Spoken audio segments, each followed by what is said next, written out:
What's up, Quiet Mercenary? Yeah, no worries coding for fun and other stuff. Yeah, I stream for a while. I like the good long streams. I really enjoy them.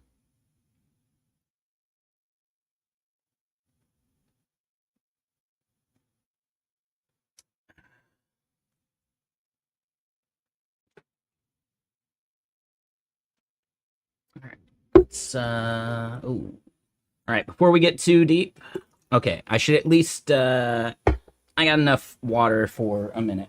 I'll go pour more water in a bit, but for now, we are live on the YouTube and the Twitter.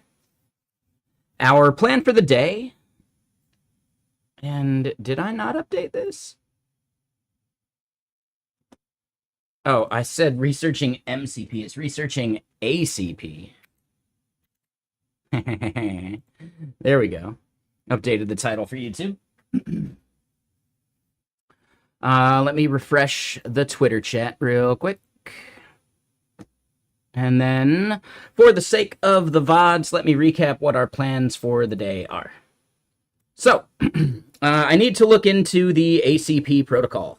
And I know P in ACP is protocol, so that's a little awkward, but whatever. The ACP is the thing that really powers like conductor, T3 code, Kepler, almost all of these other things.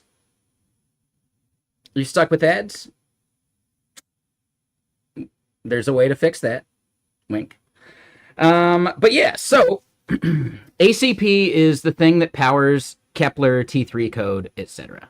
And the way it does that is through a protocol for other tools to interact with the harnesses like Claude Code, Codex, OpenCode, etc. Even Pi, but Pi you have to install like a plugin for it, which is it's a thing. But the reason I got to do that, I got to do it for a blog post for some Get Crackin' stuff. Because I need to understand it better before I can talk about it, right? Theoretically. I know a lot of Twitter doesn't follow that rule, but I do. So yeah, we're going to look into that. We also need to just keep kind of like churning on our other agentic stuff, right? For the MCP that we're building for Messijo, for the SDKs. And then, let's see, what else did I have there? Yeah, we need to figure out the whole like sub-agent fan-out thing for OpenCode. And I also kind of want to build like a little like micro tool where, like we'll probably use like Flu or one of those like agent frameworks that's like, an agent as code that you orchestrate so that we can do this like thing on a heartbeat or a cron job that combs a repo and generates blog post topics for it, right? I want to do it for, Kepler. I want to do it for maybe some other stuff. I think that's kind of what some other people are doing as a software as a service, which I think has value, but I think they're focused on like tweeting rather than like blog post topics. So I think there's like a broader scope that I'm focused on, or not broader, but maybe a more niche scope. Why am I spacing on their name though? They're the dude that is doing like a collaboration project with the dev dad, right? But yeah, why am I spacing on his name right now? Well, hopefully he's not here. He'd be bummed. But yes, so the plan is we got a bunch of stuff I want to work on, and yeah, we're gonna keep hacking at it. So let's get started.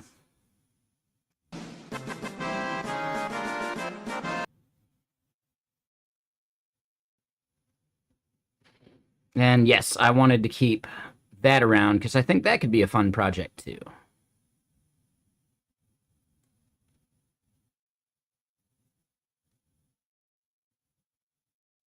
All right, so we looked into some of these things, right? The async pattern skill, I think I kind of like because I didn't see a bunch of that. So yeah, let's just install this before I forget about it.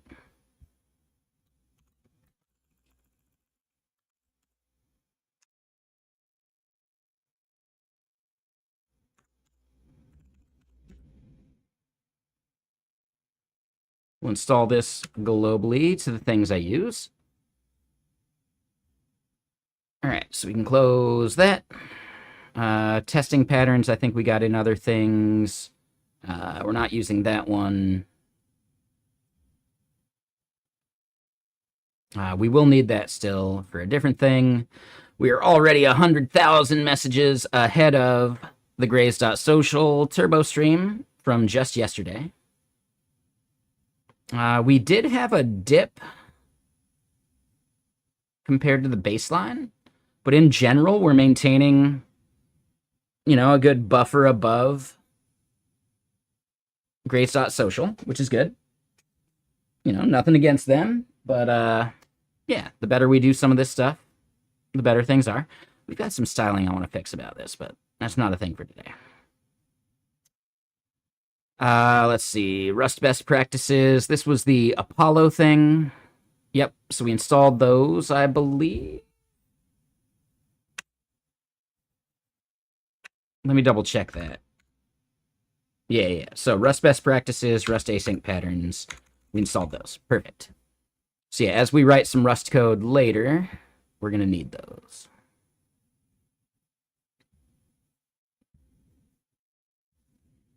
All right, the Attesto Phoenix stuff. I think we're good there.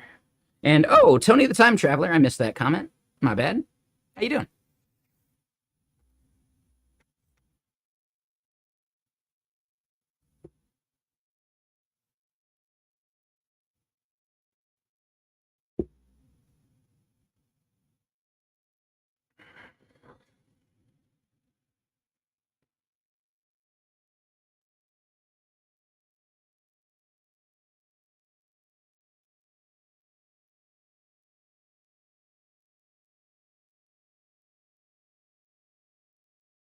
All right. So yeah, let's just get to the first part. Yes, we've got a bunch of stuff we want to look into for the second bit of changes for the MCP server stuff. We'll do that in a bit. I'm just double checking where we left off with some of these. We did some of the fixes for the SDK repo. What was...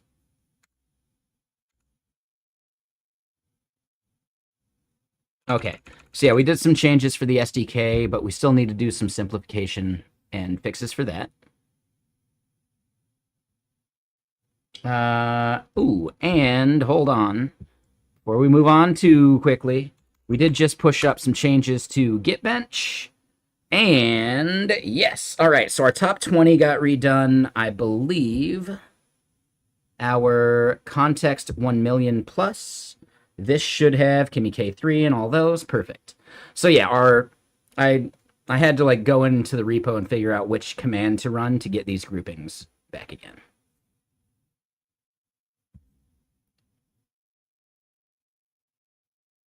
Now our open weight category is a little interesting, because I'm pretty sure we've got way more models that are open weights, but they don't advertise or they're not discoverable that way. So we may need to fix the way our script does that. Like, we should also be combing not just open router, but maybe Hugging Face. But as far as some of the new stuff that we ran, we see Muse Spark actually does pretty decent at get stuff. That's one of the newer ones we just ran. Yeah, Opus 5 is not in this list. Let's look at Frontier.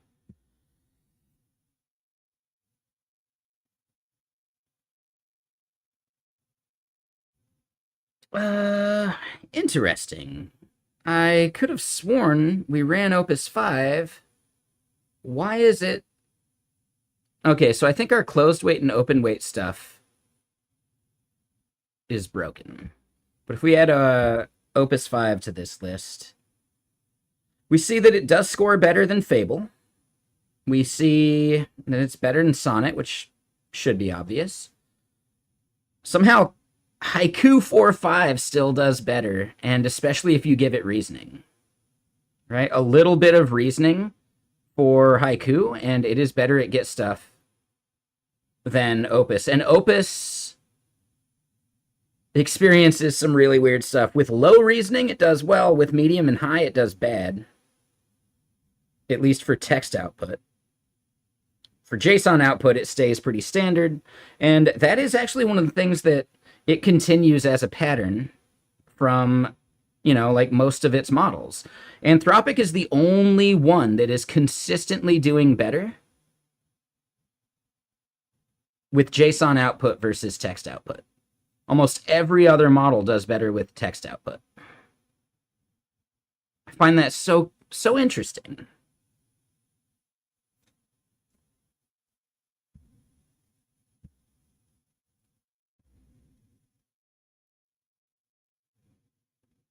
So then let me double check this. As far as intelligence versus cost. Yep. Inkling Small jumps to the top there, which is awesome. What if we do API time? Inkling Small, killing it. Right? So intelligence versus API time. What about API time versus cost? Inkling Small is a really solid model. So this is a thing I built called Gitbench. I work at GitKraken, so it's kind of like in our best interest to measure how well certain models do Git things, right? Now, we give you the power to like pick what models you want to generate commits with, blah, blah, blah, in our tooling, but we still want to be able to like give you good recommendations or good defaults. So some of that is just like, let's put in the research and figure out which of these models will help you extend the amount of tokens you're burning through GitKraken's AI token, like budget. Is this the absolute truth and you should treat this as like, oh my God, this is the most important thing ever? No, this is just a heuristic to help you understand that not every model is meant for every task. And Fable is kind of bad, right? If we look at Fable, as far as frontier models go, it's the lowest of all the frontier models. What? And I know people like to roast Gemini. Gemini occupies the top 2 spots of the frontier models. Right? Like, that's crazy. And it's not even like the best Gemini models. It's the Flash model that does the best. Which is interesting. Now, keep in mind, you may want to consider text output versus JSON output, so maybe that changes a bit. And yeah, of the frontier models, hold on, let's add Opus. And let's double check if there's a few of these not in there. Yeah, so I've got a bug in like the way I'm classifying whether something's a frontier model or open weight. So we'll have to fix that.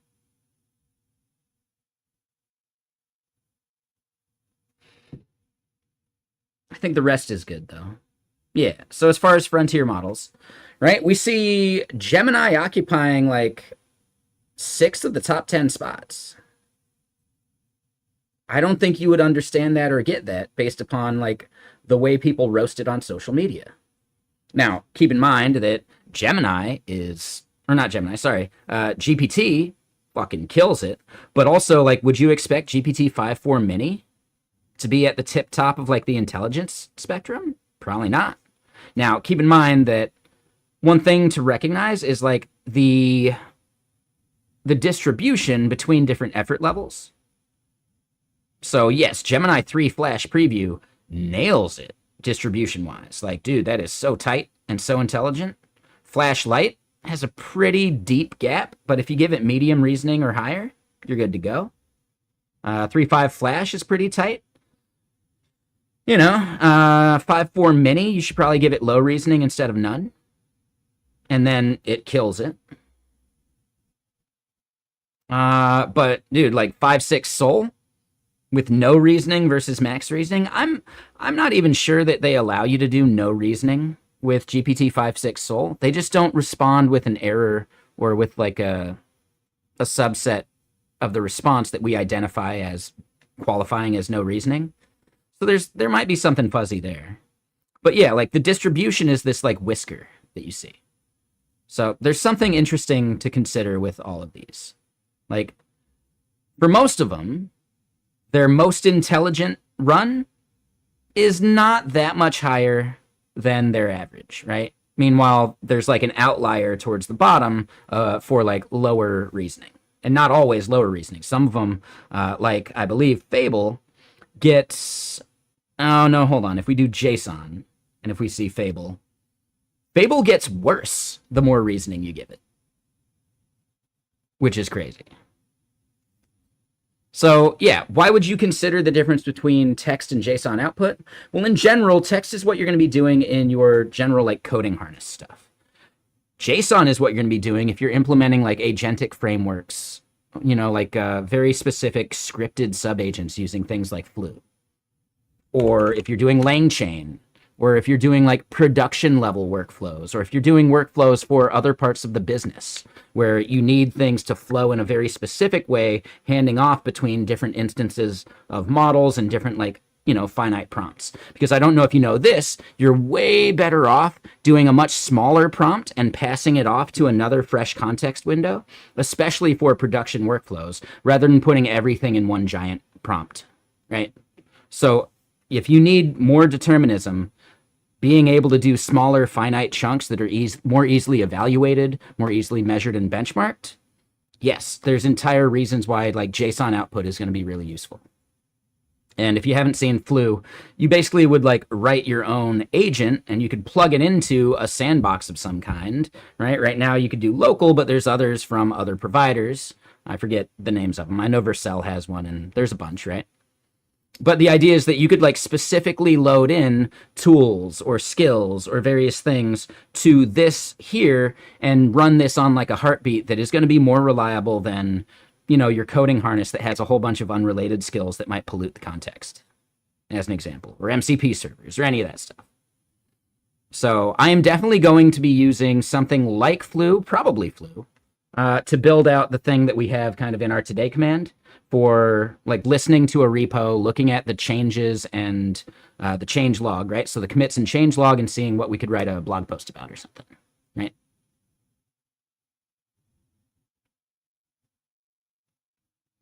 So I'm going to write that in a generic way, but that tool that we're going to write in open source is then going to be something that I use for GitKraken to listen to changes to Kepler, which is this like this wrapper tool using ACP to communicate with your harnesses. And I get it. If a lot of this is kind of like buzzword bingo for you, I get it. You know, there's like two different gaps. Adios Mani has a really good post about that. And that is the blog post I'm going to write as the hot take for this week. Yes.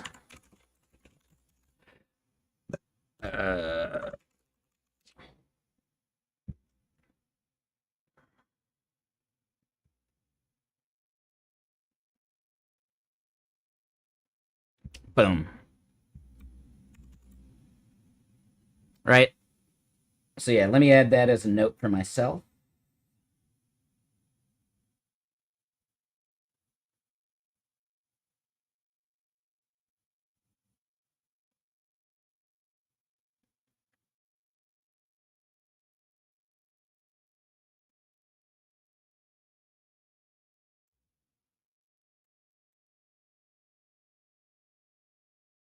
Okay, so open weight models are gap. Gemini doesn't deserve hate. So basically, if you are unaware, I work at GitKraken. You know, I just said that, but one of the things that I've been tasked with lately is writing like a weekly kind of AI hot take, or at least like assessment of the industry, because GitKraken's trying to pivot into being an AI company, as every fucking company is, right? Instead of just a Git company. So part of that is, you know, as our developer advocate, making content is the thing. And I mean, I enjoy making content too.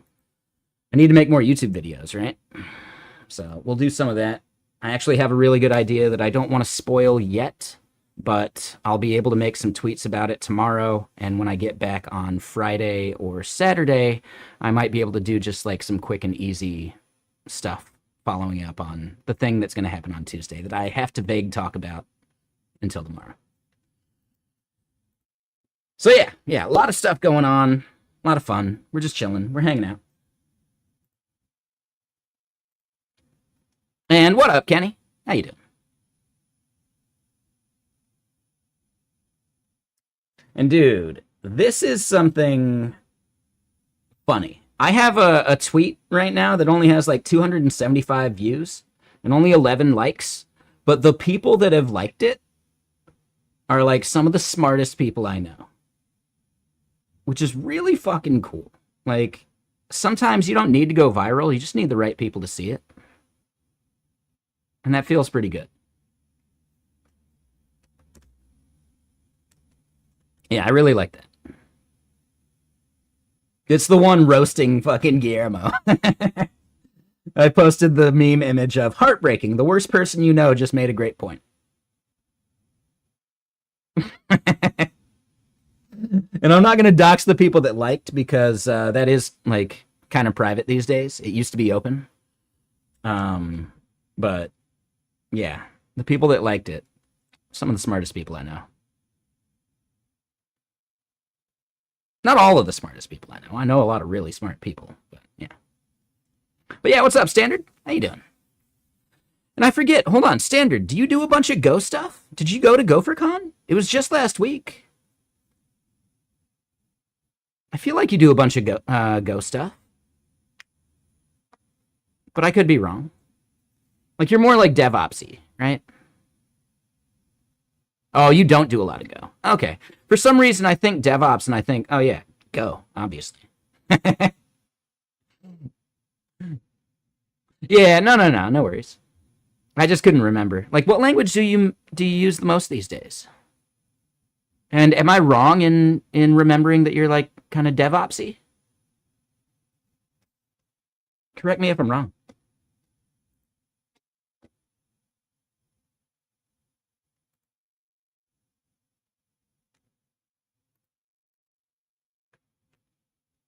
And what's up, Connor? How you doing? So, all right, let me just make this post.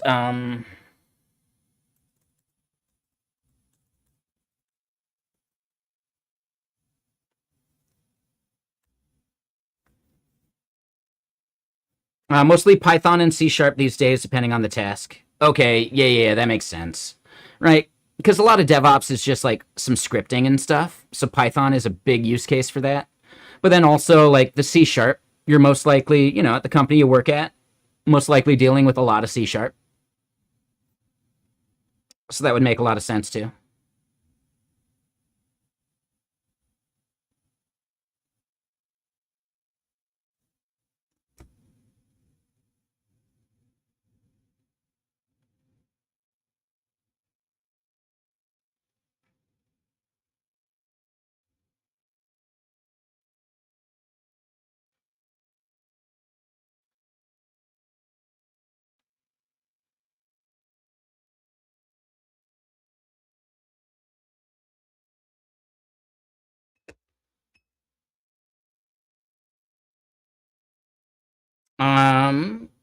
You're still recovering from one of the most horrifying interviews you took last Friday?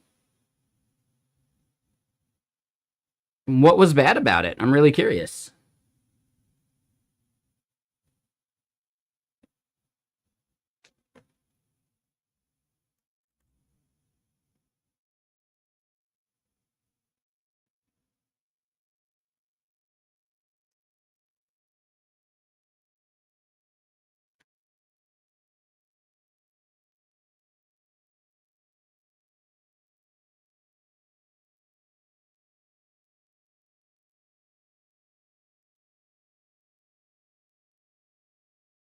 Sorry, just one more thing I'm doing over here.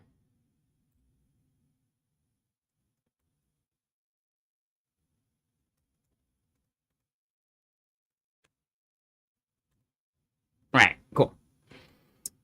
All right. So I would say, yeah, we went off and we ranted a bit, we've got some plans for the day. What I want to do first is at least like understand the agent client protocol a bit.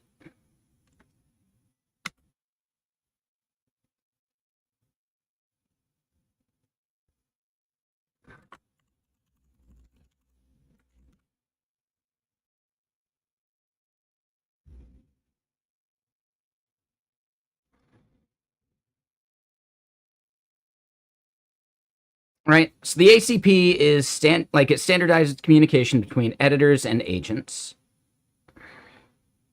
That was at least the initial goal, right? I would consider things like Kepler to be less of an editor at this point, but it's still a way to communicate with agents. All right, so you interviewed an applicant. Oh, you were the interviewer. Oh.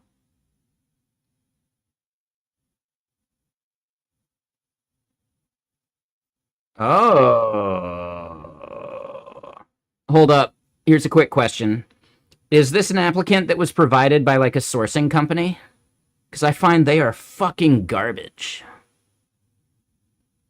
I had to deal with so many bad like interviewees from a sourcing company back when I worked at Symmetra. It was really fucking bad. Oh, it was a referral? Oh, that's a bummer.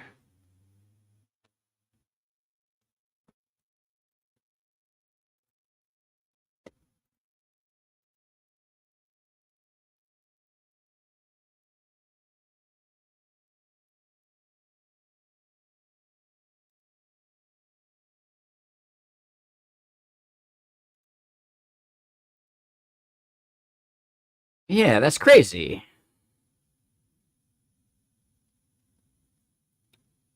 I always feel like, unless I'm desperate, I don't like to use a referral.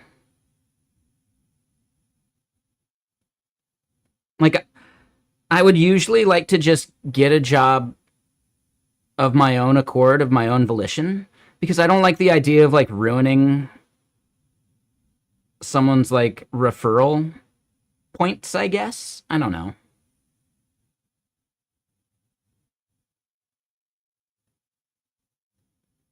You know, at some point, if you just keep referring bad people, people stop listening to you.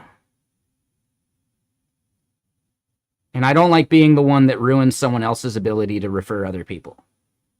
Unless I'm desperate. Then I'll totally take a referral.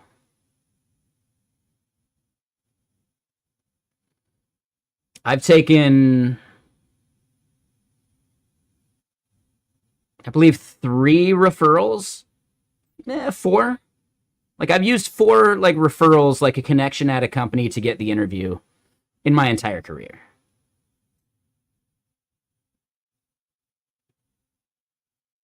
And it never worked out, which makes me feel even worse. Some of them were kind of a good thing. Like, Tej gave me a referral to SourceGraph. Got through, I believe, 4, maybe 5 interviews. And then they, like, ghosted me. And I had to reach back out to them to get any kind of, like, response. Like, 2 weeks later, I had to contact them myself. And this is a company that prides themselves on async communication.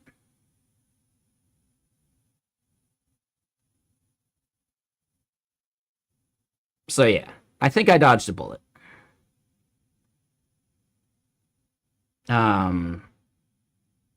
Yeah, I got a referral to Mixer back in the day. I did really well, I think, on the first like technical interview, chatting with like the VP, who was the former owner of Beam before it became Mixer, and then Microsoft bought it, or Microsoft bought it, then it became Mixer. I think I did great in that interview too. But there was a third interview that was like a longtime Microsoft dude who was just a dickhead. He didn't want to be there. It was end of the day. He was yawning like 3 minutes into the interview.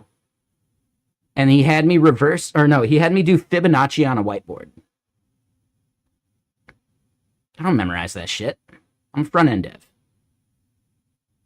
When am I going to be using Fibonacci on the job?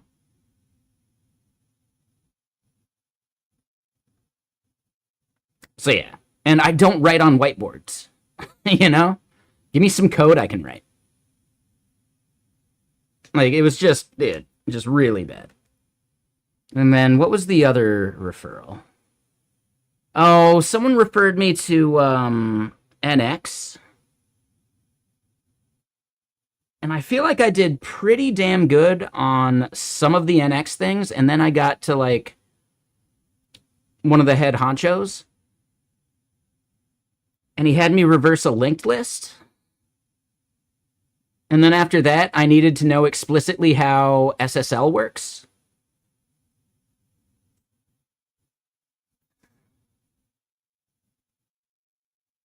Again, kind of a red flag. Show me where in your code base you're using a linked list.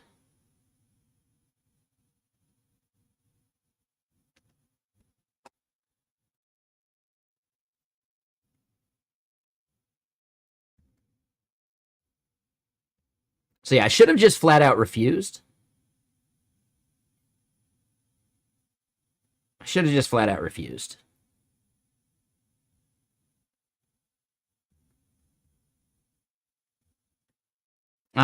And yeah, those people just want to filter out people for the sake of it. I don't know why people are so up their ass on leak code problems.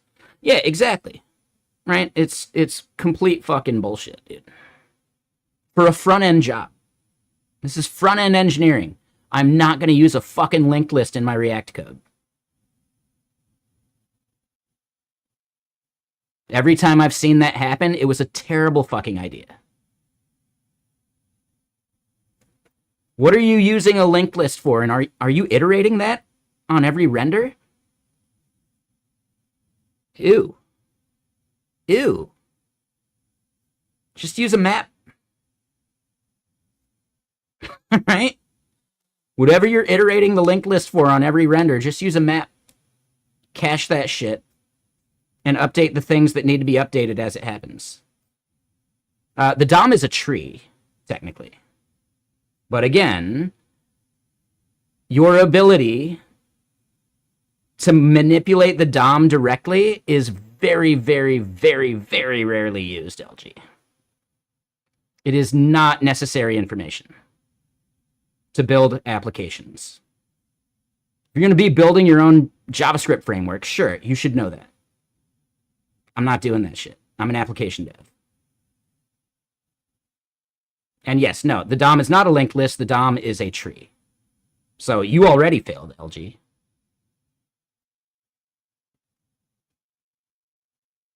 And if I need to iterate a tree, well, I'm not doing that on every loop of a render in React.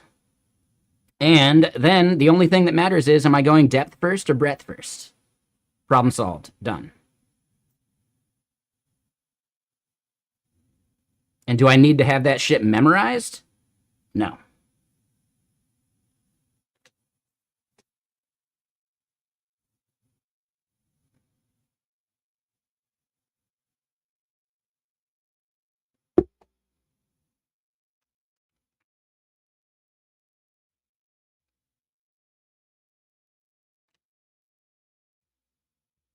But that's funny, LG, right? You're trying to be like all smart about the DOM and you messed that part up. Like, that's the most trivial part about the DOM.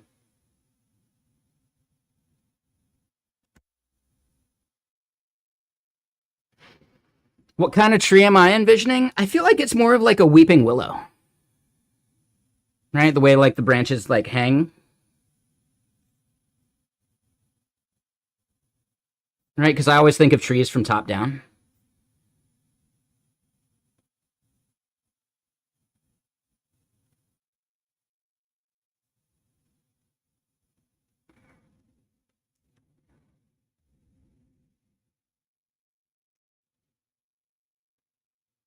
If you wanted to flip that, God, what's like the weed that grows and like fans out? Like, I can't forget. I think it's the thing that turns into tumbleweeds, right? But I don't remember what the name of that plant is.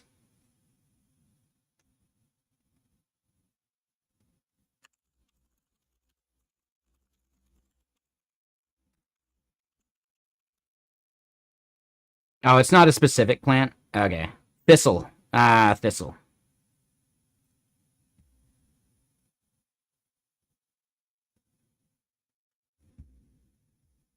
All right, so if you're thinking bottom up, it's thistle. If you're thinking top down, it's a weeping willow.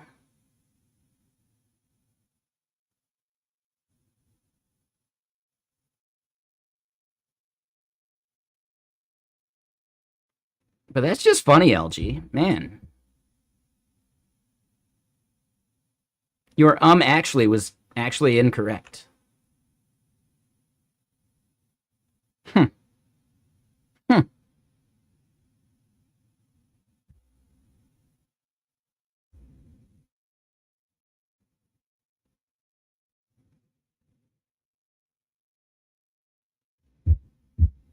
Hmm.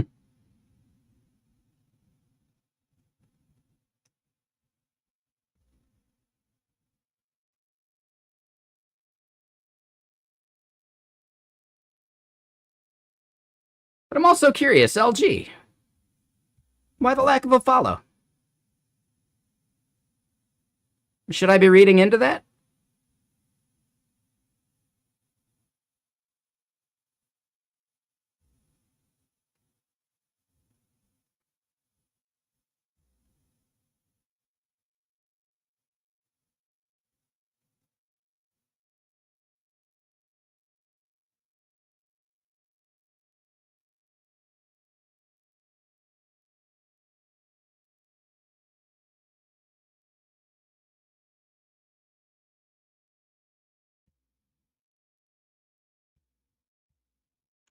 Did it happen just now when I corrected your actually?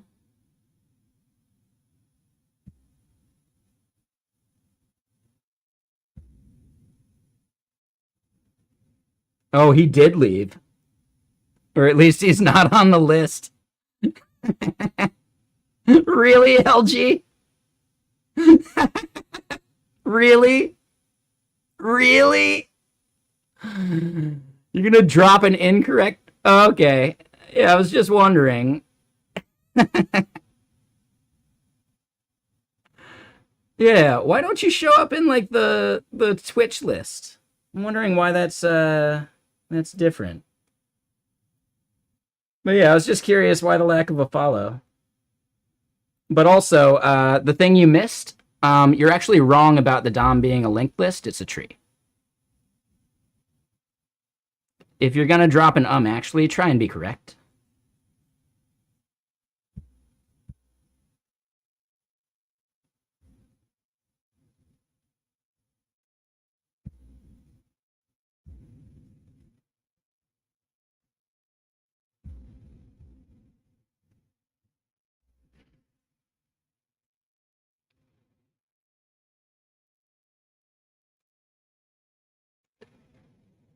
Okay, that still doesn't change the fact that the DOM is still a tree.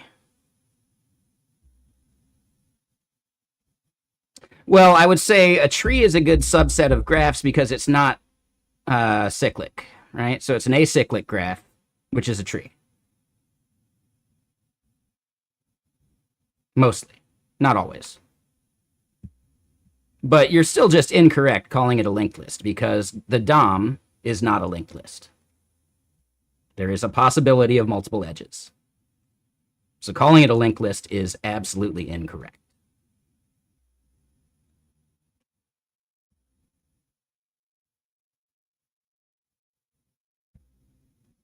If you're going to write code that iterates the DOM and you treat it as a linked list, you're going to be missing all sorts of nodes.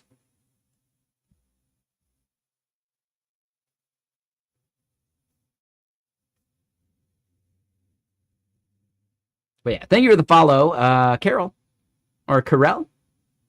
I'm going to guess Carell, but feel free, correct me if you like.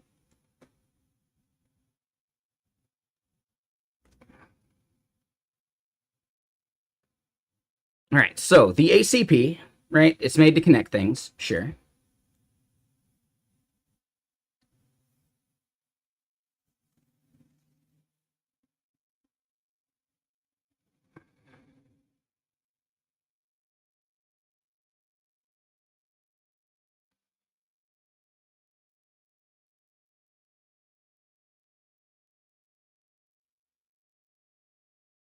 feel like remote agent support works, though, right?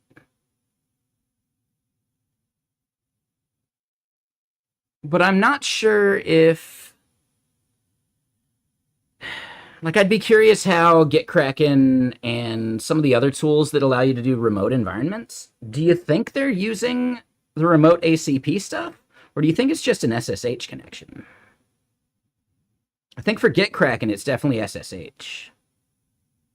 And then ACP over SSH.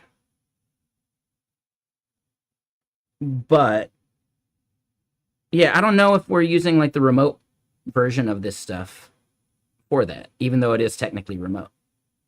I'd be curious what the difference in the capabilities of remote versus local are. And I wonder how recently this was updated.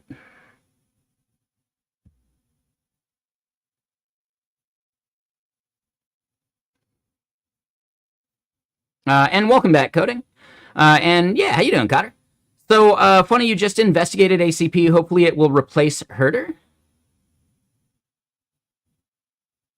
So ACP is just a protocol. So you would need a tool that implements ACP. So MCP is a way for your agents to connect to remote resources or local resources. ACP is a way for your tools to communicate with your agents, right? So think about just like the connection between Kepler over here and Codex or Claude Code or Open Code, etc. That is all done via the ACP. That's incorrect, Omicorn. Skills can do it just as bad.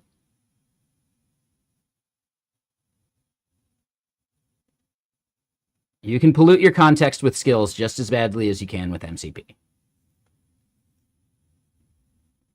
Your agent can call a skill in the wrong context just as badly as it can call an MCP tool in the wrong context.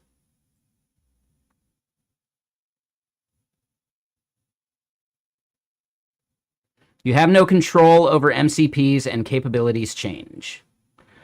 How often are you editing third-party skills you downloaded?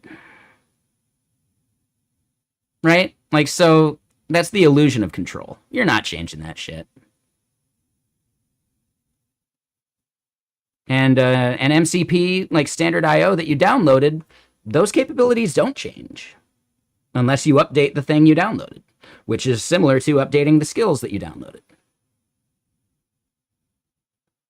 Remote MCP can change, sure, but I mean, now we're just like splitting hairs. The anti-MCP crowd are ridiculous.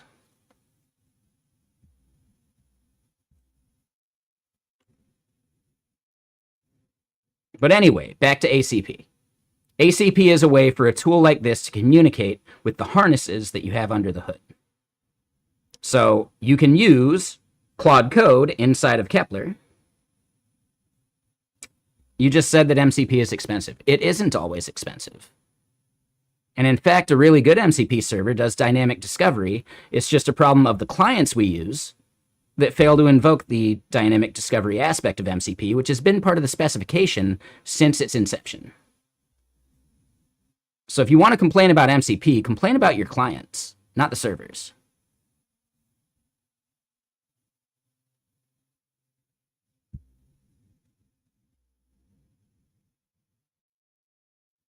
What up, Patty? Yeah, exactly, Cotter, right? People just like to make spicy takes because that's what gets views on the tweeter.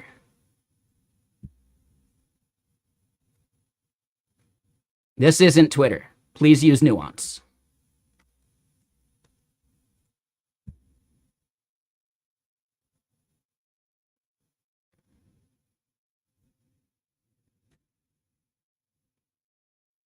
So yeah, did that make sense? 686, I believe that's who asked. Right? The difference between ACP and MCP?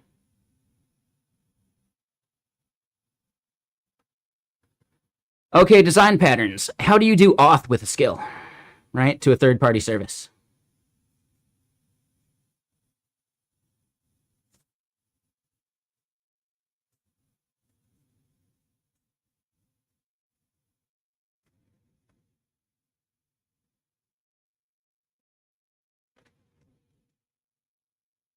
That's just the first thing.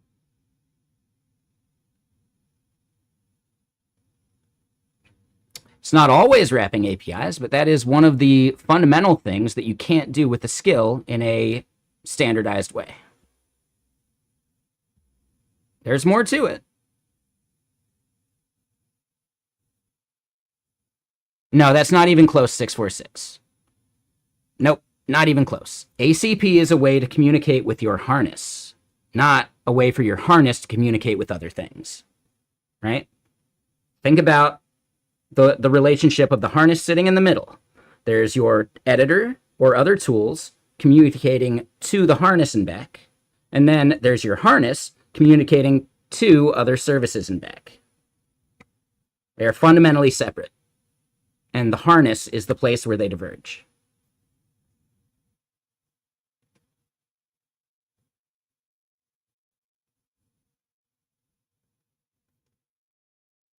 Most MCPs are bad. That doesn't make the protocol bad.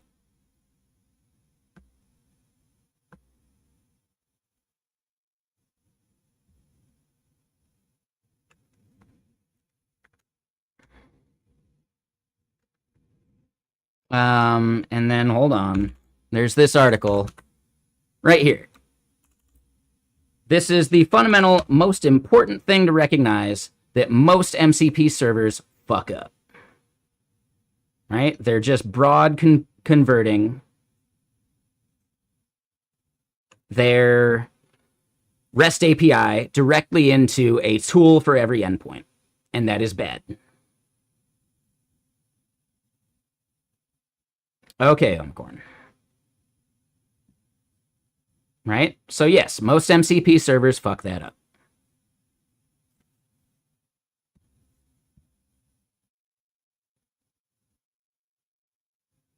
Why do you always get ads when you reload the page? Probably because you have some kind of ad blocker going that prevents the cookie that says you saw the ads. I would recommend removing whatever ad blocker that is because it's obviously not blocking the ads.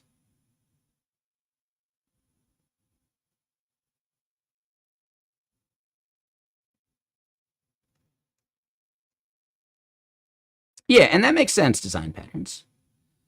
I think the biggest thing is if we start to think about REST APIs in a more... You guess you're just using MCP incorrectly and it resembles a form of ACP. Show me an MCP server you're using that acts as like the way your editor communicates with the harness. That's not a thing. Right? Your VS Code is not communicating with Claude code under the hood using an MCP server. That is not a thing. It is using the ACP. Am I going to have to do the Theo thing?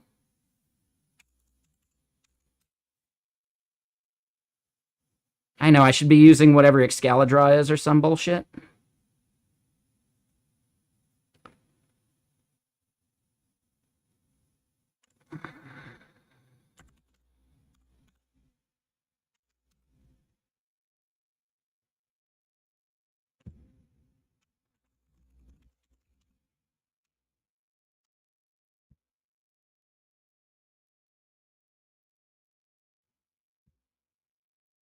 Help removing a thing from a cylinder. You must not harm the thing inside the cylinder.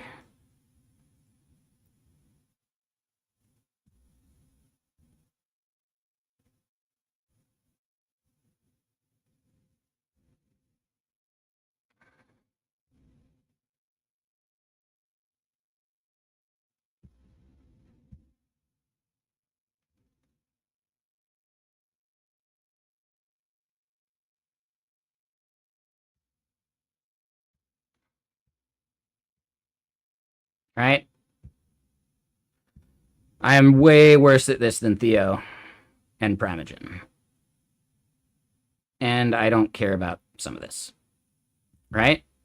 MCP. Or actually, hold on. Let's just say this is, I don't know, fucking Figma. Sure, why not? And this is Kepler Conductor warp, etc.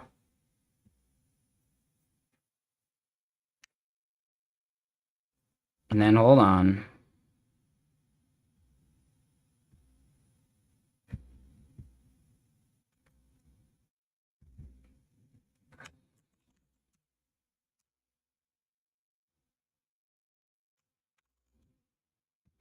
Right? Does this make more sense now? So your standard I/O thing might as well be some local application, right? Think of that application as a remote resource, though. Even though it's local, right? The only difference is latency. This is then sending actual prompts to Claude Code, right? So when I am here in Kepler, when I type a thing here, it uses ACP to send that to Claude Code and then send the response back to me. But that is the response from Claude Code, not from some remote service. Then, if there is an MCP server communicating with Figma from Claude Code, you are going out to Figma and back from Claude Code, and Claude Code is then proxying that back to the client, right? To your harness, or to your application, right? To your orchestrator.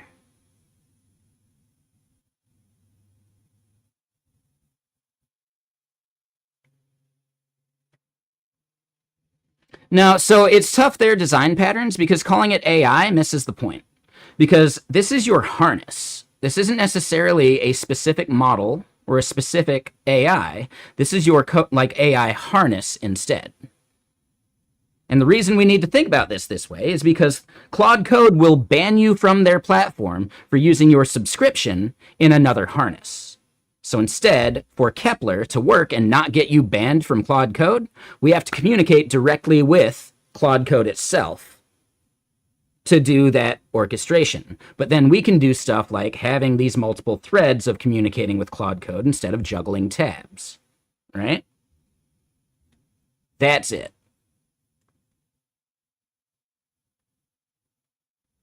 Yeah, I think in this case, like being specific about the semantics matters quite a bit, right? Because some people just aren't getting it, and we have to be specific. The more general we are about it, the less any of the differences make sense.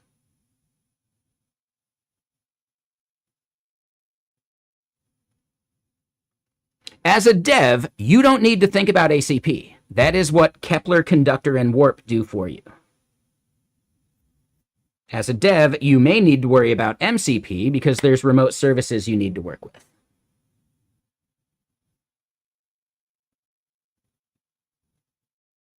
But yeah, Gouda, like ACP is a thing that happens under the hood of the tools we use in a way that we don't need to be concerned or think about it.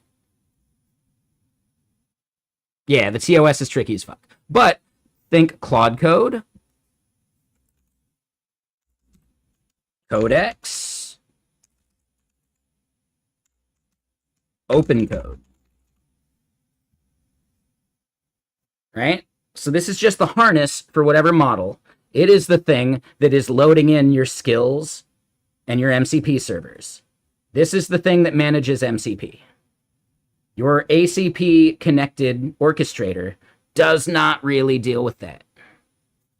It only knows about whatever skills or MCP servers you have via the agent client protocol from the harness.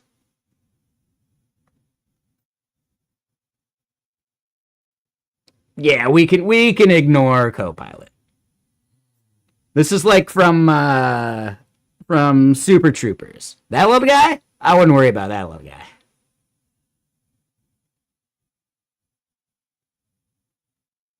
You're a sick bastard, Mac.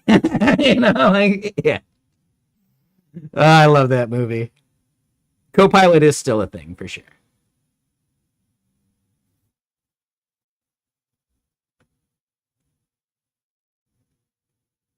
Yeah, they're not really related whatsoever. There's the separation of concerns at the harness level.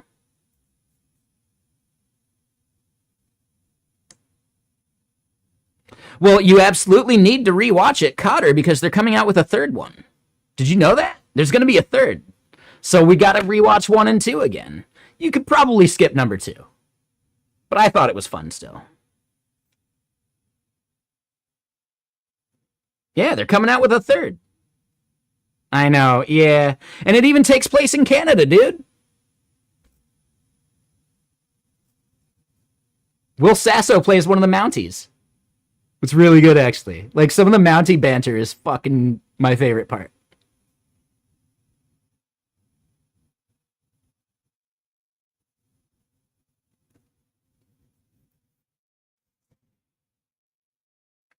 All right, so does this help 686? Right? That is the separation there. Whatever you have via your tool, right, via MCP that you're getting into, Claude Code or Codex or whatever, is then maybe exposed to these things via ACP. All right, perfect. Just want to make sure. I don't want to, like, move on before people get it.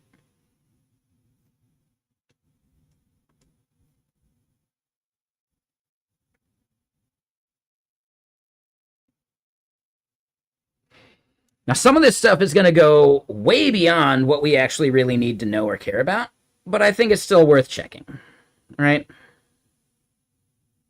So as an overview, right, it allows agents and clients to communicate by exposing methods that each side can call and sending notifications to inform each other of events. And that's pretty generic, right? And I can understand why that would be confusing. Another part that makes it confusing is they both, right, ACP and MCP, use JSON RPC as the, you know, the protocol layer between them. Or the serialization layer, the message layer. I don't know what you want to call it. The transport layer. There we go.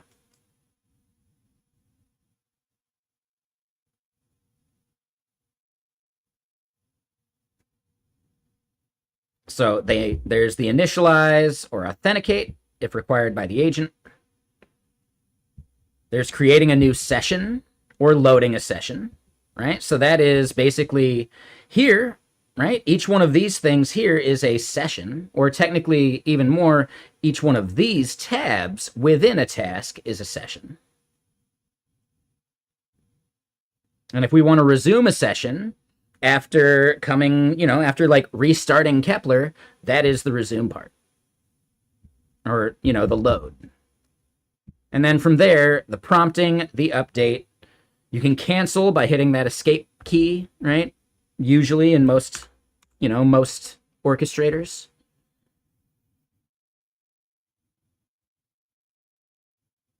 So yeah, maybe a big important bit of this is the orchestrator.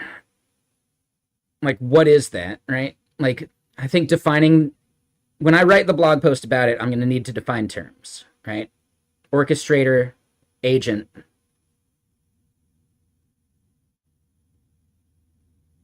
Or maybe orchestrator and harness. Or maybe, like, when I'm talking about it, agent and harness are interchangeable. Because technically your agent doesn't necessarily have to be a harness, but it does need to be a thing that implements ACP, right? So if we were going to do some stuff with flu, I'm not certain that a flu agent we created would have an ACP protocol to communicate with. I don't know. I have no idea.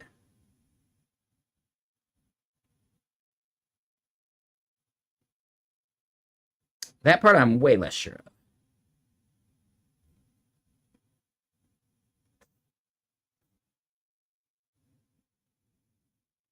Sounds like it could handle all the custom work tree and Claude-P stuff you've done. Yes, exactly. So with Kepler, Kepler is the thing creating the work trees, doing that orchestration. Yep.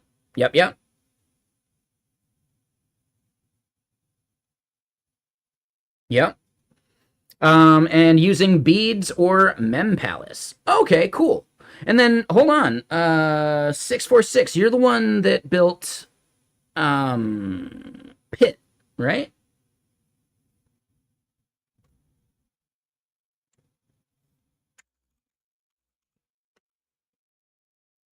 Hold on.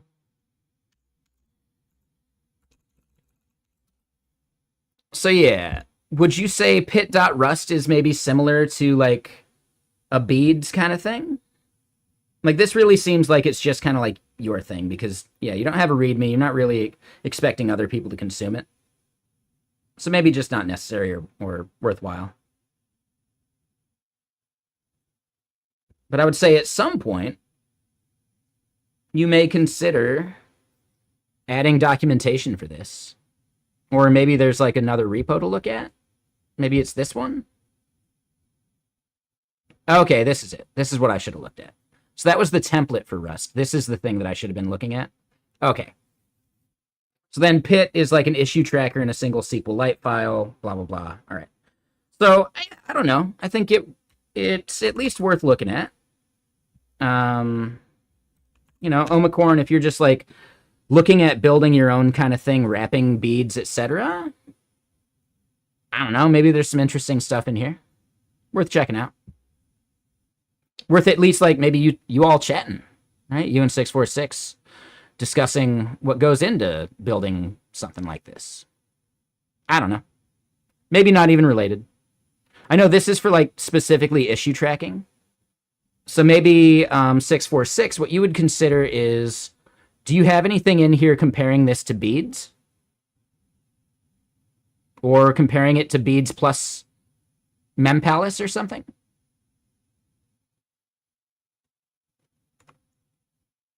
I think that would be something really useful if you want to like increase adoption. Whenever you're ready.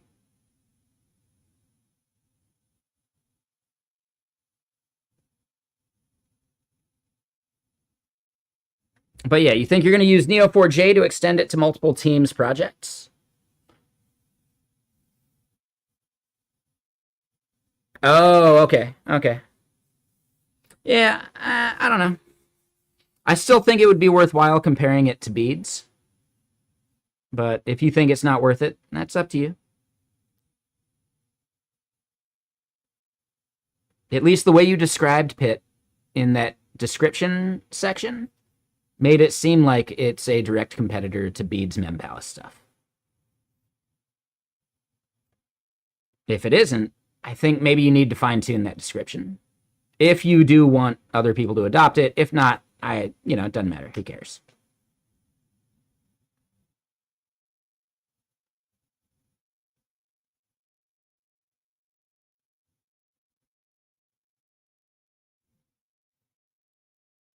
MemPalace is, Mila Jovovich's. I don't think she did much. I think she just attached her name to it, and some other person is working on the whole thing for it.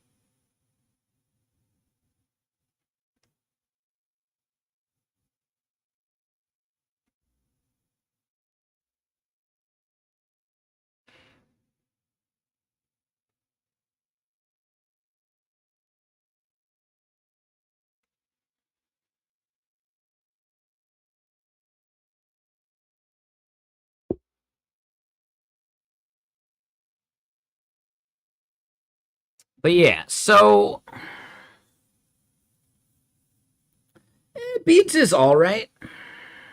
I'm not sure I trust much out of that like Steve Yegi dude.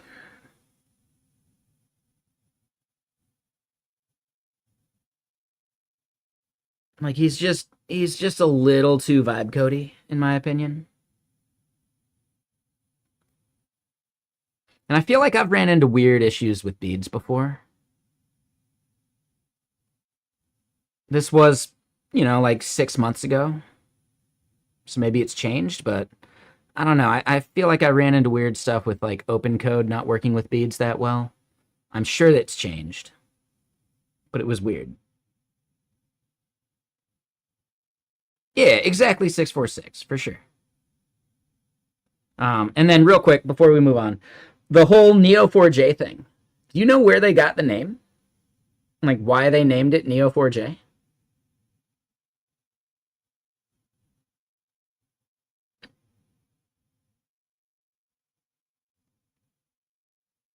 Without Googling it. They named it literally after Neo from the Matrix, which is why the query language is called Cypher.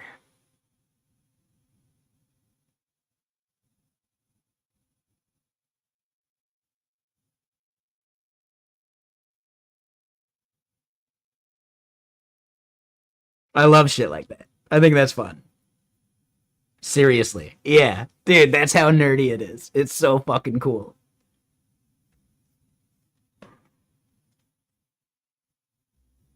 All right, let me get another album going. And let me go pour some more water because I'm running out. I'm going to pour some tea as well.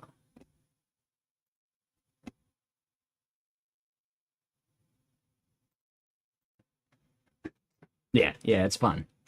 But yeah, BRB, grabbing some water.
All right.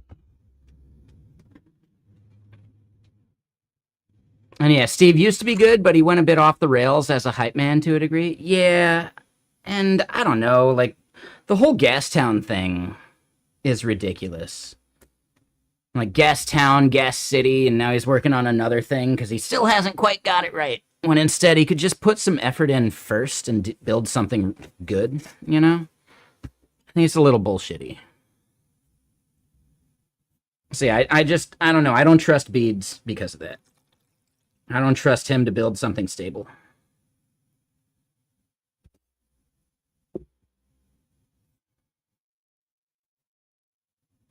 You know a coworker that got obsessed with Gastown? Yeah.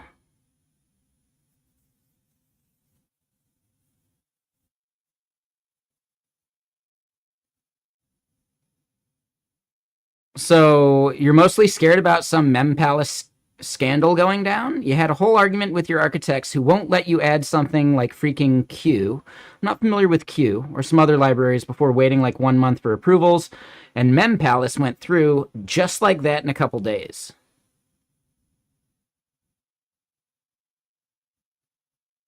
And then what is Q? Do you have a link for us?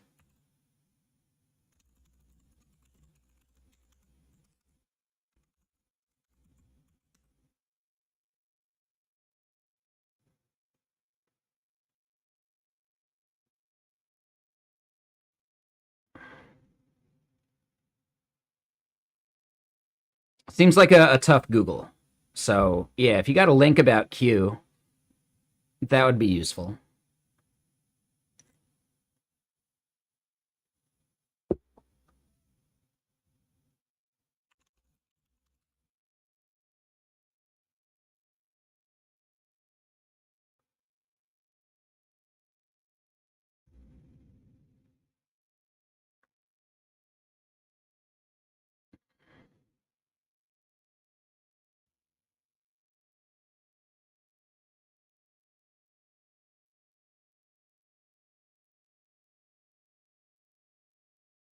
Does this actually have anything to do with Mem Palace? Or you're just saying they push back and it's weird? Like, they push back on things in general, and it's weird that Mem Palace made it in. Like, this isn't a thing to compete or whatever, right?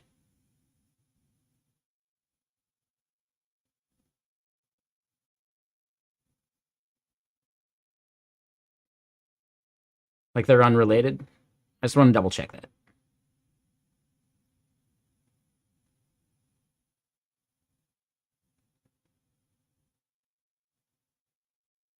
Okay. Well, I mean, I just want to point out, like, picking a language is a much wider thing than picking a library in general, right? As far as like maintainability and things like that go. Like, that is something the architects need to care about. Introducing a whole new language introduces like the bus factor or the lottery factor at way too high a level. Whereas a library is usually smaller in scope and easier to like become familiar with.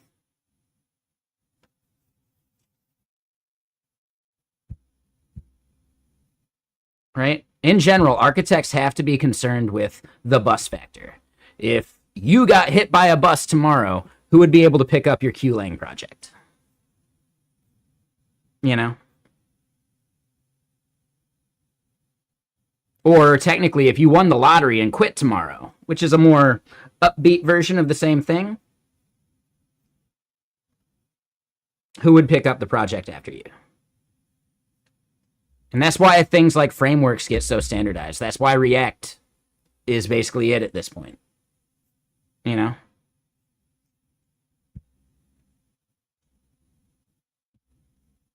Orgs have to be very, very, very strict about introducing new languages, which is why at Google, there's only really 3 blessed languages. Dart, because of the ads platform, Java, and like, you know, technically you got to use JavaScript, TypeScript for front-end stuff. And I believe C, or C++. So there's 4.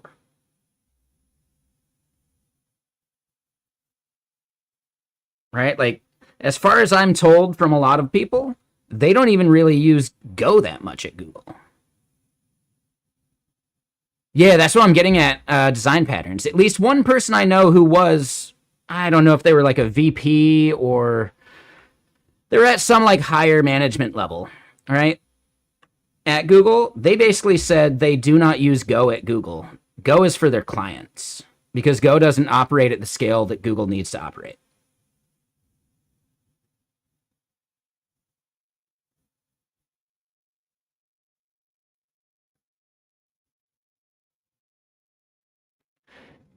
And keep in mind that this may be older information.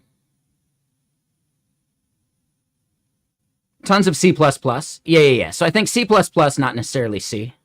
So yeah, C++, Java, and like Dart, technically, because the ads team.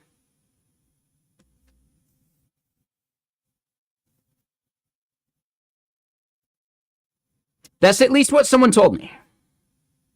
It could be old information, but it makes sense when you think about like Go at scale had major problems like 10 years ago, like major problems. Every single meetup you would go to, someone would be talking about how they use Go in production at scale, and they were fucked by the GC pause. It's just a thing, right? And at Google scale, that GC pause would be way worse.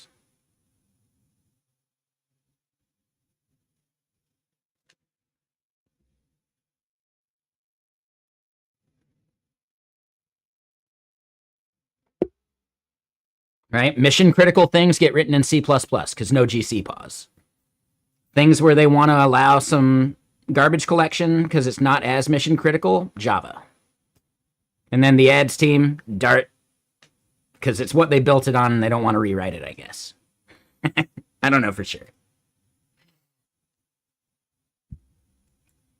But Dart is so powerful because, or not powerful, but so important to Google because the ads thing is the thing that actually makes them their money. It's why they kill so many services, why the graveyard of projects at Google is so big, because none of them come close to the profitability of the ads platform.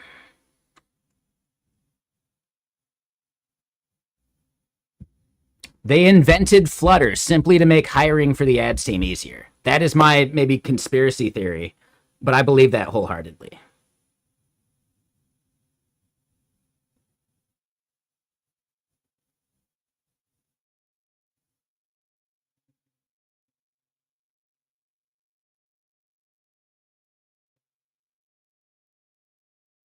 The language is good. I think Flutter has a lot of flaws.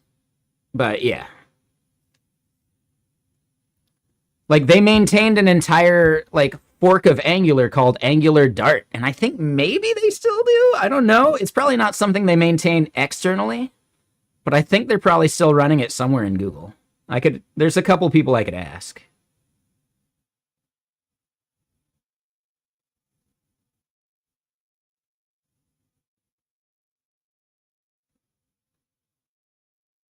YouTube is surviving because it is also basically an ad-driven product, right? It's another thing that they can just like fuel the ads platform with, right? It's an avenue for ad revenue.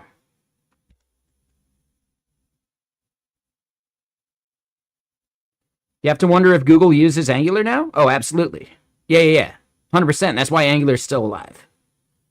If you don't know this, every single project using Angular at Google runs off of main. If you want to get a PR merged into Angular, it has to pass Google's entire infrastructure. Something like 10K, and this is like 8-year-old information, but something like 10K worth of hardware gets spun up, right? Worth of like GCP, like retail credits get spun up for every approved pull request. Not approved, but like approved for CI at Angular or at Google. Yeah, Google still uses Angular heavily. Yeah. And, like not every PR, but a PR that gets CI/CD permission spins up like 10K worth of hardware. And that number is probably bigger at this point. There were versions of Angular that were delayed and changes they wanted to make because there were certain products that weren't passing in all of Google. And yes, I'm not trying to dox too much, Bedtime Bear. But I don't think any of this is something that can't be shared, right? I hope. Correct me if I'm wrong. I could shut up now.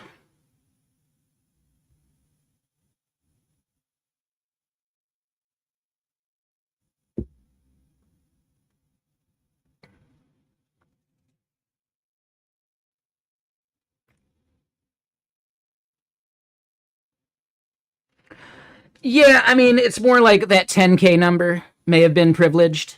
I don't know why. And also, like, if I got more specific, right? If I got more specific about the things that were delaying like an Angular release, that might be like over the line. But I think so far I've been generic enough that we're good. And Grayson's, that's a thing called Stream Parrot.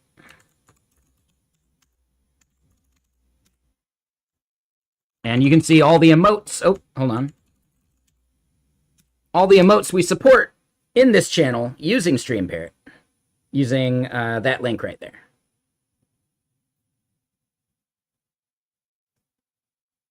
So yeah, I think I've kept things generic enough that we're good. But maybe I should stop being so specific. I didn't. We have a channel point redemption. Right? So if you look at things that you can redeem your channel points for, custom Stream Parrot emote is 10K.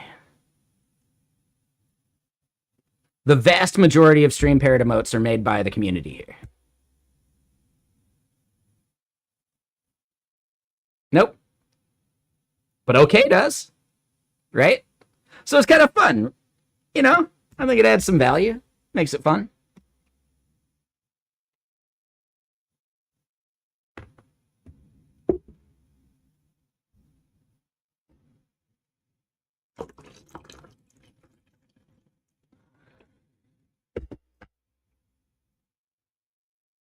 And Bedtime Bear. So this is something that someone who was at like a management level told me, that Google basically doesn't use Go internally.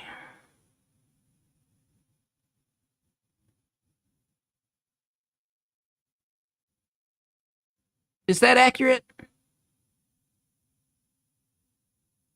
Okay, Sir Elfman, you've heard that too? Okay, I just wanted to verify that.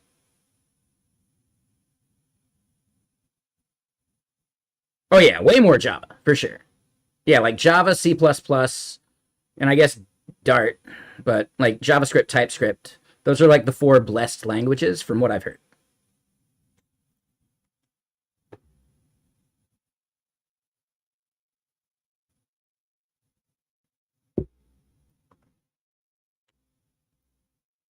Java runs Google Sheets. Bazel is written in Java, which probably means Borg in Google is written in Java. Spanner is written, I believe, in Java. So you beg to differ. There is Go. Okay. So you're using Go. All right. Okay. Yeah, I couldn't remember that. So this may be outdated information.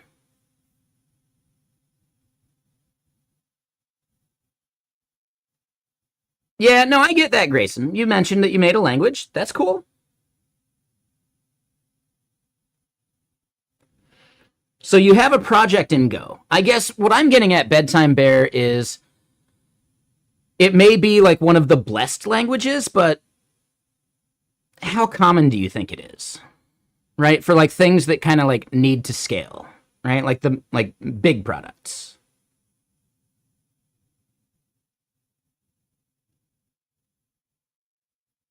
So maybe what this person was talking about was like anything public facing is probably not going to be written in Go. And yeah, there's probably like different levels of blessed.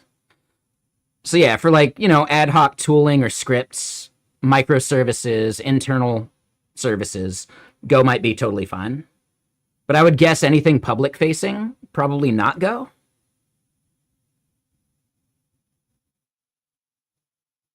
But I don't know for sure, right? The person I'm talking to, it may be old news. Or not talking to, I talked to about this stuff 6 months ago.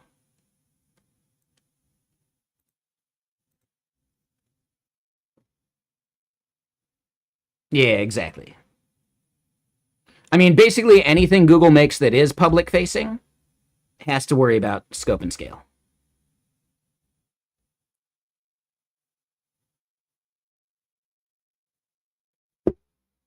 Jesta, are you talking about the Go logo or the Go mascot? Those are separate things.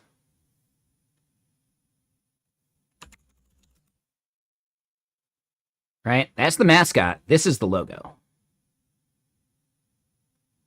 Yeah, no worries, Bedtime Bear. I was just curious. And don't dox anything you can't talk about. The mascot's cute. You hate the typography logo. Interesting. Why do you hate the typography of it?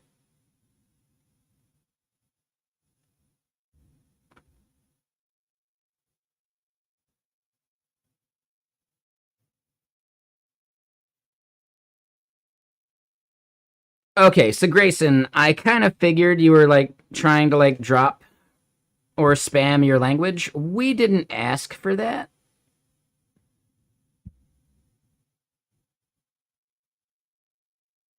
Maybe describe it to us before just dropping a link.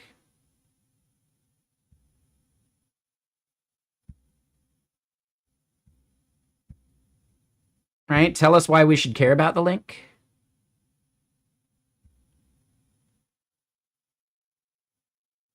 The reason I'm pushing back is this is like the third time you've mentioned it. It seems like that might be like the main reason you're even here today. That feels kind of spammy.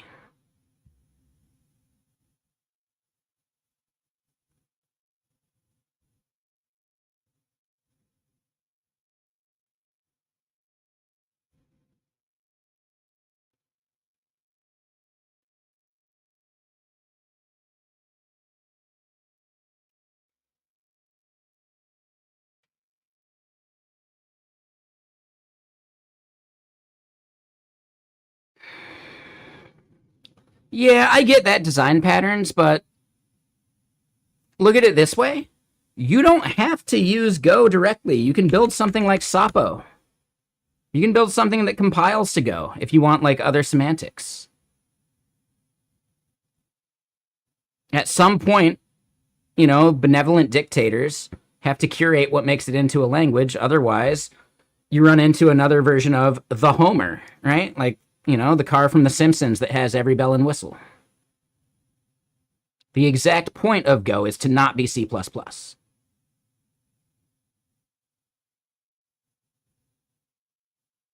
Right? The entire point of Go is to avoid the problems that C++ had.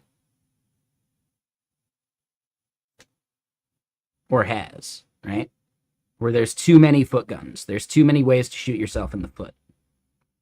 There's basically no such thing as idiomatic C++ because there's too many different ways to do something, right?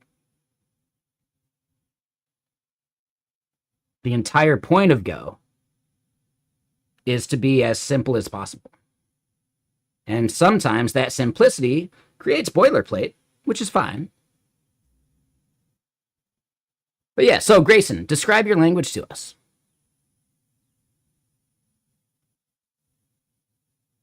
Why should we take a look at it?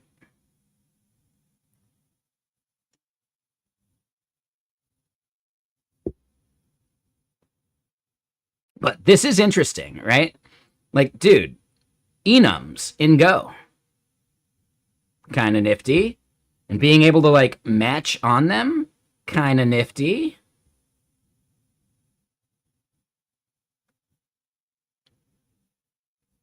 Right? Instead of doing your if error boilerplate, you can just bubble up errors with a question mark, similar to Rust. That's kind of nice. As far as like type narrowing, you can like, oh, if this thing's nil, and then boom, now you know that user is defined, or at least not nil.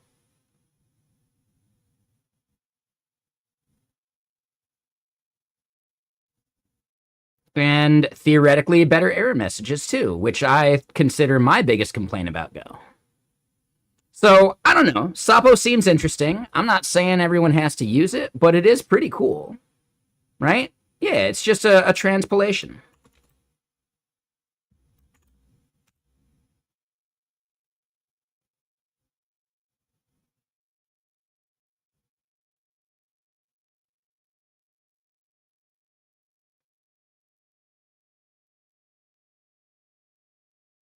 Well, that's the whole point, design patterns, though, right? Lots of langs have that same issue, but most of them are open source. Just fork it.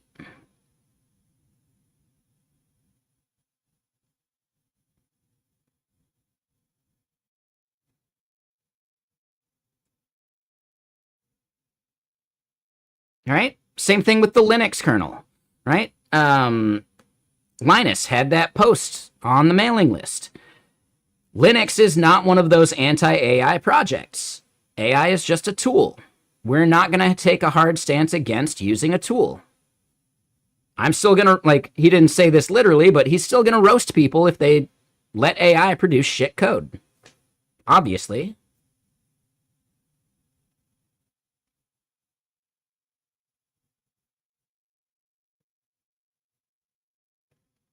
The whole point of open source is if you don't like a way something is doing it, you can fork it.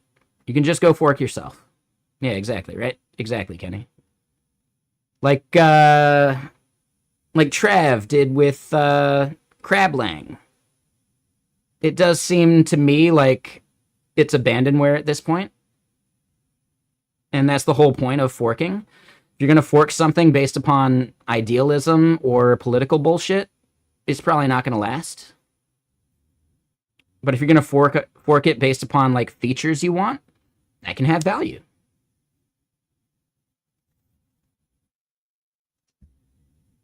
And I know he was planning on implementing features that they didn't want to do in Rust. At the end of the day, one person who has other hobbies and other interests and who doesn't keep up with it, I'd still rather take a language with a, you know, maybe a too rigid team who doesn't want to implement everything the community asks for. I'd take that over something that is abandonware. You know?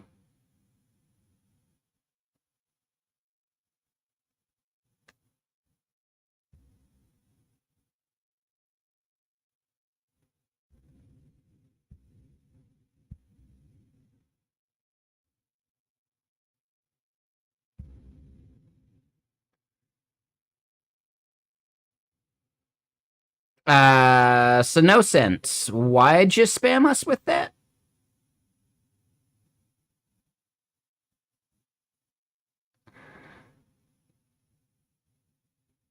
You did it again. Deny.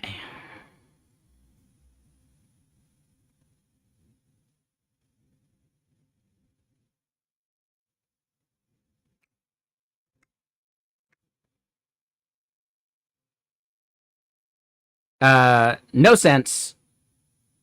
You're looking at a ban here. Tell us why we need to care about your thing.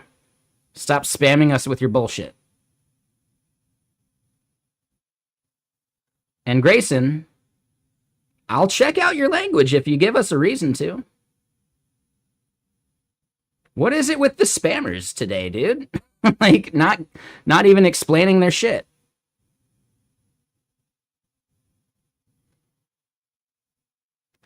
All right, yeah, later, no sense. Nope. I don't understand why people think spamming is a legitimate use case for these things. Talk to us like a person. Don't drop some bullshit without context. We have a channel in our Discord where you can promote shit like that. Totally fine. But yeah, happy International Spam Day. I don't like spam. Like, yeah, exactly. But yeah, Sapo seems interesting. I think it has the same problem as something like Crablang or whatever. If it disappears, if no one maintains it, and it starts to lose compatibility with outputting to modern Go, that would be a problem.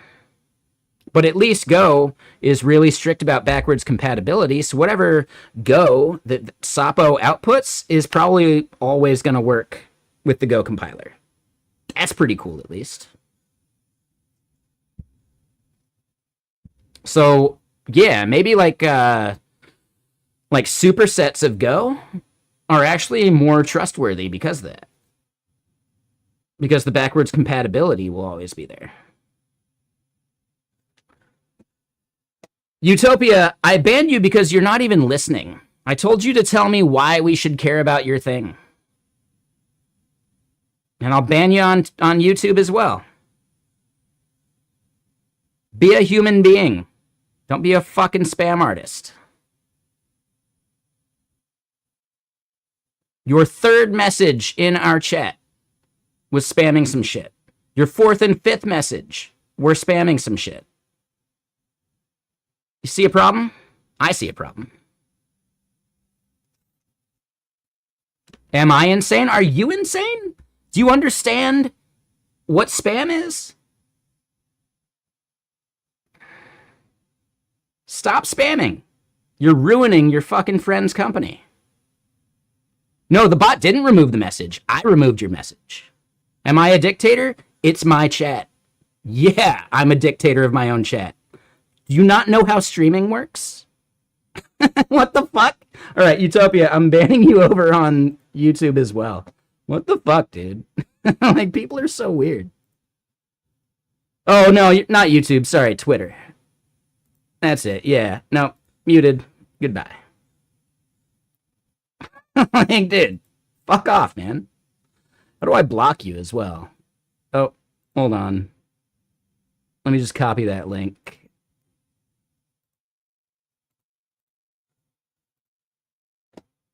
Dude, people are fucking weird, man.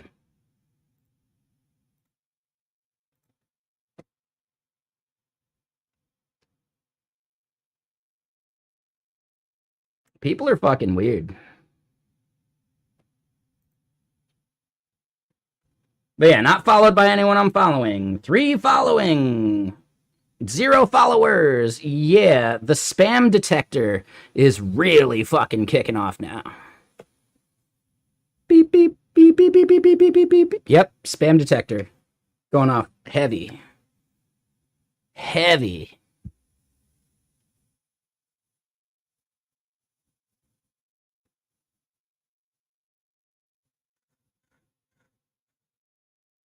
And I wonder if he realizes there is such a thing as an unban request.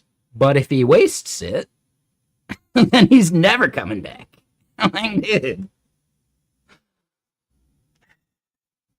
We'll see if he gets so butthurt that he comes back through the unban request and just, like, tries to, like, give another jab. I'm like, dude, yes, this is my channel. I am literally the dictator of my own channel. That's how that works. Like, what the fuck, dude? People are so weird. People are so weird. You want to fucking spam your shit? Start your own channel. Yeah, no worries, Chozilla. We're having some fun. We should definitely get back to like working code, but some of this stuff's really entertaining, at least to me.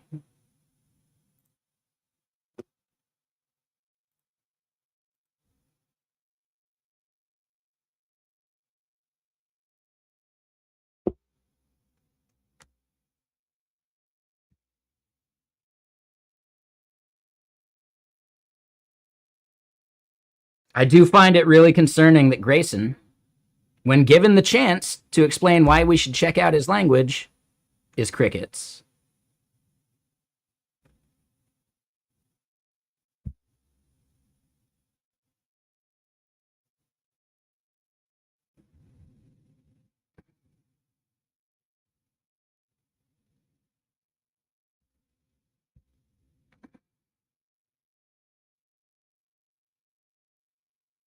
But anyway, let's keep going. All right, so as far as ACP and how this works, let's double check it.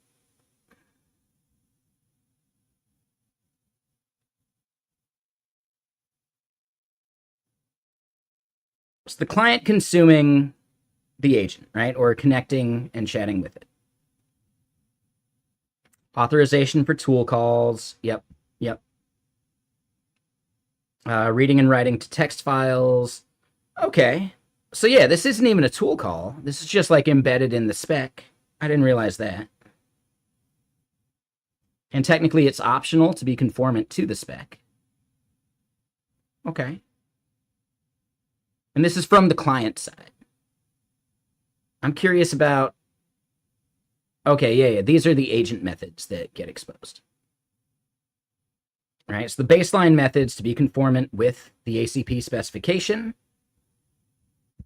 All right, initialize, authenticate, session new, session prompt.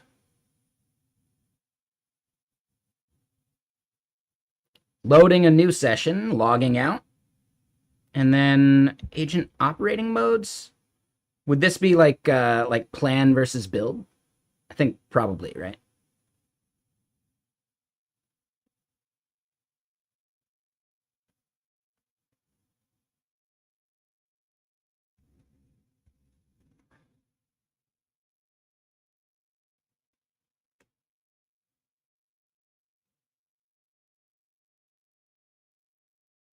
So yeah, modes affect the system prompts, the availability of tools. So that's literally what we'd be doing over here with our subagents in OpenCode, right? Like these would be the modes that are exposed via ACP. Okay, that makes sense.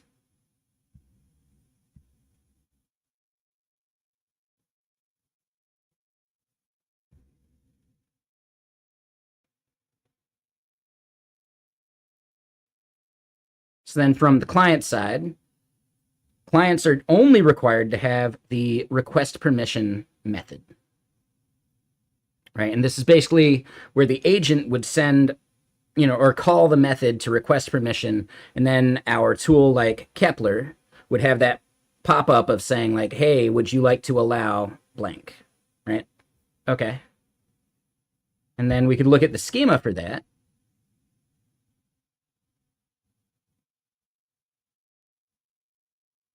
Right, the options that are available, right? And this is the thing that the harness would be doing, right? So Claude Code would be like calling the method with this metadata, right? So the tool call, the session ID, the options.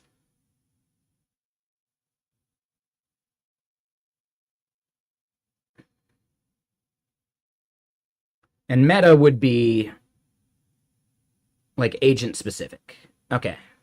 So then from here, the response coming back from the harness, from the orchestrator or the client, that would go back to the agent with only the response and maybe some extra metadata. But that metadata is probably...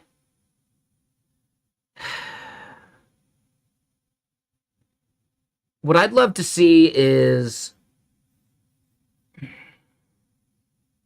Would there be a way to, like, inspect the ACP between something like Codex and Kepler? Because then we could see, like, what the metadata comes back as. I wonder if there's, like, a schema object within meta to know what you would send back as metadata with your response.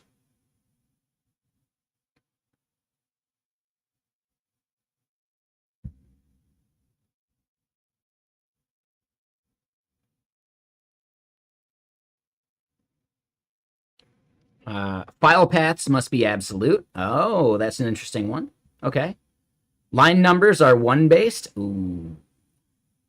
Ooh.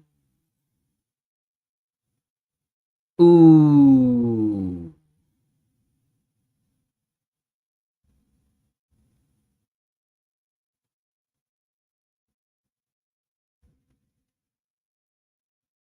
How do people feel about that one? Lua devs are probably fine.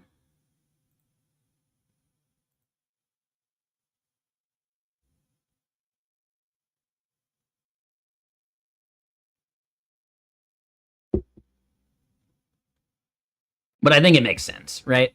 Like in an editor, like VS Code, yeah, it's line 1. It's not line 0.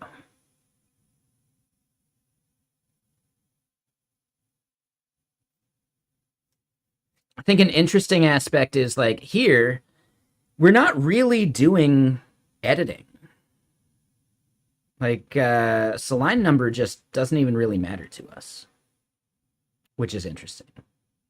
And then, yes, there's JSON RPCs, error handling. That's just its thing. Sure. Now that I'm thinking about it, I'm not sure I like this album. Like, it's a little too dark. If you guys want me to skip this album, just let me know.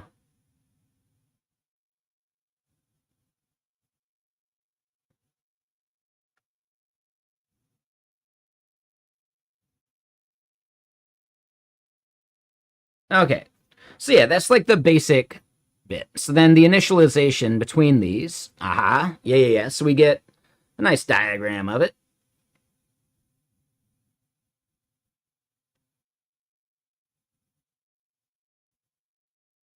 Right, negotiating the version, etc. There's only one version of the protocol so far, which makes sense.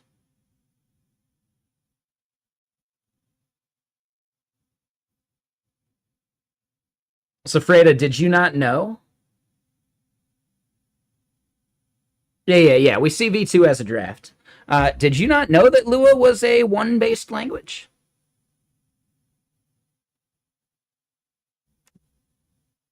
Oh, you're just saying you've never used it? Yeah, it's actually a nice language. It's the power of meta tables is really interesting. It's very similar to like the power of prototypes in JavaScript. If you really want to like dig in and understand like the interesting bits of JavaScript, prototypes are really, really cool.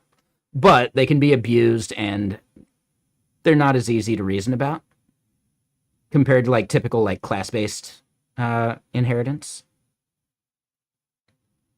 And in Lua, yeah, meta tables have similar like foot guns.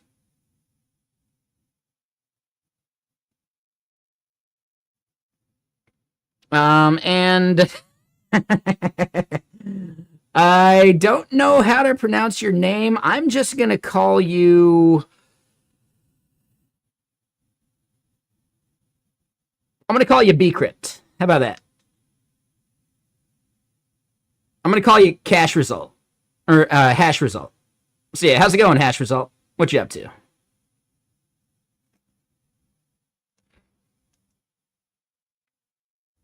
So is my MCP server a hosted service hosted on a specific AI hoster?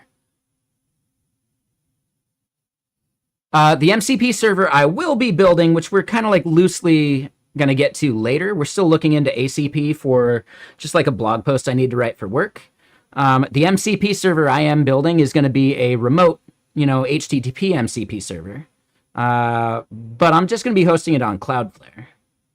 And it's going to be connecting to my REST API that is just a VPS on server.pro, which I believe is just doing like some reselling of either Hetzner or OVH. I forget which one.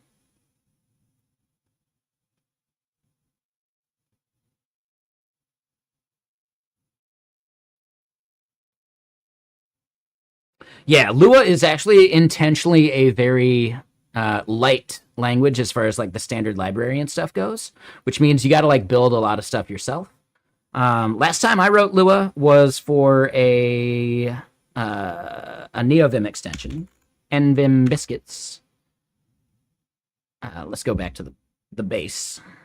Right, so in NVim biscuits, right, like I had to write Lua to do this whole like annotating the last bracket of a block kind of stuff, and it's really fun.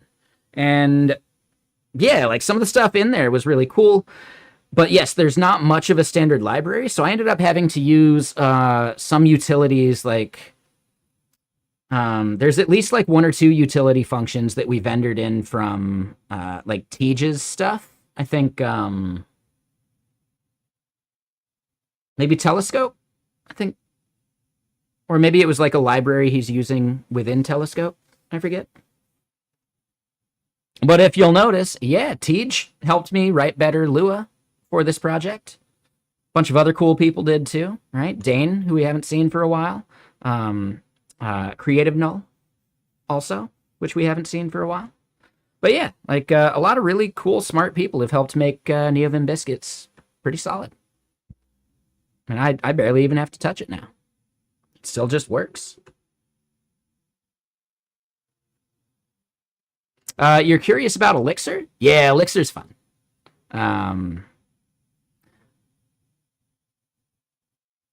Is NeoVim on standard Lua or Lua JIT? I don't remember.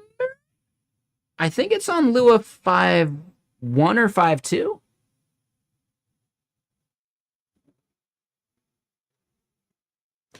Let me double check. I feel like that's something that we should have annotated somewhere. Lua JIT is stuck on 5.1? Okay, so that would make sense. So it may be using Lua JIT, and it's just like we have to target 5.1. That was one of the things Teige like came on as a guest on stream for a while. I do still feel bad about this. I don't know. I still haven't even like I haven't even addressed this with him. But when he did come on, it did feel like he was kind of talking down a bit, as if I'd never touched Lua before. And I definitely, I think, responded harsher to some of those statements than I should have. Y'all know me, right? Yes, I can be a little abrasive sometimes. That's a me problem. I'm working on it. But yeah, I feel like that should be documented somewhere. So I don't remember. I would guess that it's 5.1 that we were targeting.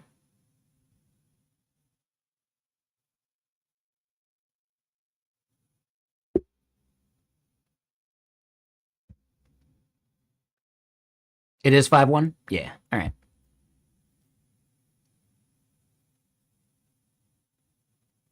Yeah, exactly. There's definitely some like breaking changes between 5.1 and 5.2 and 5.3, right? I don't remember what they are, and Teige definitely did, and that was like one of the parts that I liked about what he was telling us. But there were definitely some things where I don't know. I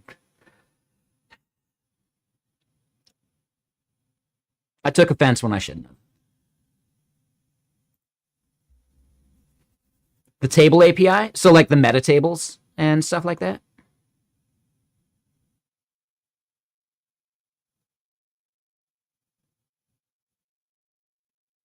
Just plain tables. Oh, not even like meta tables. Okay. It's cool to watch devs writing code using Vim or NeoVim. Yeah, it's pretty fun. I don't know. I don't care enough.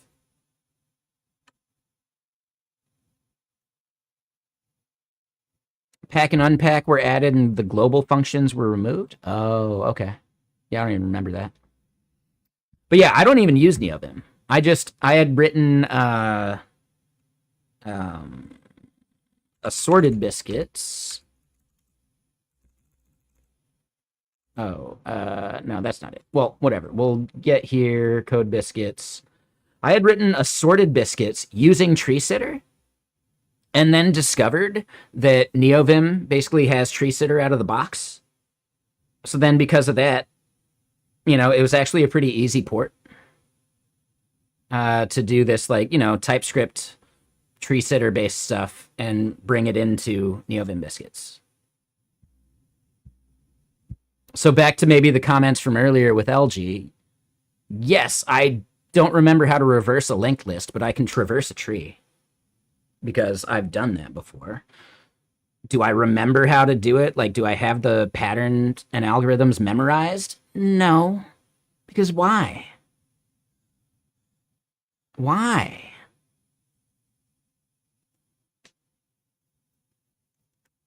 Well, no, design patterns. Technically, when you're when you're using tree sitter, the method's exposed to Lua. It's just programming and it's easy. Like, you don't need to worry about the Lisp like any stuff, right? When you're consuming tree sitter as a library, the internals don't matter.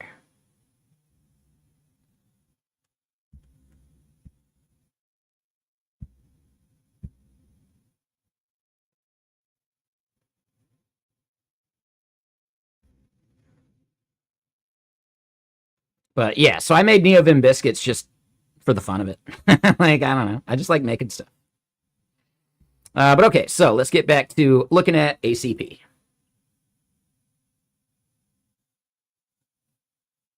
Did I use tree sitter queries? I can't remember now. Hold on.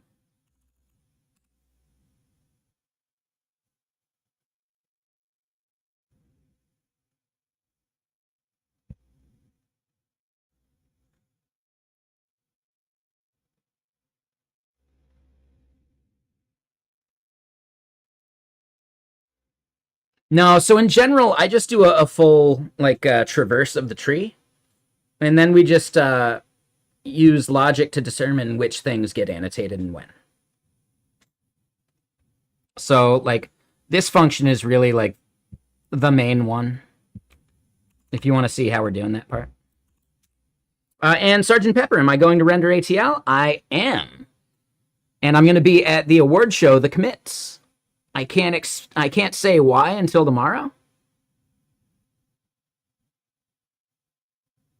But yeah, I had to buy some like, you know, cocktail attire to be able to go. You're gonna be there this year? Nice, so we can hang out. Hell yeah.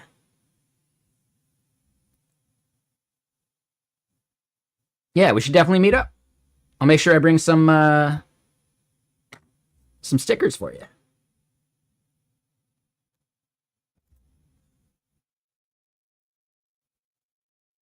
I actually fly out tomorrow morning.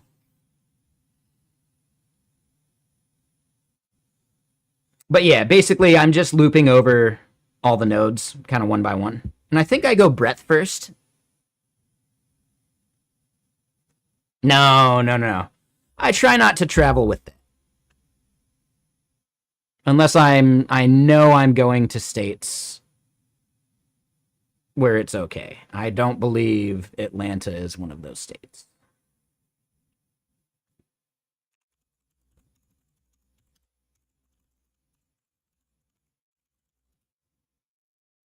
Oh, nope. I think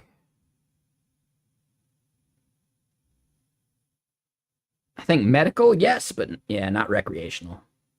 Nah, it's not worth it. No, and I've typically only done it by accident. You know, like I've flown back from a couple places with, you know, things in my bag to Washington, like joints, because I forgot they were even in like a pocket. So yeah, I wouldn't recommend it. I don't think it's a good idea, but I've done it by accident before. One time I had one in the beanie by accident because I forgot about it. Be very careful about that going to Atlanta. And it's not like I'm trafficking to like do anything with it, you know.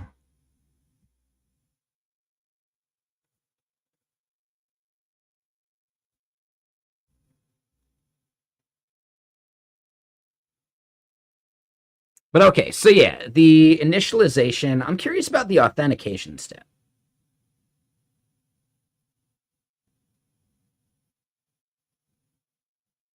Yeah, exactly. Saw it in the airport. Discreetly threw it away, maybe.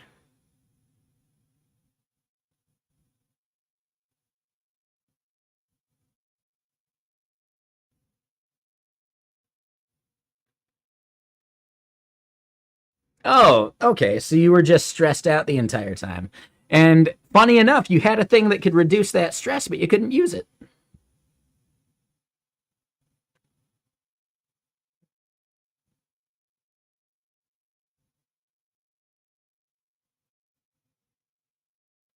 But yeah, I'll definitely buy you some whiskeys. Have you downloaded the Render ATL app?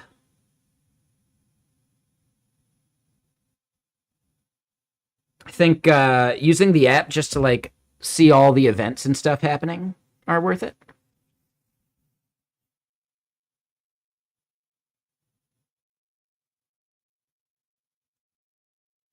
You don't fly till Tuesday. Well, yeah, not just sessions, but like the parties, kind of like throughout the day.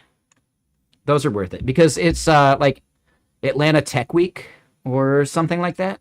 So there's like a bunch of other kind of like satellite events that are worth checking out too.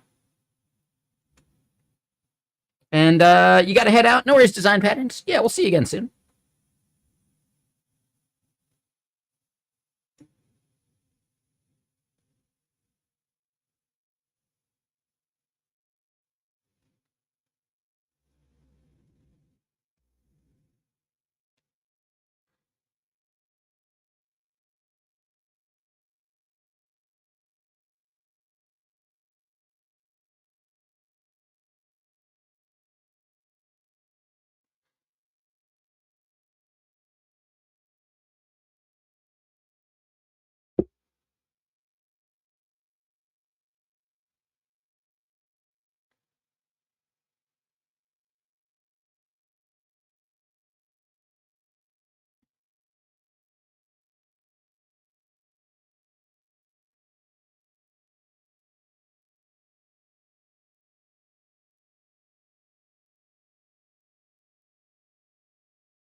I'm curious about this. Has anyone actually done authentication with something like Claude Code through an orchestrator, right? Through T3 code, conductor, warp, etc.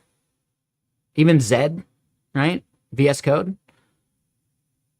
I feel like I've always just authed with Claude Code or Codex or whatever in the CLI first.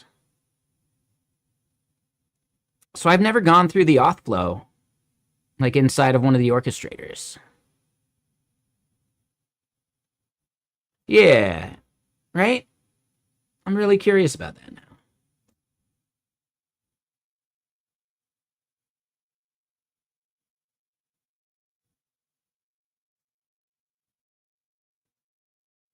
Yeah, CLI. Yeah, that makes sense.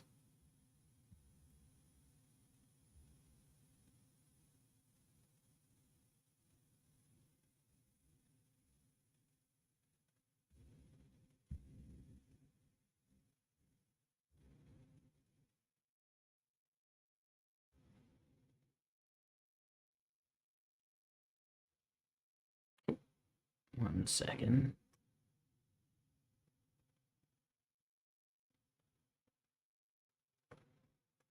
All right. Anyway, yeah, this album. I don't know if I'm a fan. I'm gonna hide this from my list. That way other people aren't tempted to listen or purchase. That one wasn't that great.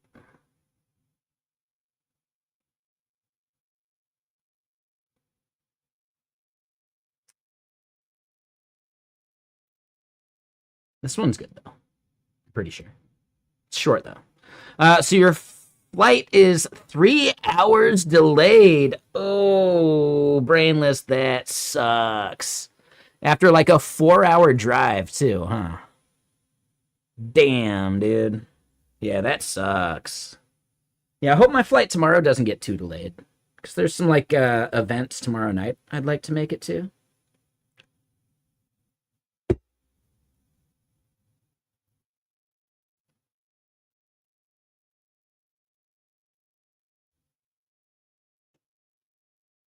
Oh, and Sergeant Pepper. So I'm gonna guess that you're not flying. Oh wait, yeah, you're flying in Tuesday. You may not even arrive in time for the commits. I was gonna say if you wanted to attend the commits, I have a +1, but it is cocktail attire and strictly enforced.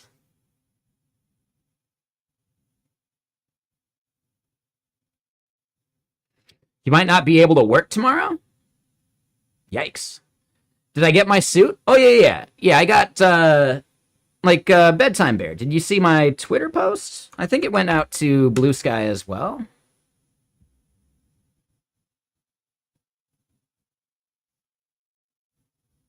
Hold on, wait. There it is.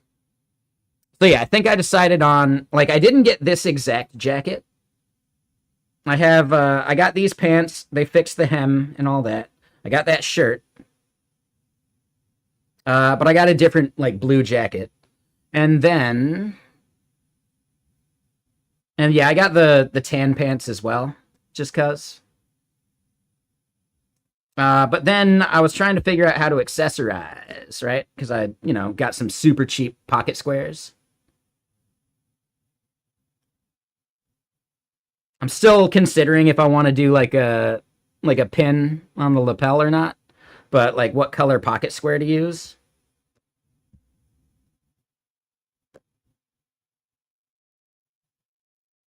I don't know. I'll probably either just do the white one or like the light blue to match the shirt. Fuck it. Like, I don't think I have to do the tie. So yeah, I'm just gonna, not have the tie. First time I see me in a suit. No, I wore a suit to prom. Like, yeah, I wore a suit to my senior prom.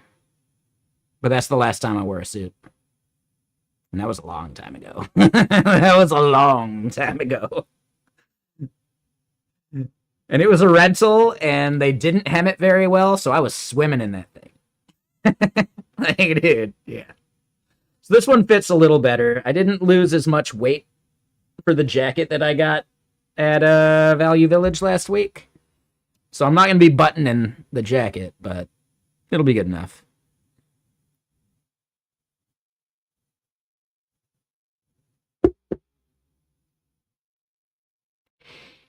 And yeah, someone made a comment that, yeah, I should actually reply.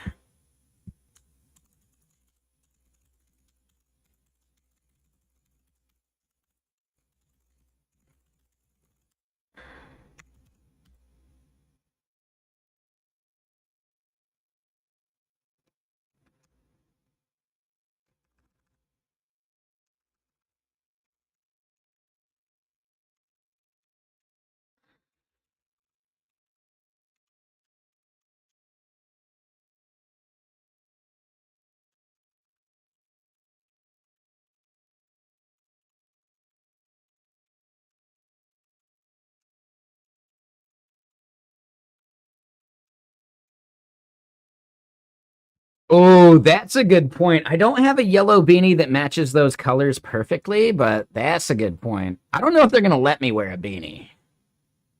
I'll bring one just in case.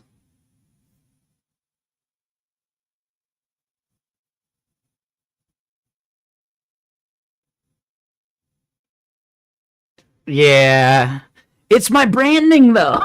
Like, I don't know. We'll see. We'll see.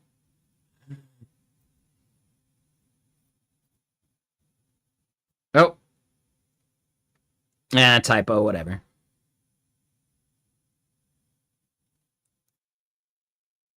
It'd be better if I could wear the tuxedo hoodie, right? But anyway, let's get back to the ACP stuff. And we can keep chatting. This is the best part. It's the whole reason I stream.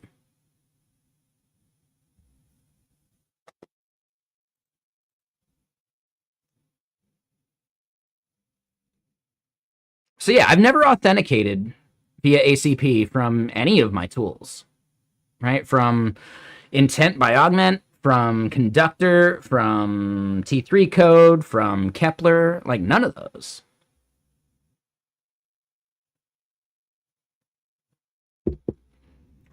Typo's fine, human written for sure. Yeah, that's one of the things I'm most proud about. Like,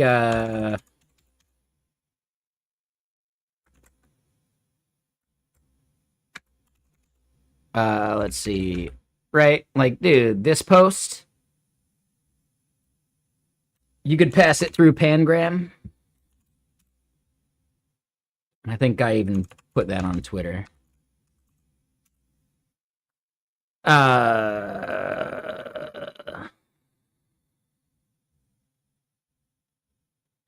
Right? 100% human written.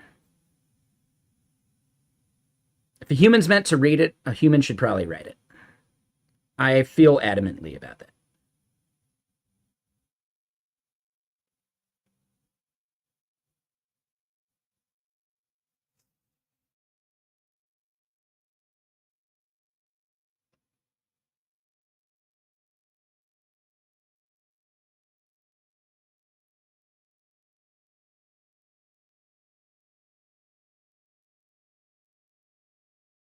But yeah, like, I consider this a badge of fucking honor. And I think, hopefully, every post that I write could be passed through that, as long as I'm attached as the author. I have written some stuff that then, like, well, okay, if my name's not on it, yeah, coworker, go ahead and pass it through the clanker. I don't care.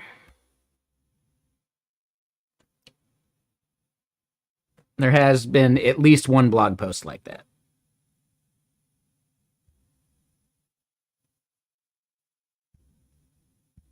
But I do not want to feel guilty about just shitting out slop onto the internet, you know?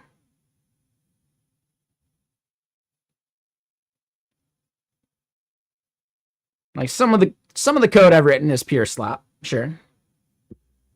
Some other things have been pure slop, sure. Some of the marketing content on Messijo is absolute slop. It's mainly placeholder, better than lorem ipsum, right? Maybe not. Maybe not better than lorem ipsum.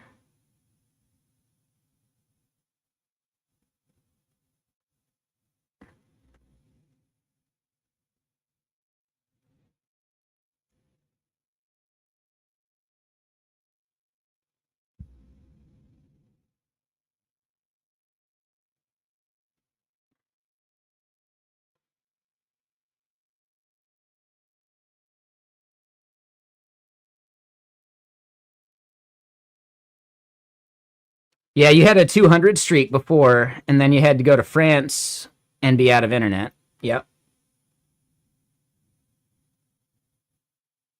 No, we get it. And yeah, no worries there, Kenny. It happens. I think the highest we've gotten is chaotic. I think got to 420, which was pretty good. And I think they kept it going too, but Twitch just broke it. So how dare you, Twitch?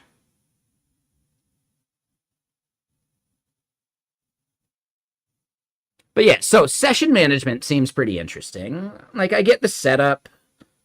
I'm curious about the MCP server stuff a little bit. Close to 200 when you went on a cruise? Ah, yeah.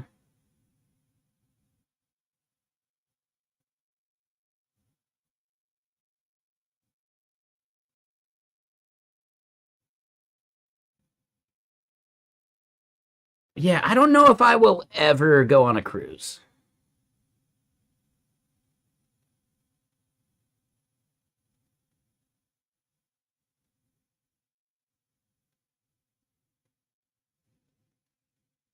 I don't think I'll ever go on a cruise. I know, dude. Exactly, Sergeant Pepper. That'd be way better. But, I mean, the infrastructure and code to do that is probably a pain in the ass. And, like, is it worth it? I don't know.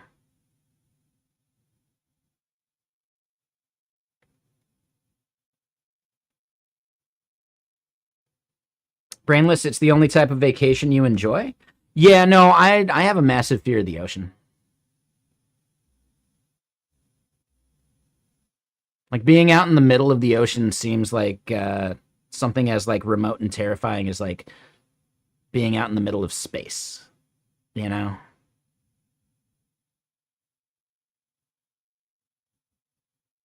Just the yeah, something about that. Like you are at the whim of forces so much greater than yourself.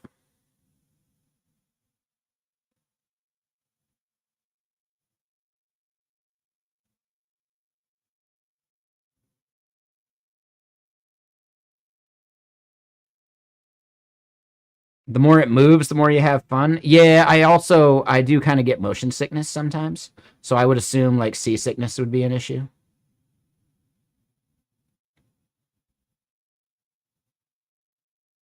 Like I can't read in the car. I've always envied people that can read in the car.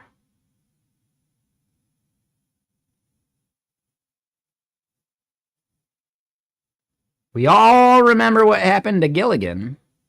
Those poor people. Hold on. Who here remembers Galaxy Quest? I love that movie. Come on, you didn't think Gilligan's Island was real, did you? Those poor people. Yeah, it's so good. I love that movie.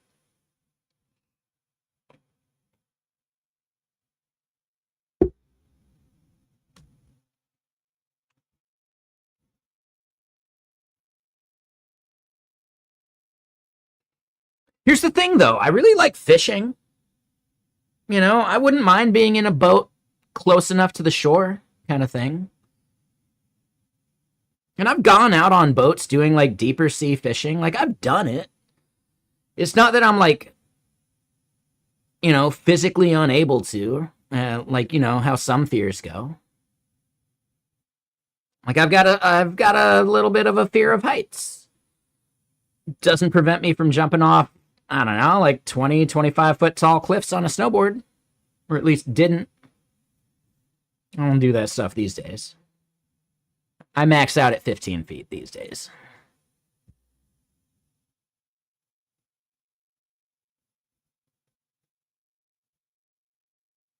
But yeah, SSE deprecated. Awesome. So they are keeping the ACP spec up to date, which is cool. Or like the documentation for it. Because the changes for this just happened like 2 weeks ago.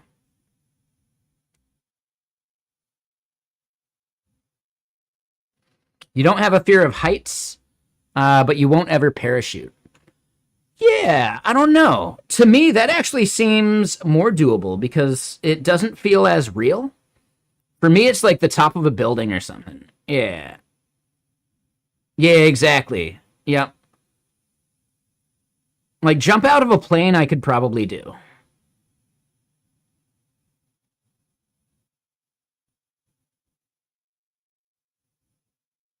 Like, jump out of a plane, I could probably do. And, I mean, there's definitely stuff. Like, I don't mind doing those, like, you know, the stuff at amusement parks where it's like the parachute drop is what they call it, where they, like, take you up and it's just like a thing and then it just drops. I don't mind those either. I don't mind, you know, roller coasters. The thing I hate about roller coasters is just your head bobbing between the fucking rubber. Like the fucking rubber bullshitty things. I fucking hate those. Ugh. Just the worst.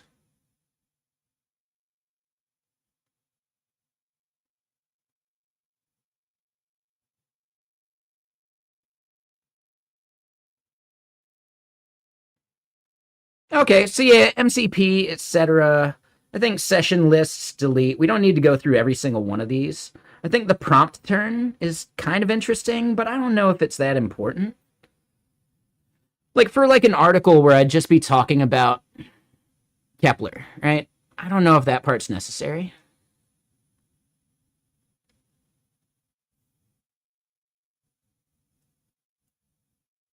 All right, so the parts that we think matter, right?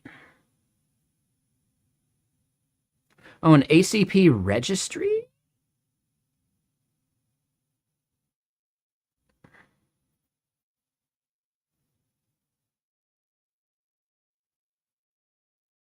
Oh, okay, this is purely for the agents themselves. All right, just had to double check that.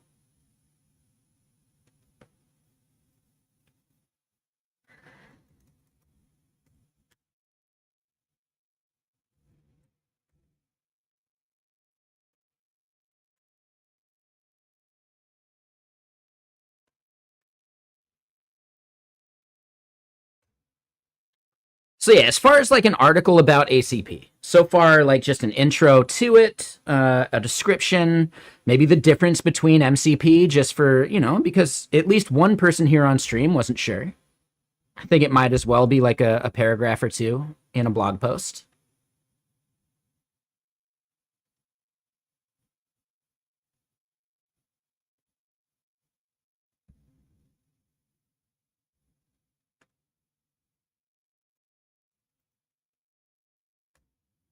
Maybe the transports is a good note. Right, JSON RPC and schemas.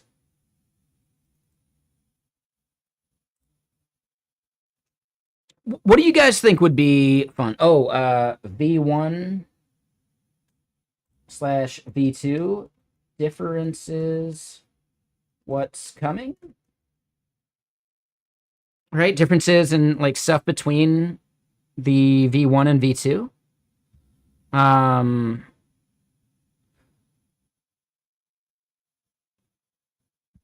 Right, slash commands.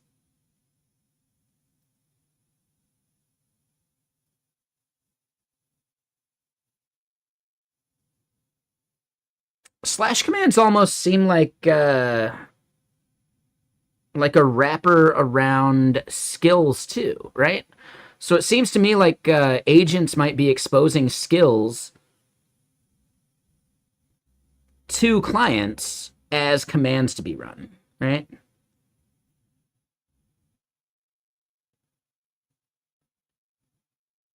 And then elicitation, what is that, right? So requesting structured information from users.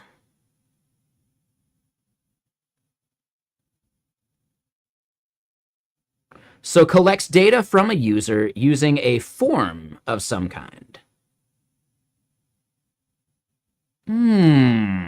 What would be a good use case for that?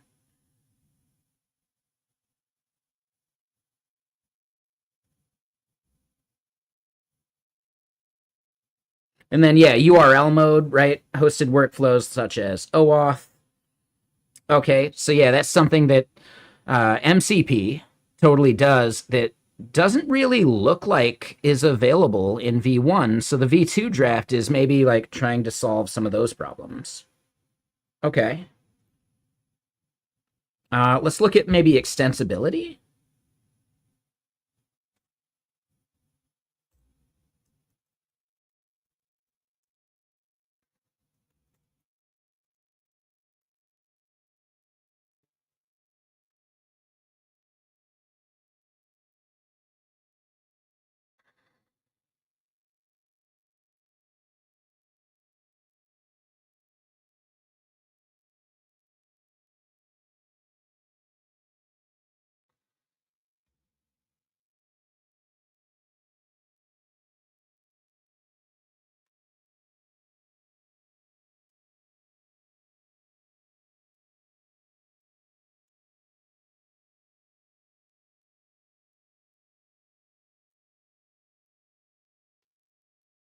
I'm curious, is pi listed in here? Because I think it should be, right? Pi ACP. Ah, yeah. Because you need the ACP adapter for Pi. It's not included out of the box. Yep.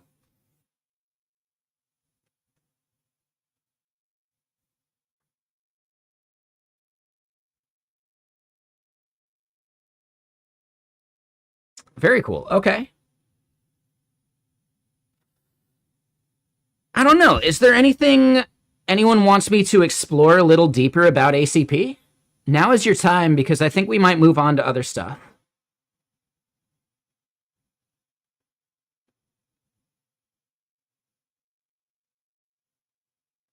But I needed to at least like do some of this. I needed to discuss it because the fact that like we even did that, right? 6-8 or 646. I almost called them 686 because that's a snowboard brand. Wait, is it 686? It is 686, right? Shit. Hold on. Let me double check. I know it's numbers.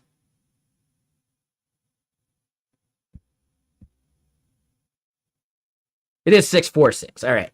I wanted to call them 686 because that's a snowboarding outerwear brand. And that's why it like threw me for a loop.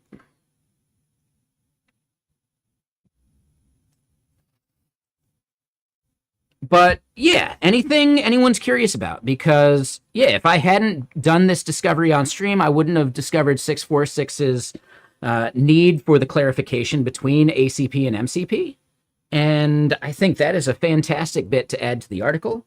So any other things that people are curious about or would like to dive into deeper or understand more or even chat about, let me know. I do have to use the restroom, but now's a perfect time to make some comments and think about that. And maybe it makes it into this blog post I write.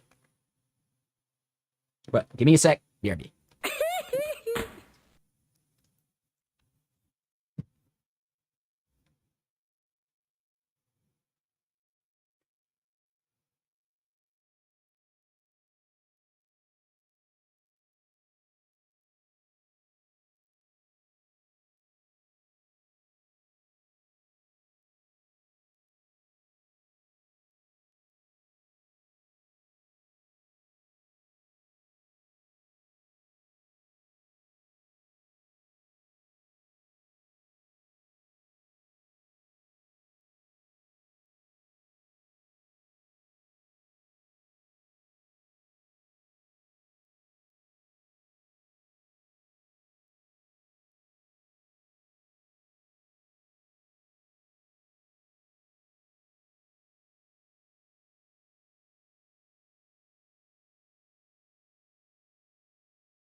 Alrighty then.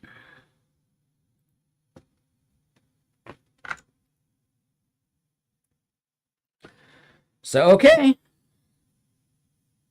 Speak now or forever hold your peace. No, I'm kidding. If you have questions about ACP and MCP, feel free. We can talk about it more. But I'm going to start looking into and building some other stuff because I think I have enough for, an article. It's not going to be terribly deep, but yeah, I think I got something I can write tonight.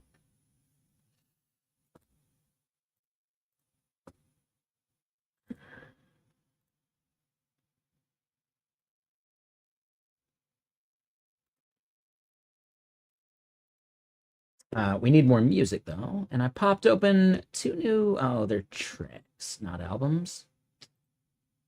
Weak.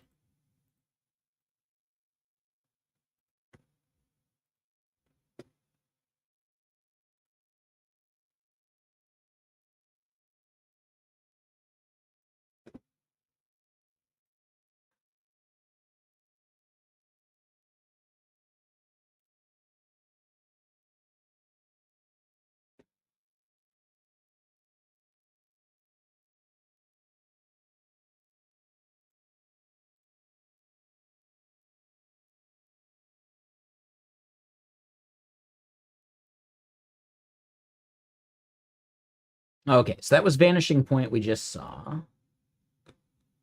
Trying to find some more stuff by this specific artist just to see if they got some.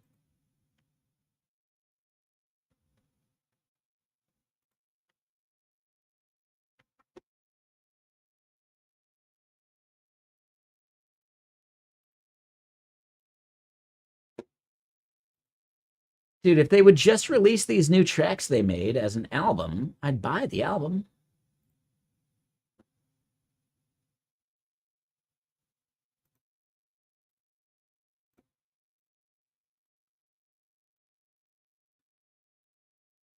Yeah, oh well.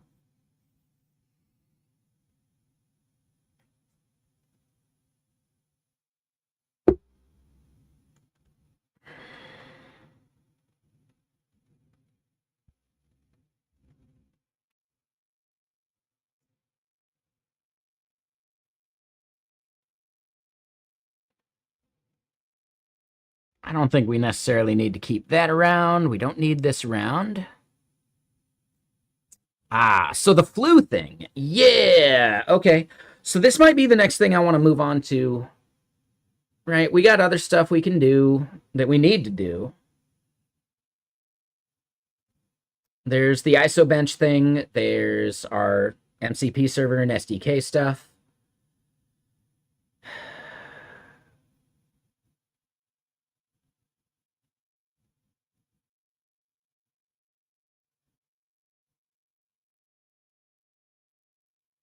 Yeah, I like the idea of building this out as like a separate thing.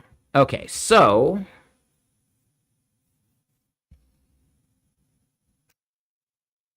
right, I've been wanting to use Flu for ages.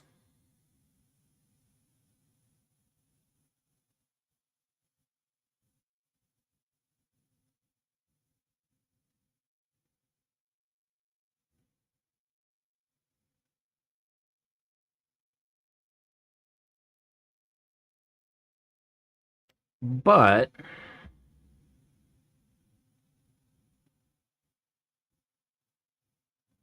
how does this actually work?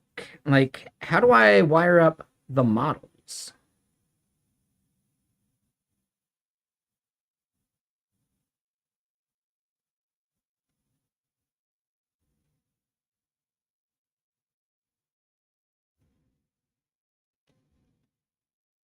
I feel like there's something lacking in their docs, but maybe it's over in here.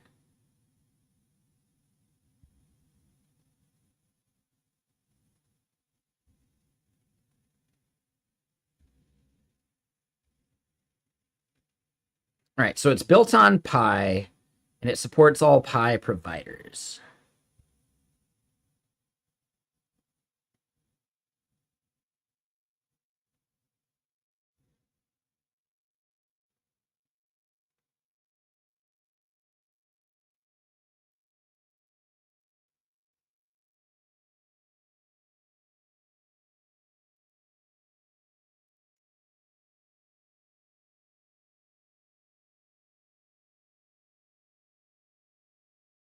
Oh, subscriptions versus providers. That's like a separate thing. Okay.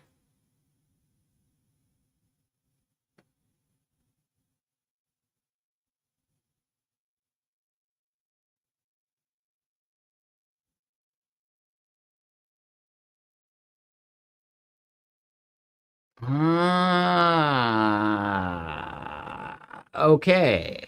Okay.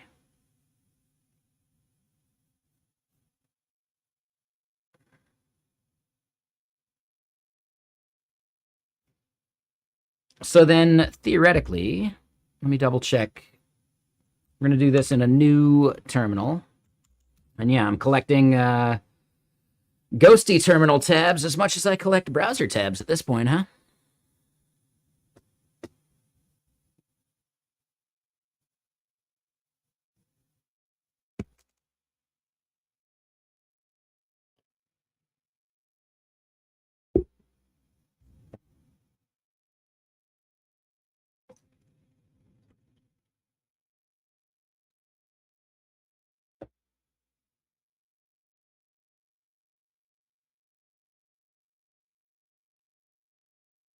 Oh, this song's the reason I bought this album.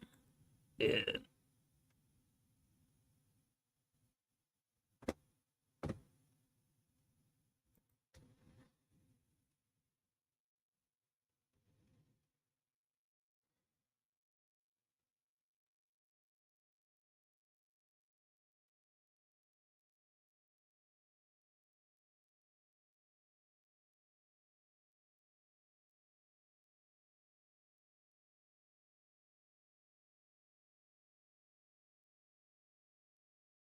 What's up, dentist? How you doing?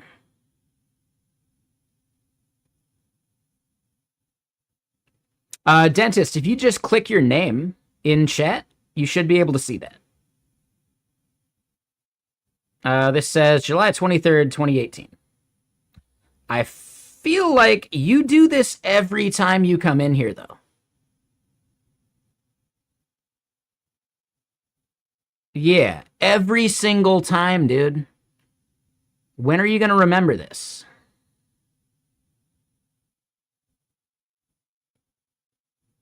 Every single time.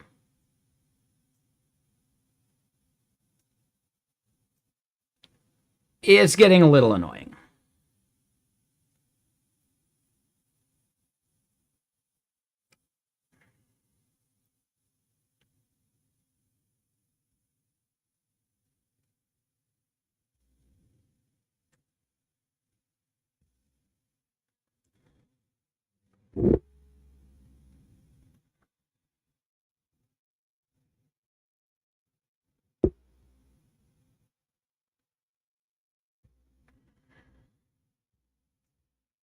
All right, so we can just manage the subscription separately.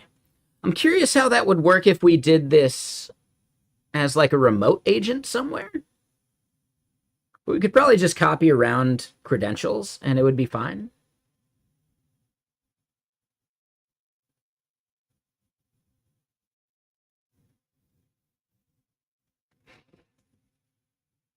Okay, so here's my current thought. We're going to create a new project.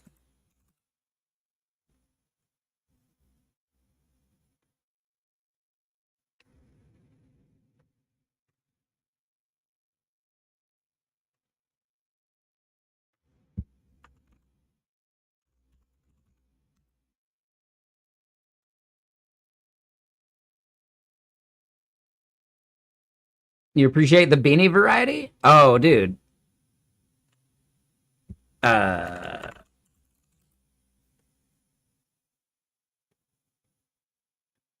Technically, I don't switch it up enough. There's beanies in that bin I haven't worn in years.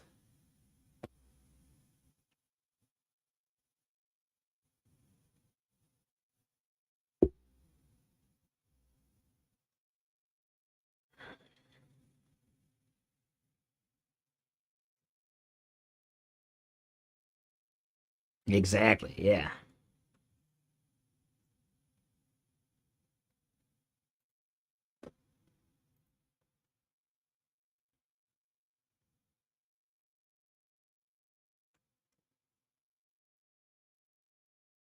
All right, so we're going to create a new repo.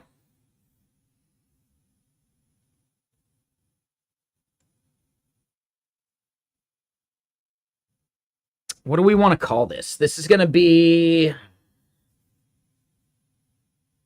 Change Watch.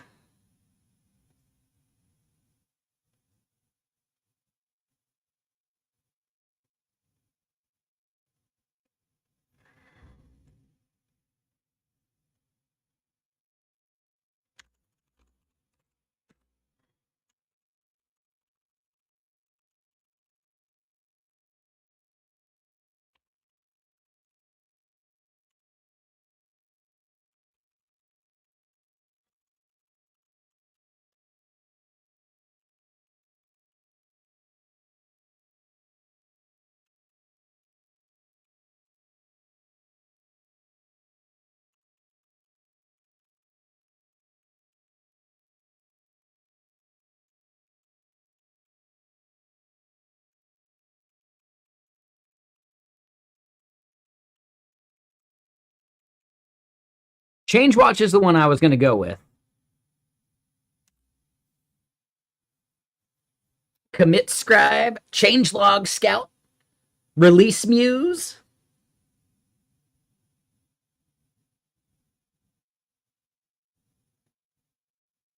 Patch Press. Ooh.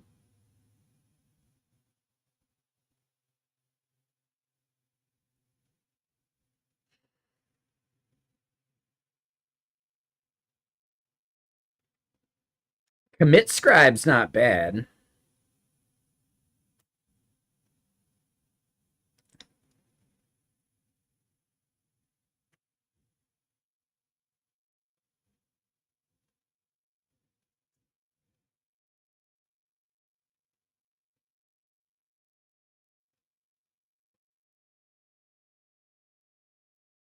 It really is. Yeah, exactly. Talented. Yep.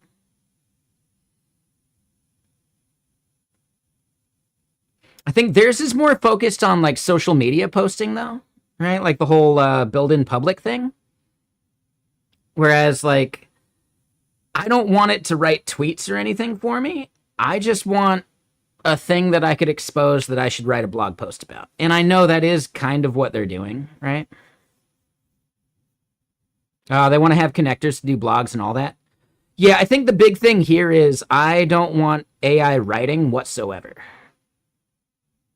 This is more of a thing where I don't want to have to, like...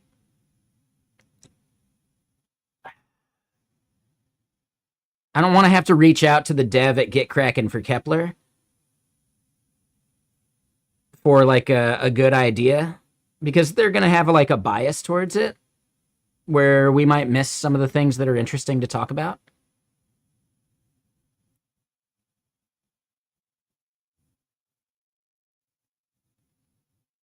I could definitely put their thing in the README.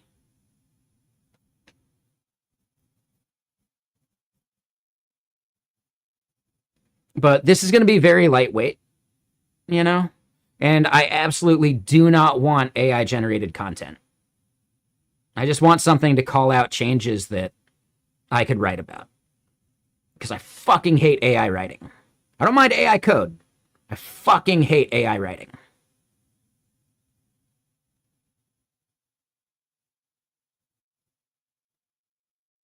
Yeah. Right? I hate it so much.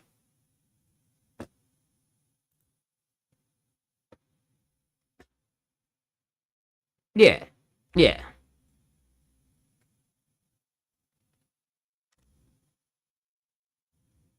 I don't know. It's just like, it's like an effort thing. If you're not going to put the effort into writing it, why should I put the effort into reading it?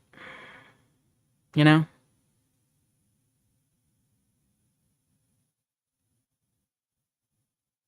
Blog posts, tweets, even. No, not summarizing a changelog.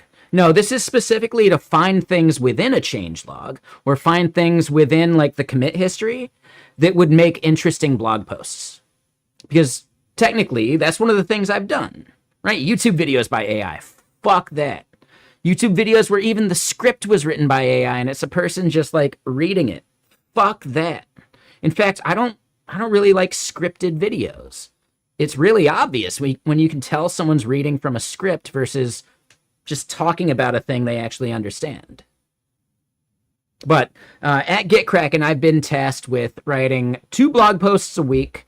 I think that's a bit much, personally.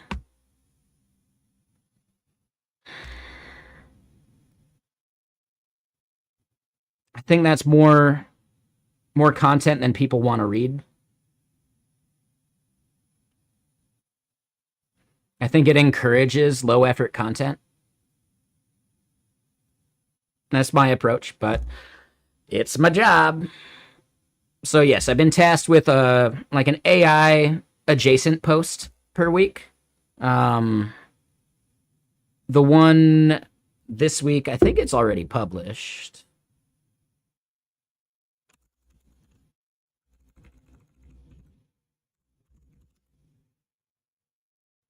Open models are closing the gap. Yeah, this one.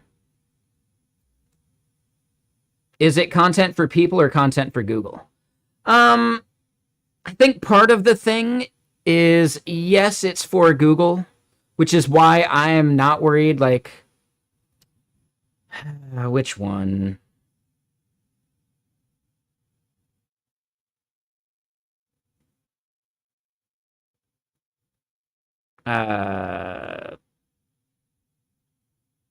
This one right here. I wrote an initial draft. Jesus fucking Christ. There was 0 QA on this. Jesus fucking Christ, dude.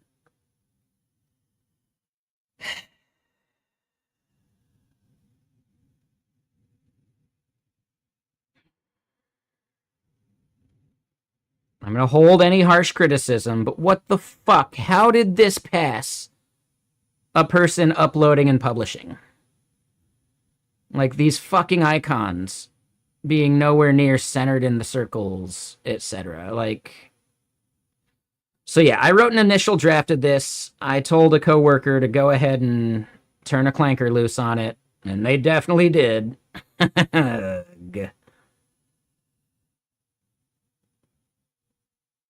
It looks like maybe they left it. Yeah, but dude, this fucking image, like... Yeah. There's a reason this is posted by GitKraken and not myself.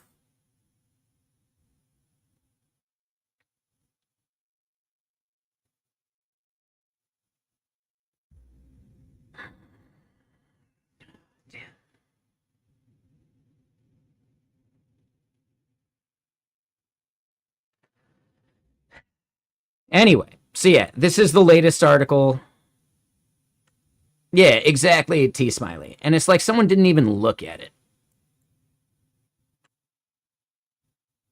It's like someone didn't even look at it. That doesn't... It's such a bad look.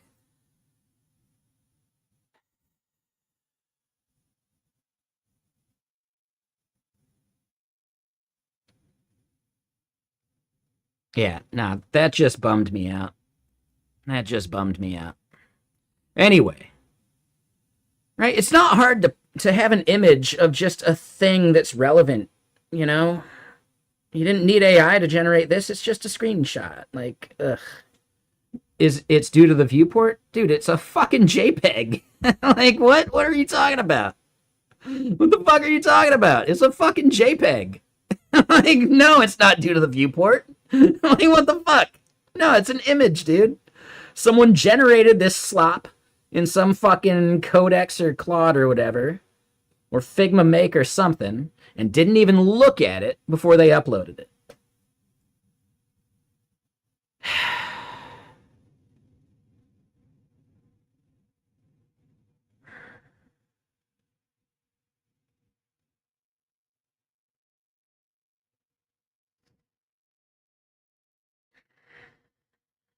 That shit bums me the fuck out.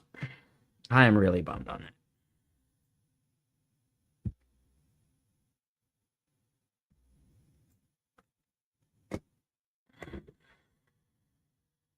Anyway, whatever. How do you misalign icons like that? Is it a Canva thing? You prompt a model to do it, I guess.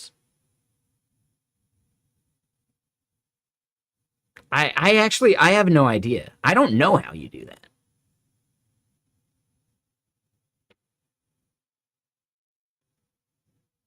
Like, why is this even GitKraken MCP? Well, yeah, I guess it's related to our MCP, so it does make sense. It's the Claude code plugin. But no, like, I don't know. It's got to be some Figma Make or something.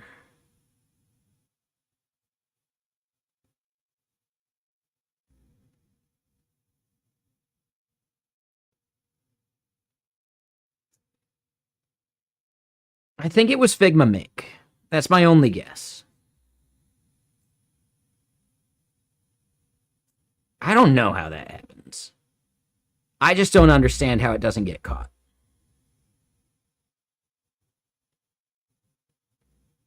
You know?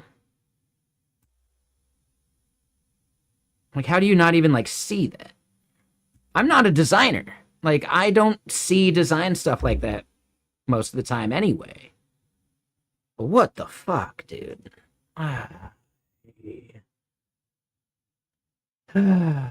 Yeah, I don't know. I have no idea. My guess is it was a Figma Make thing. But, dude, that just bummed me out.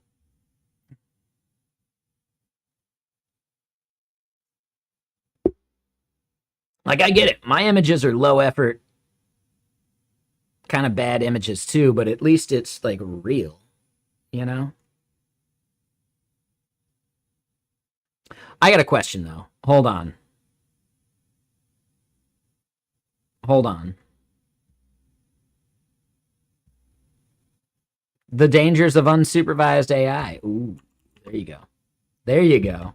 Let me get another album going, but I am curious if y'all are willing to maybe, like, you know, give this a skim, or at least, like, the thing I'm getting at is, you know, just to sum it up real quick, the premise is open models are closing the gap. right? We talk about the current landscape, the artificial analysis image above, and then we go into specific providers and like the jumps they've been making compared to, you know, things like Opus that are just like jumping by like 1 or 2 intelligence points as they go. We're seeing Minimax jumping, dude, like 6 points right there, easy. GLM jumping 11 points in intelligence right there, boom. Now, it's not perfect, obviously.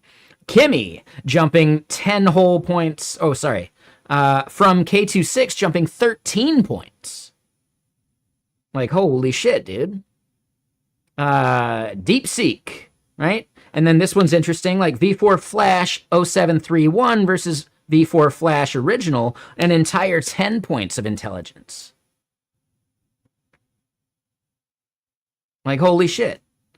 And then, hold on, Talented, I go into that right here. DeepSeek is a very interesting case. They were one of the first open weight models to begin really competing with the Frontier. However, they caught a lot of flack for distilling the Frontier models to do so. I think that is a bit hypocritical of the Frontier model providers to take offense to such a thing. After all, the Frontier models ingested the entire internet and trained their models on it with seemingly zero regard for copyright.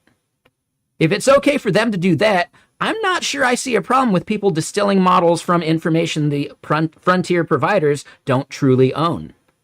But that's content for another rant. Right? Like, dude, what the fuck? How can they be so pissed off about that when they did almost the exact same kind of theft of intellectual property on the entire internet? Right? Right?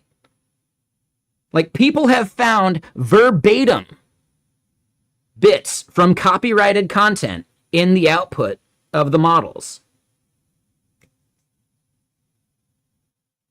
How can they get upset about that? I consider it bullshit. It's entirely hypocritical. So, do we think this is too spicy, though? Do we think this might put GitKraken in some hot water? It's my name on it, but it is on the GitKraken website. How do y'all feel about that? What do y'all think?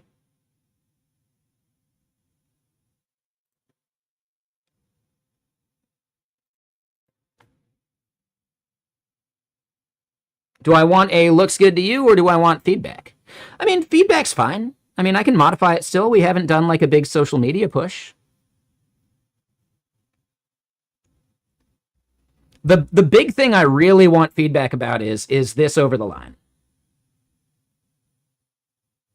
Yeah, exactly. We can always change it. Sure. I'm not a big fan of that. I don't like rewriting history. But I could add a redaction, right? Like a thing at the top saying why it was redacted. I'd be okay with that. My big problem is authenticity is a currency. And it's a currency that is much harder to get back once you've spent it.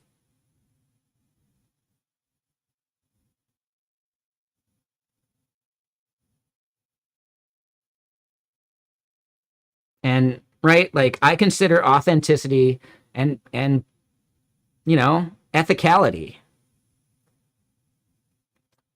to be, like, part of who I am and part of my brand. Does GitKraken want to be opinionated? I was literally told to post hot takes. I'm just wondering if this is a little too spicy. Because in the past, I've written things about certain things supporting, like, I wrote some things about Cursor and Windsurf and, like, some of the stats that we had around that. And I was then told, well, no, we can't publish this because we don't want to upset Windsurf.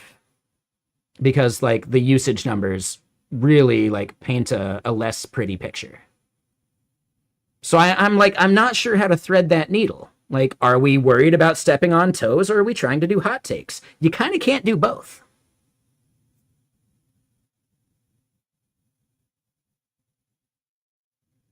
You kind of can't do both. You can't have a hot take without stepping on toes. It's just impossible. Now, I'm not trying to get too spicy. I think technically it's more just like AI relevant comments and news. They said hot take. I don't think they understand what hot take really means. That's what I'm getting at. All I'm asking, right? Not based on the intent that I have. I can figure that part out. Do you think this steps on toes? Do you think OpenAI and Anthropic would be unnecessarily mad at GitKraken? Or necessarily mad, technically? That's maybe the question I'm asking now.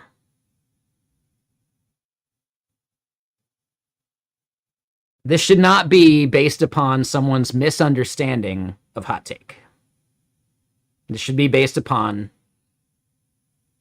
using some empathy. Do we think this might step on toes? Yeah, that's what I'm wondering. Like, where is the line? And then, hold on, I do have another part that I want to double check, right? So just as it seems like the frontier models are hitting diminishing returns, the open weight models are catching up. This is good news for everyone besides the frontier providers. It even seems like the frontier providers are getting scared and trying to create some kind of regulatory capture to prevent competitors from rising up.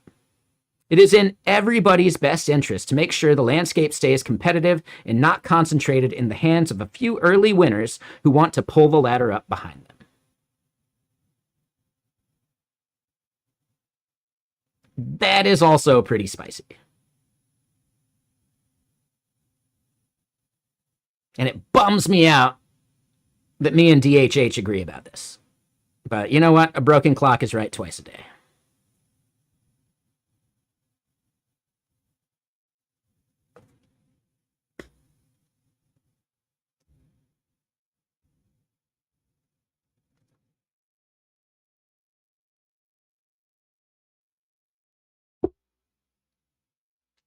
So this is my point. Do we think I overstepped, and should I do a little bit of editing beforehand?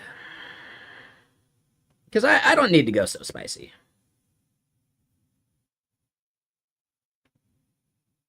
I think so too, right? And again, this is technically me saying this. If we come under flack, well, okay.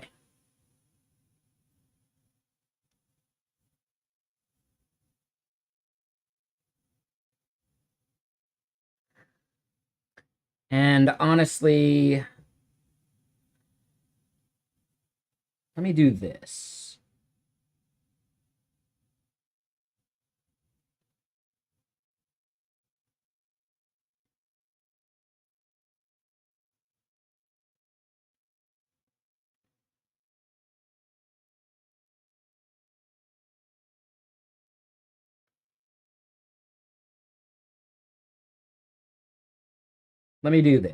I'll message our CEO.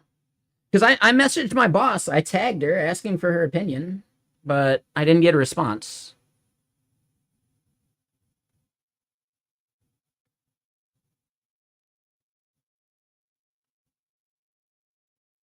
The gap over time? That would be interesting. I think the gap over time is a little harder to show.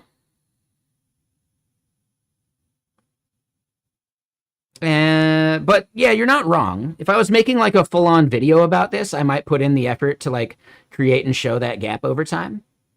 I think it's a little harder to show that gap with just like artificial analysis graphs. So yeah, I don't know. I'll double check with our CEO.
Yeah, exactly. All right. Okay, Larobi, you put it through its paces. All right. What would Soul call it?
Okay.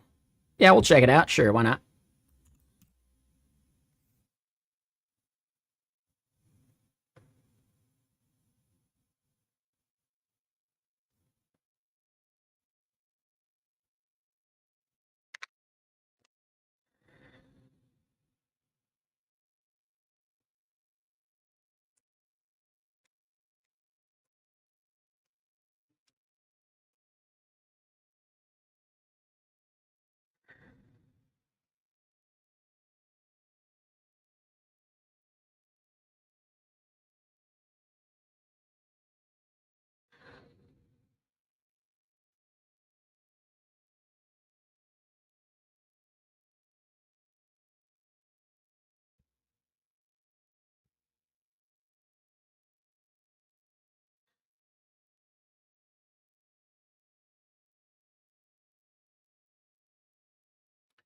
Patch beat. Ooh, patch beat's good. Hold on. Damn, it is a long thread. You were not kidding. Dude, you just gave it one prompt and it went off. Holy shit. What was your prompt? You're a design agency. I just paid 50 grand. Was that it? Okay. Do like the big consultancy firms do to come up with a name. All right. Patch beat. I don't mind it.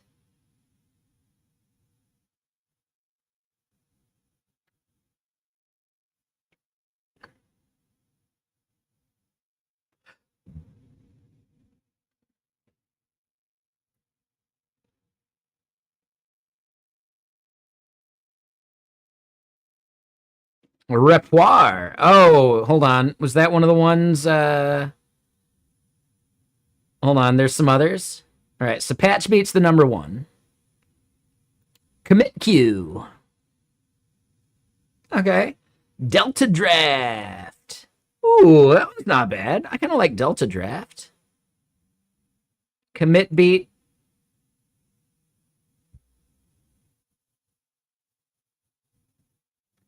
The artifacts it does when asking for a report.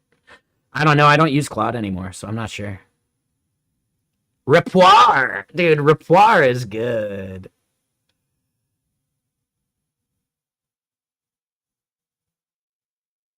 The repo repertoire. Like repoir. Dude, I like repoir. Faint overtones, reporter, and memoir. Ooh.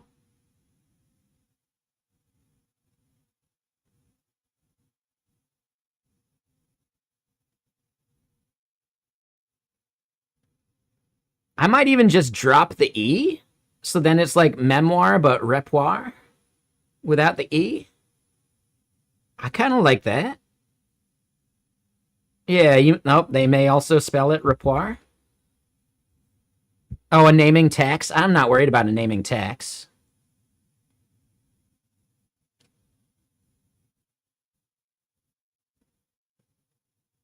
Dude, I like Rapport. I think we're doing it.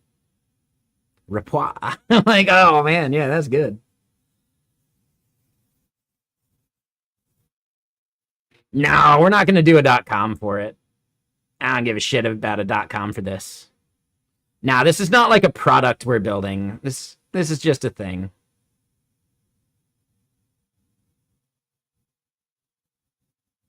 Like, we could just straight up do memoir. Right? It's just a repo that's going to live under my name. So, like, we don't need a namespace. We don't need shit, right? This is a good, easy throwaway name.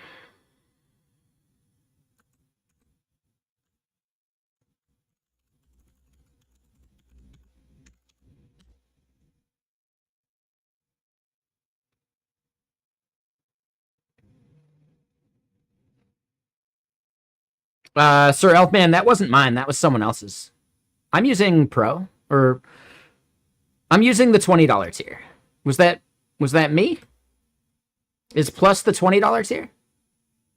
And then Pro's like the 100?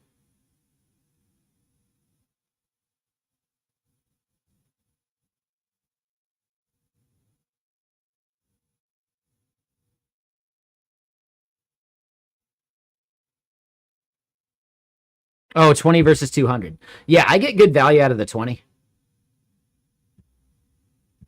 It depends on how much you're using it. Like, how close are you coming to your limits with the 200?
Yeah, for sure.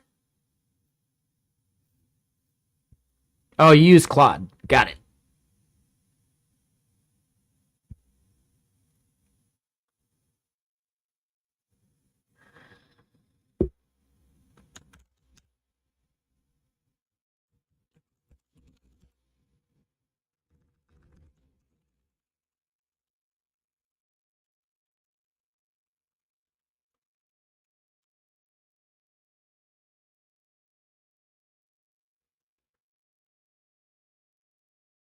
Chat GPT free.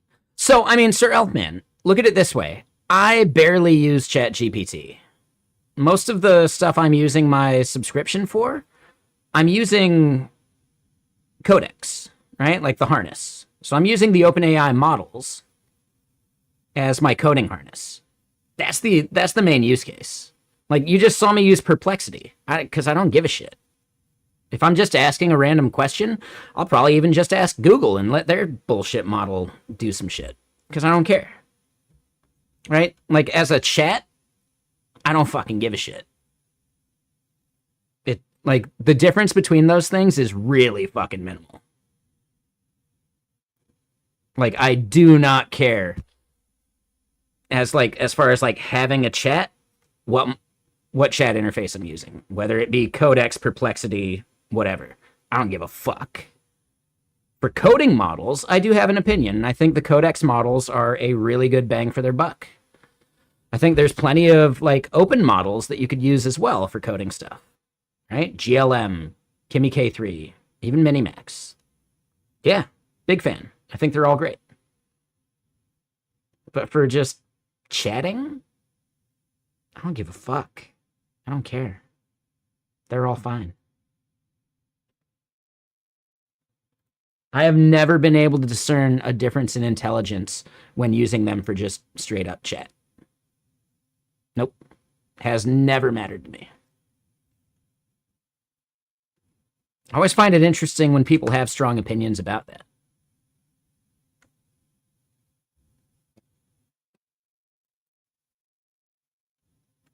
Chat for math proofs. Yeah, I'm not doing that.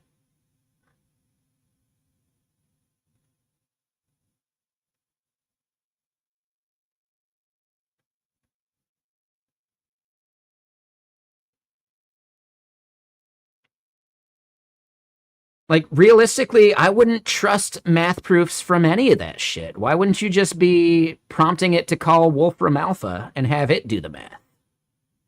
You know? Why would you make an LLM do math? That's a terrible idea.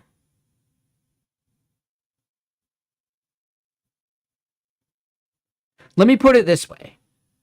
I think there are a lot of people misusing LLMs for all sorts of fucking automations, where they would have the LLM do every step rather than have the LLM create the scripts that are deterministic for the steps. Right? Like, LLMs should be glue. They should not be the core of things. In the same way that your web framework, right? The language you're using for a REST API is pretty fucking meaningless because it's just glue between other services and other things. Your glue language does not fucking matter. Which is why building an API in Go, TypeScript, Rust, whatever, it, like, unless you're caring about deployments, that shit doesn't fucking matter. The availability of libraries could be a concern, but that's, again, your glue language gluing together things from the ecosystem or services you need to call out to. You should have strong opinions about the database you use, but the glue language that calls the database, who fucking gives a shit? Who fucking cares? Same idea, like the LLM gluing together other things. Well, okay, like, yeah, you should have your LLM create things that are deterministic and reusable, right? Feel free, use it for creating scripts. You should not treat the LLM and prompting it as the script and let it ad hoc create scripts on the fly every time. That's a terrible fucking idea. You should be working as hard as you can to extract determinism from these non-deterministic systems. How do you do that? Creating scripts that are deterministic.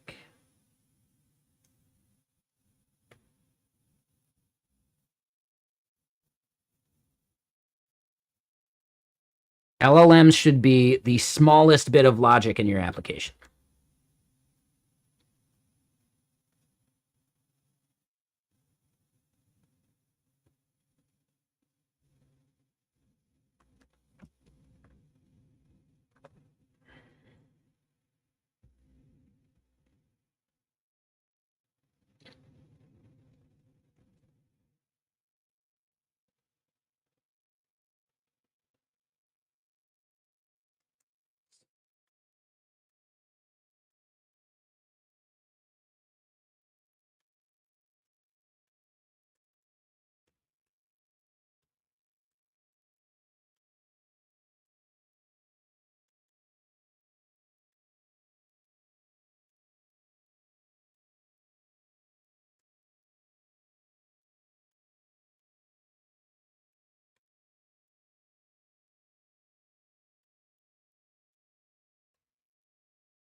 But I don't know.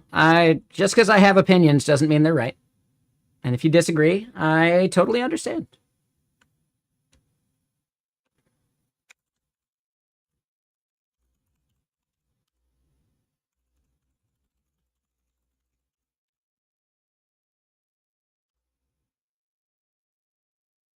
You made a tower defense game with Claude code in 25 minutes. Okay.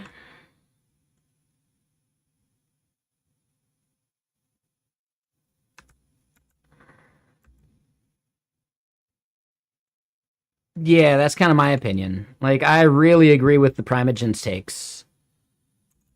about that subject. And hold on, what's this? Hey. Yeah, this post. This one's fun. Yeah, I would not make this post from a Get Kraken account, but yeah, dude. Yeah. But hold on.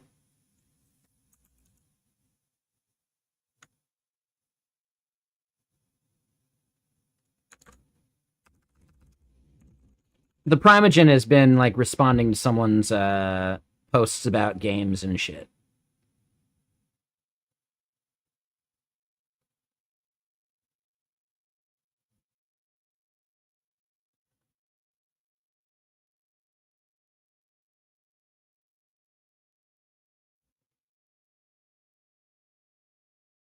Yeah, so dude, this bullshit. Dude, these are fucking terrible. The gaming category is dead. Everyone will vibe code their own games. No, they fucking won't. AI fucking sucks at writing dialogue, at voice acting, at all that shit. Fuck that, dude. The game doesn't need to be good. Y'all are not picking up what I'm trying to say. The way you play games on a computer is changing. You're playing the agent. No, motherfucker. The majority of people who play games are not programmers, dude. And most people, when they're playing a game, and this is something the Primogen talks about, right? Most people, when they play the game, they don't want to know every little detail. That's part of the fun, the discovery of playing a new game, right? If you know every little detail before you play it, why even fucking play it? It has to be rage bait.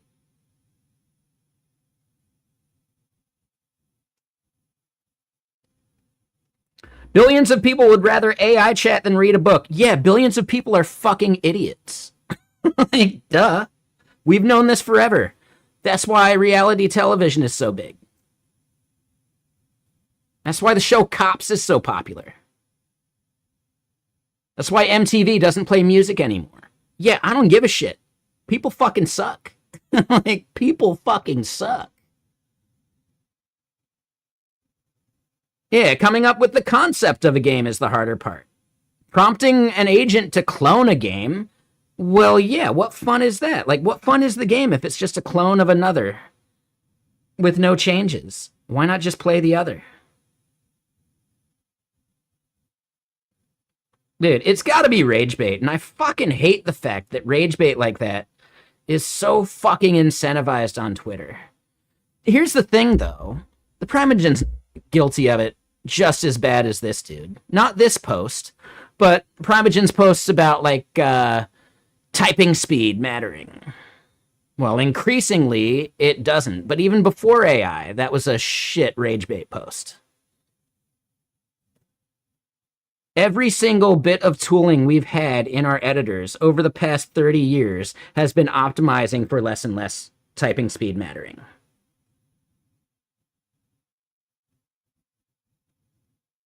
But, you know, like, yeah, Prime is just as guilty of, like, hot takes and spicy shit for engagement as the rest of them.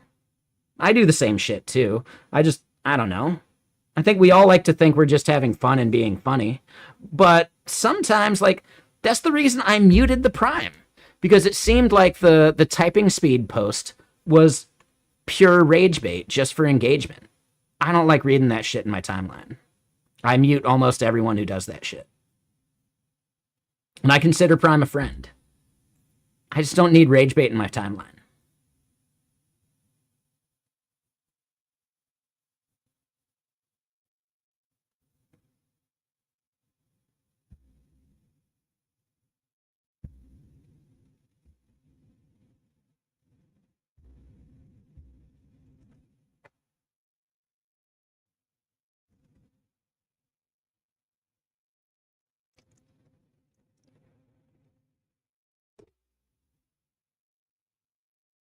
When was software development ever about typing speed? It wasn't, right? And I have a really good bit of anecdotal evidence, and anecdotal evidence is a bit of a logical fallacy, but, you know, hear me out.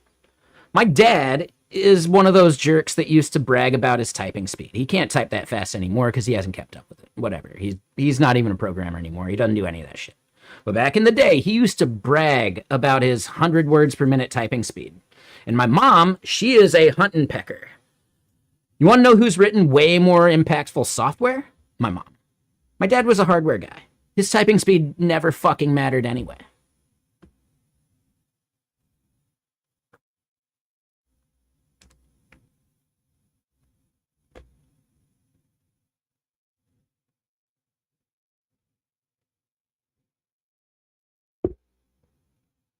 So that's where it comes from. Exactly. And I think that was even one of the things. Like, I can't remember the exact post, but I feel like it was something like that. Like, typing speed matters. I would pick a faster typer for my team over someone who types slower kind of bullshit. Like, just pure fucking rage bait and completely missing the point.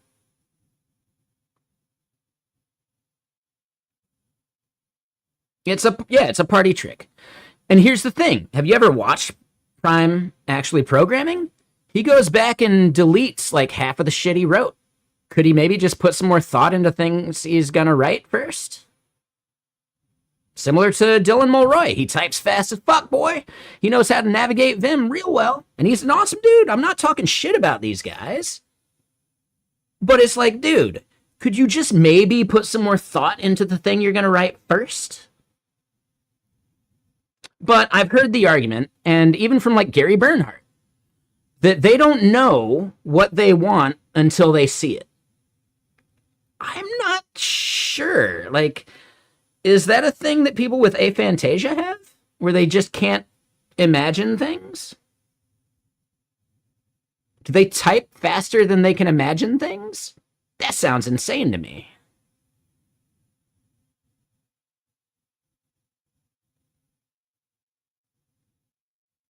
I don't know. Yeah, like, I've never understood it.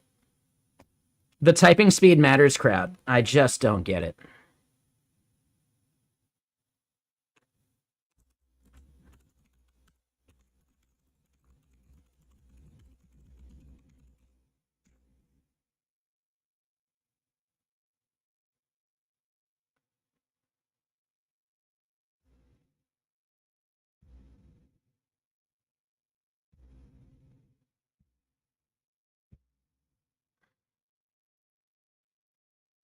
You think you do have aphantasia? I think there are definitely degrees to it. Like, I don't see, like, super vivid photorealistic images in my head. But I can still, like, extrapolate and envision shapes, you know? Like, like the whole thing is, like, picture an apple. What color is it? If you don't already have an instinct of the apple you pictured in your head having a specific color, well, okay, yeah, like you're closer towards aphantasia than super vivid imagination, I guess, right? Or super vivid. It's not imagination because people with aphantasia can totally be imaginative. That's a separate thing, right? So I'm not sure what the name of the other end of the spectrum would be. But yeah, so you acquired a new laptop. Haven't had a personal laptop for years. Now you can go to meetups and work on stuff. Sure.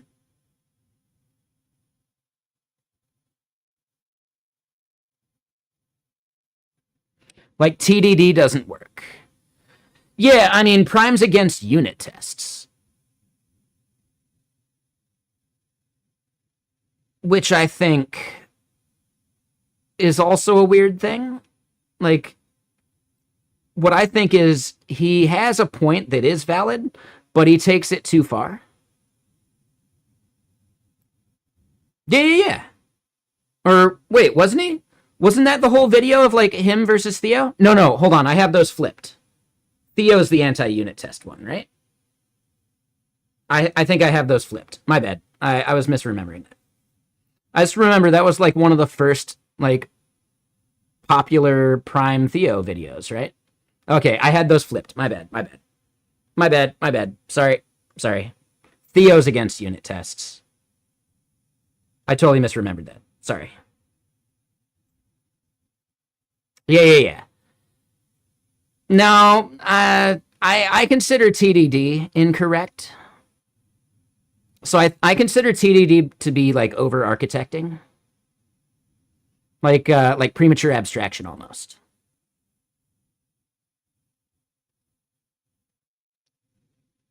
I consider TDD premature abstraction.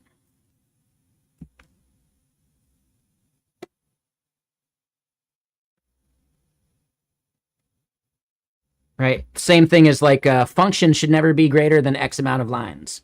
Yeah, anyone who takes that dogmatically, premature abstraction for sure.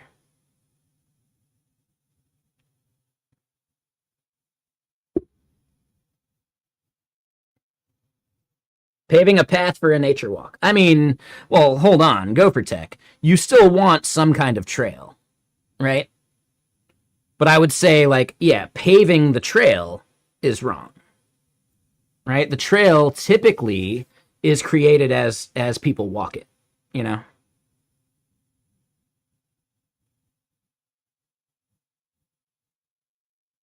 And then after people have established the trail, then, you start demarcating, fencing and stairs and blah, blah, blah, right? So I don't know, like, the TDD thing, I can understand it for certain things, maybe mission critical systems where you have a full specification of what needs to be done.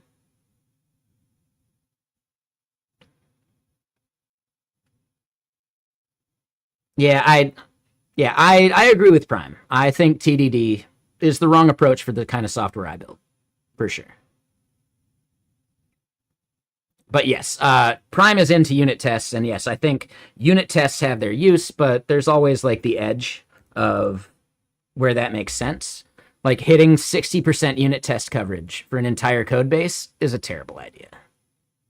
Now, right? Like, this is a front end application. 60% unit test coverage just encourages shit unit tests. As an example, like I've worked at a company, I was the front end person. The entire team, front end and back end, had to adhere to a 60% unit test minimum, like for coverage. That's just bad management. That's people misunderstanding the difference between the domains. I have no preference between front end or back end. As a career, I've been a front end like engineer and team lead. Unit tests make sense for certain things on the front end, for sure, but they are easily identifiable units, right?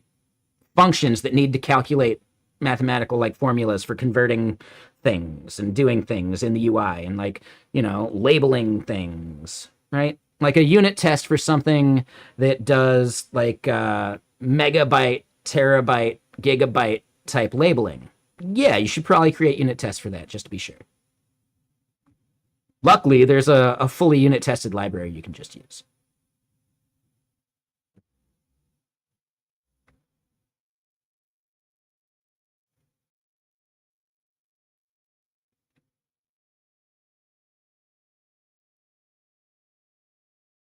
But yeah, Agashoma, I have no preference for front end or back end. I build applications. I'm an application dev. I'll do whatever the fuck I need to do to build the application that does a thing.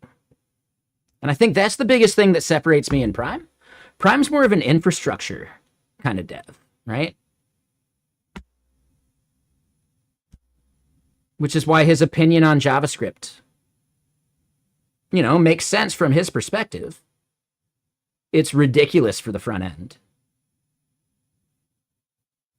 Right? Try building a proper full-on dashboard application with something like HTMX. It's a fucking miserable experience. With Remix, it's a fucking miserable experience.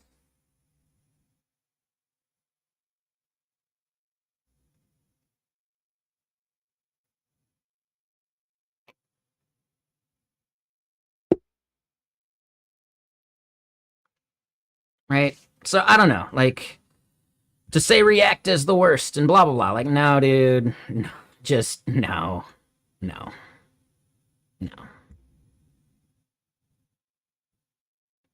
React Enzyme?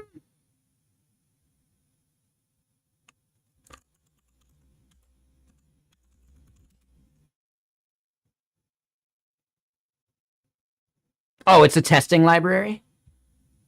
I don't remember ever using that. It looks super outdated and old.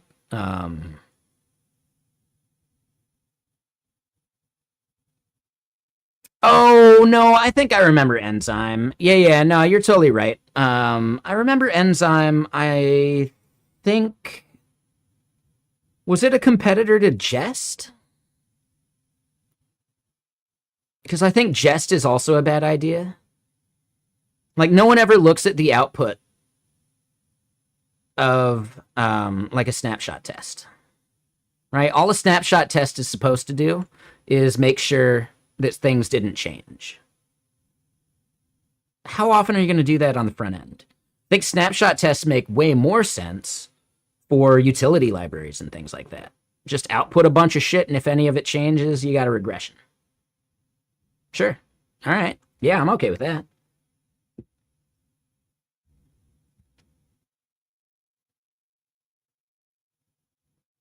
But I think snapshot testing for the web is wrong. It's incorrect.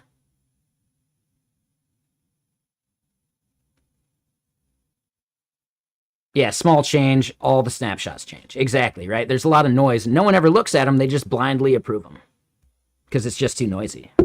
And yeah, what up, Eric? Eric, dude, I missed you at Chain React. I don't know how. Like, dude, I was there. I didn't see you at the party. I didn't see, like, you know, I technically... You were there the first day, you left early the second. Okay, that makes sense. Got it. That makes more sense. Yeah, I typically showed up at, like, around the crack of noon. Mostly because, like, I had some work stuff to do, and I'm a slow riser in the morning.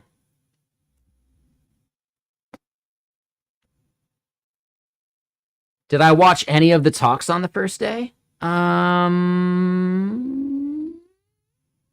Yeah, I caught the Legend State guys talk, and like the one after it, I think. I caught Did you have a coworker who talked about the crew stuff?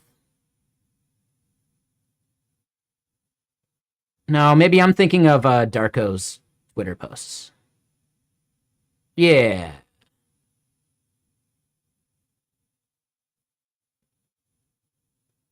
I might be thinking of Darko's Twitter posts. Yeah, that's what I'm thinking of. You had a PM do a lightning talk? What did the PM do the lightning talk about?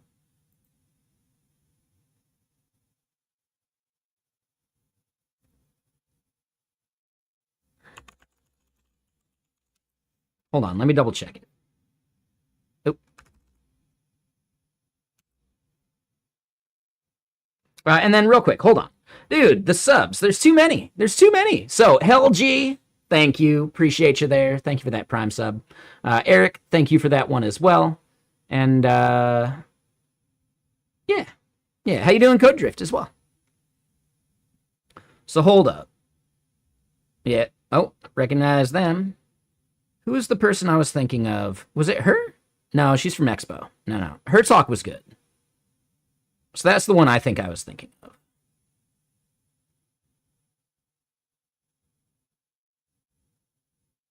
Her. Oh, yeah. No, I chatted with her. Yeah, I didn't see her talk, but I chatted with her at the hotel after. Like after the last day. Yep. Yeah, I don't think I caught her talk though. I saw this dude's. His was interesting. But yeah, I didn't catch all of them. I don't think I saw any of Dev's either. But I got to chat with him. And Code Drift, hey, thanks for gifting that sub to Boolean. Was that just like a random one? Because I've seen Boolean stream before. I don't think I've seen him here in chat. You've been in his channel. He's a wholesome bean. Yeah, he does like game dev though, right?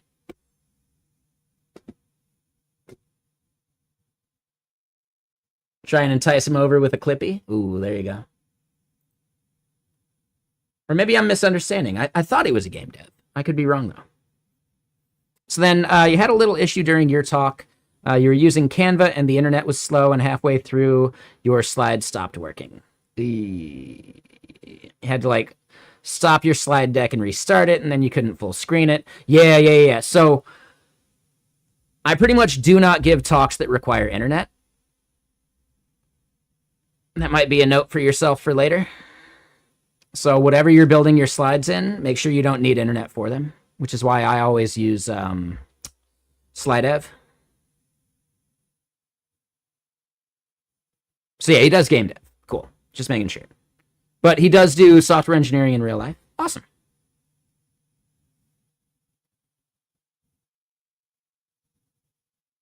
Last time you'll use Canva for sure. Yeah. Chris Mars told you the same thing. Yep, exactly. It's one of those things you really only like figure out after giving enough talks.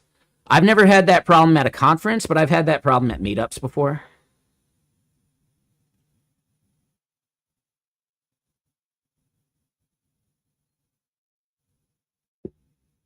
And a code drift. Thank you, Mr. Sir. Appreciate you.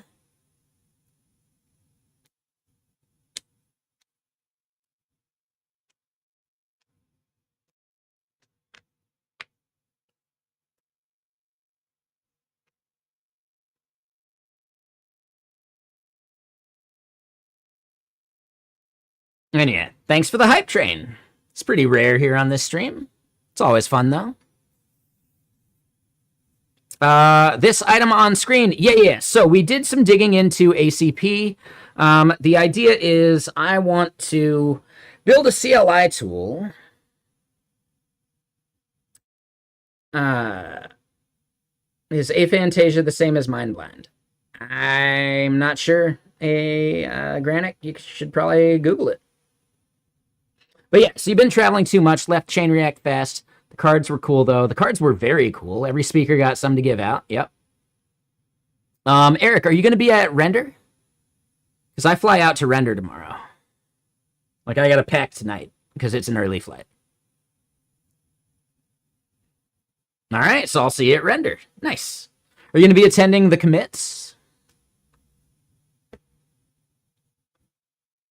You're going to get in Tuesday night, maybe? Okay, so you're probably going to miss the commits. Without doxing anything, I've got a very good reason. Oh, you are going to go to the thing on Tuesday. Perfect. Yeah, I'll see you there then. Okay. So yeah, without doxing it too much, I have a very good reason why I'm attending the commits. And then tomorrow, I'll be tweeting and you guys will know. Yeah. Mm-hmm. What am I drinking? It's just tea, but like the tea is so watered down by this point that it's basically just water.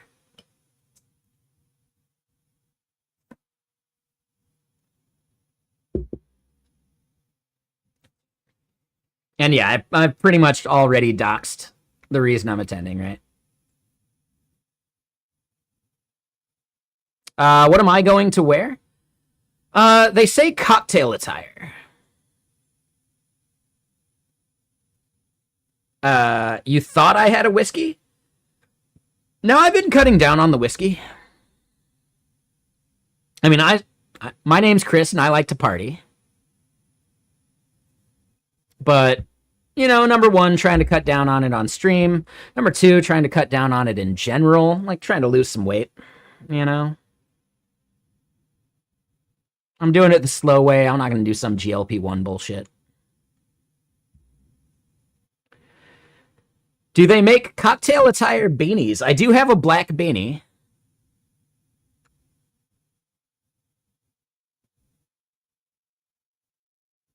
Hi, Chris, and I like to party. Yeah, exactly. Yep.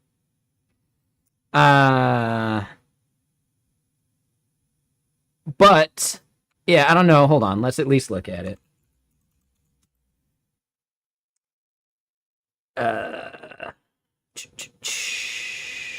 So, I have a different jacket, but I'm going to be wearing these pants, that shirt, and like a blue jacket. And then as far as the blue jacket goes, trying to figure out how to accessorize it. Probably not going to do the red or the red and white. I'm not sure if I'm going to do a pin. There is the syntax pin that I could do. I don't work for syntax, but I don't know. I like supporting syntax. They're cool guys. Like, they're all really fun to chat with. Right? So, like, trying to pick, like, what thing, right? I've also got, like, a light blue one that probably wouldn't fit with one of the pins, but I could do, like, the lapel, like, the pocket square thing. Wonder who all is going to be there? I was talking with Jim Bob Bennett. He might show up. Yeah, like, dude, they're all super fun to chat with. Oh, Trash Dev's going to be there, too. Yeah, Trash Dev's going to be there. Hold on. If we go profile, media...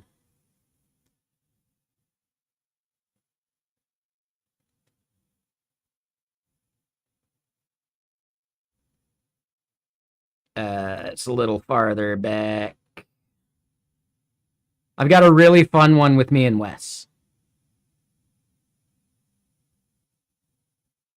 It's kind of far back there. Maybe it's not that far back, though.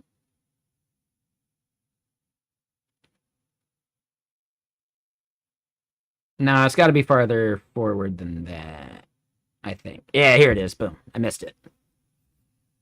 Dude, that's a good, like, accidental Renaissance photo, I think. Yeah, that one's fun. That one was taken by Ben Vinegar. Or Ben T. Legend? I don't know how to pronounce his name. But yeah, it was super good. Yeah, this was at GitHub Universe like 2 years ago. That's like one of my favorite photos that I've had taken. And I was thinking like, oh, I could wear this beanie with the yellow syntax and the yellow pocket square. That'd be kind of fun.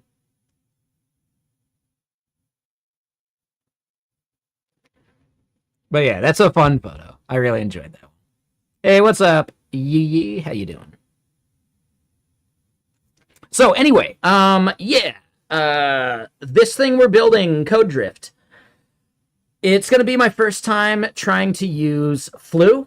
So the idea is I want to build like an agent that I kind of run on a heartbeat that goes and like fetches the commit history and the change log from, you know, specifically Kepler is the thing I'm doing it for, like our, you know, our agentic development environment.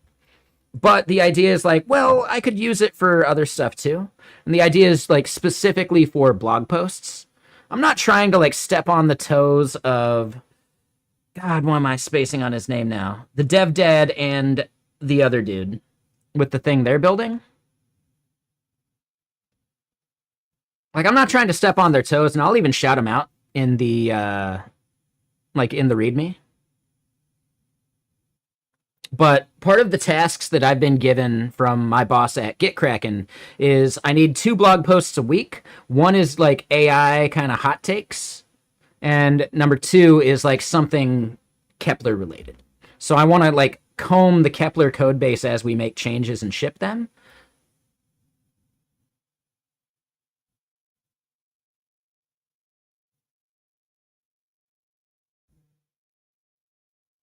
And yeah, like the main goal is just like, I don't want it to write anything for me. I just want it to find good things to write about.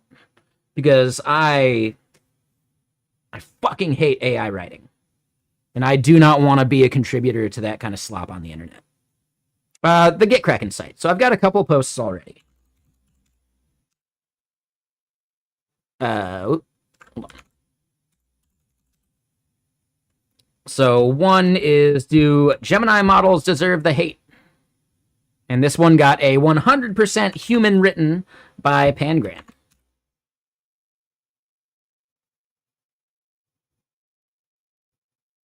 The newest one is, open models are closing the gap.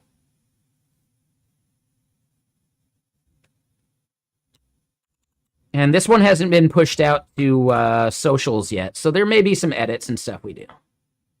So there's this site called Pangram.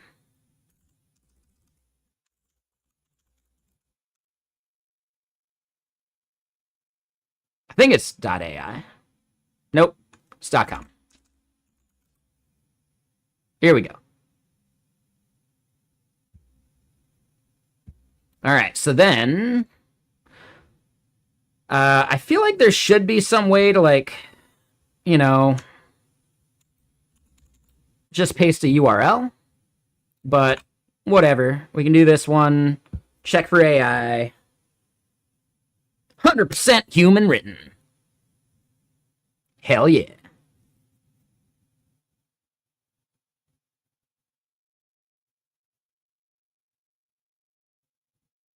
To help convert your videos to blogs, then you rewrite it? See, I go the opposite way. I like to write the blog first, and then I make the videos from that. But similar idea. I find, like, writing the blog first helps me organize the ideas better.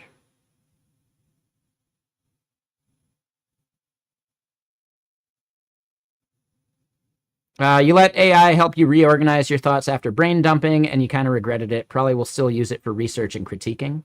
Yeah, I think I kind of always hate the reviews that it gives, because just like when it's reviewing code, it goes for, like, it always has to have an opinion. And it doesn't mean the opinions are always good. So, like, I kind of hate AI code review as well. Like, AI code review, AI writing review, like, no matter what, it always has to have an opinion, and some of them are shit opinions about, like, how to rewrite it and whatever. So, I don't know. I'd rather just have flaws in my writing and improve on it the next time.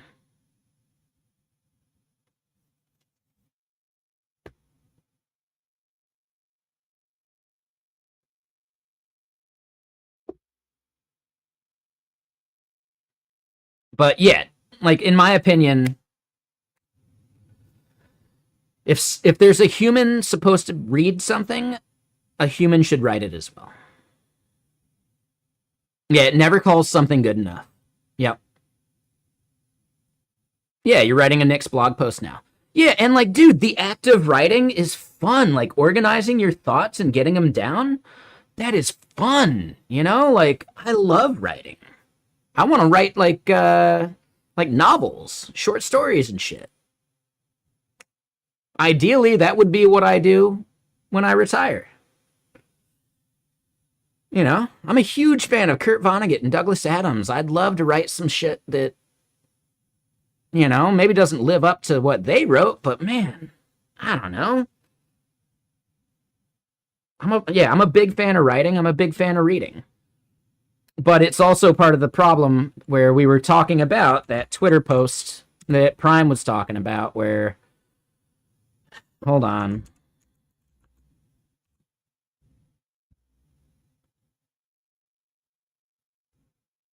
Where he's talking or quote tweeting this thing, right?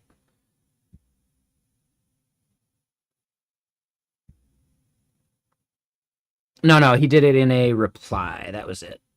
We're not talking about the same thing. Billions of people would rather AI chat than read a book. Well, number one, billions. Billions. Show me where you got that number.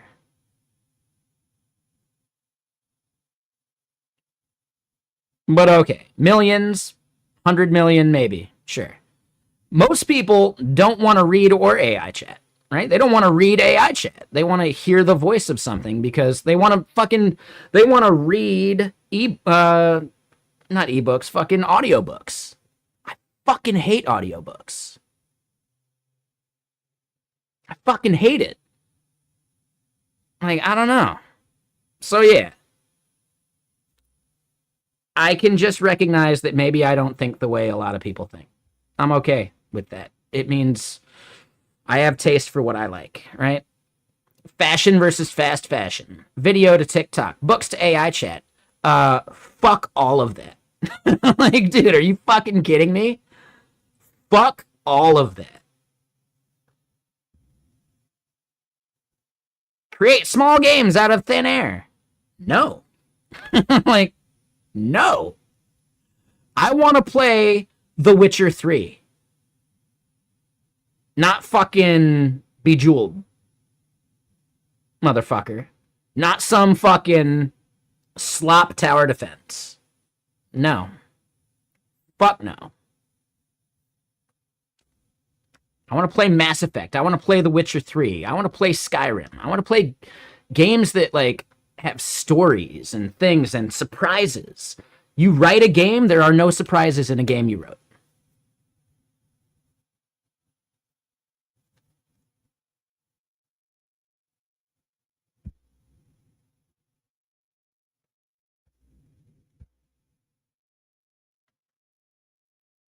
I want to read a novel where I don't know where it's going.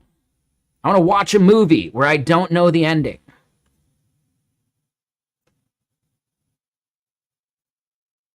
So yeah, like, dude, there are just some people out there in the world where it's either they're clearly rage baiting or they're just fucking idiots. Like, and these days it's getting really hard to find the difference.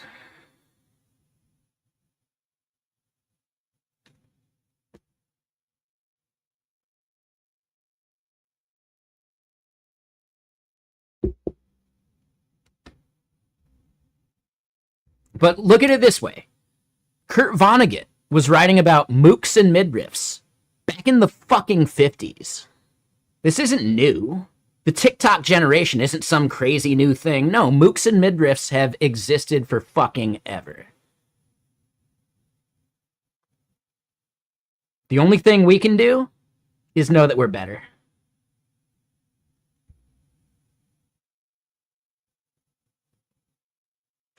That's it.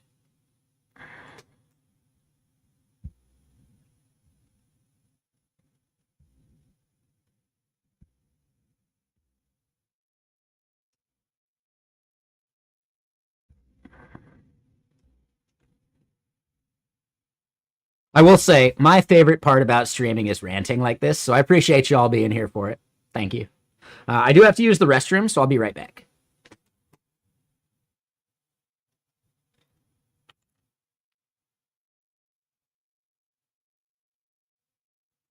Yeah, dude, humanizer skills are garbage, man. Yeah, no, fuck that, man.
Yeah, dude. But yeah, me true. The free tier of Pangram is awesome.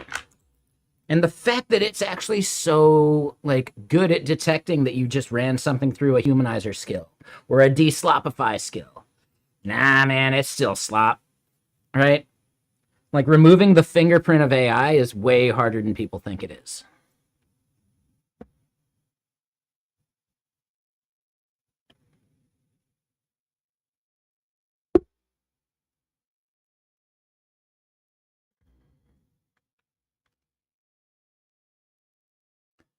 But okay, so let's clone down Rapport.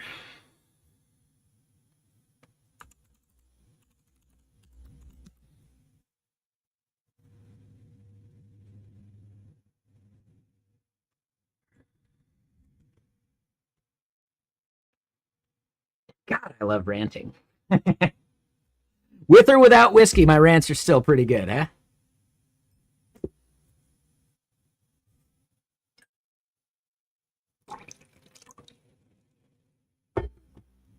Maybe, maybe not.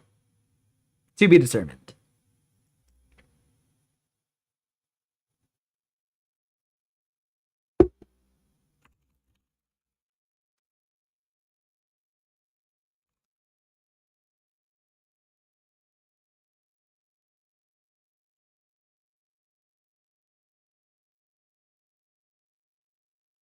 All right, so we've got this in here. I am going to use AI to write code. Sure, especially for a utility like this where I don't care about the code on the inside.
Yeah, no worries, Mitra, for sure.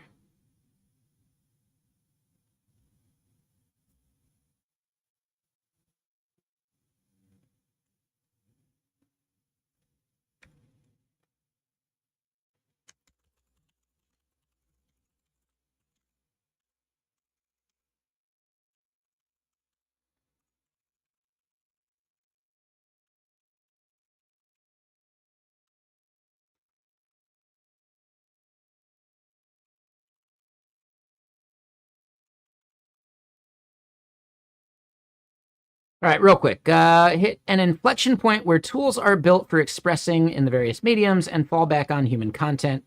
It'll just be your choice of medium. You're saying we will hit an inflection point. Sure. Yeah. So far, I think it's pretty easy to recognize AI slop writing. And I just don't enjoy reading it. Like, it betrays like a lack of effort. Where it's like, dude, if you don't want to put in the effort to write it, I don't want to put in the effort to read it.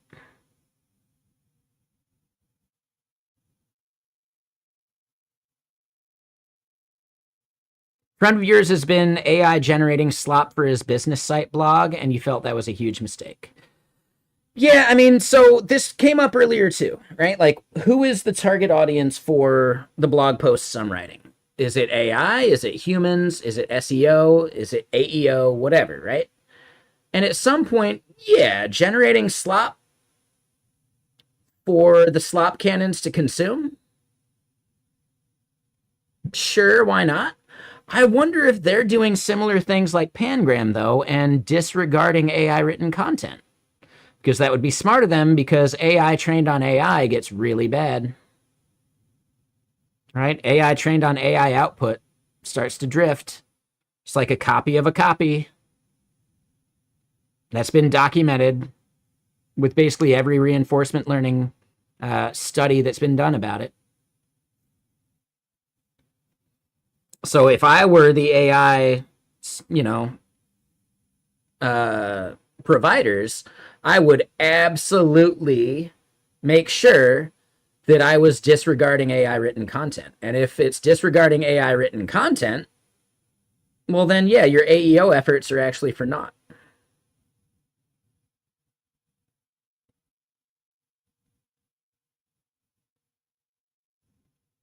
Yeah, slop cannon. I wish I had come up with that term. It's so good. Yeah, AI model collapse. Exactly. Yep. Yeah. Yeah, it's actually hilarious. Like, it even came up in discussion with Tracy Lee and Brandon Mathis, I think, right, from this dot, when I was like chatting with them after the second day of Chain React. Like, she mentioned that there are places that are paying humans just to write like demo applications to train the AI models on because they're running out of like GitHub repos to train on, right? Especially for like specific languages, for specific frameworks, etc. Like, that's kind of novel, right? Because they're getting more and more like slop AI code that they're going to have to like discern and understand. And I wonder if AI is actually able to determine if code was AI written.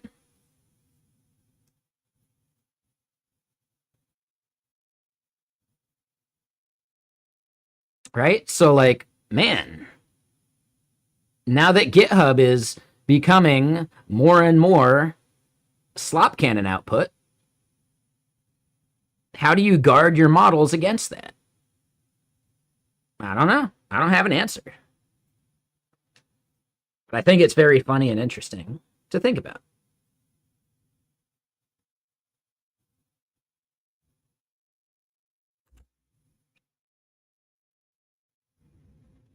And a lot of this stuff I should probably make YouTube videos about. The book destroying, yeah, and there's like two things for that. Number one, it comes down to copyright for any recently written book. Well, yeah, by destroying the book, they're not violating copyright because they aren't creating something new out of something that was there. But the person I talked to about that didn't realize that they're doing this with like rare and old books, like stuff that's out of copyright. There's actually like no fucking reason why they should be hoarding that and keeping the world from getting it. You know? That shit should be added to Project Gutenberg if it's old enough. You know?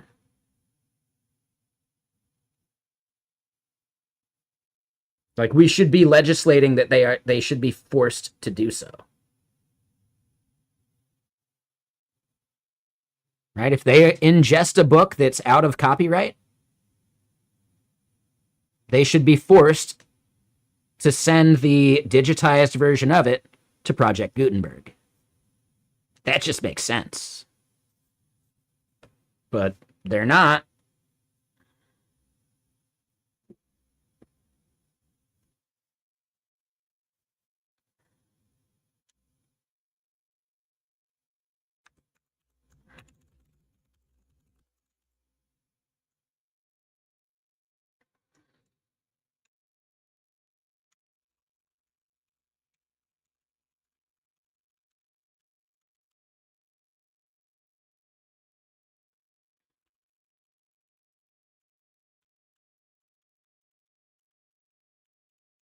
All right, so from that repo, we will need to comb the commit history and change log for things that would make good topics for a blog post about the product and new features or bug fixes. We will need to have a persistence layer for the results, and our persistence layer should be able to support multiple repos. Beyond that,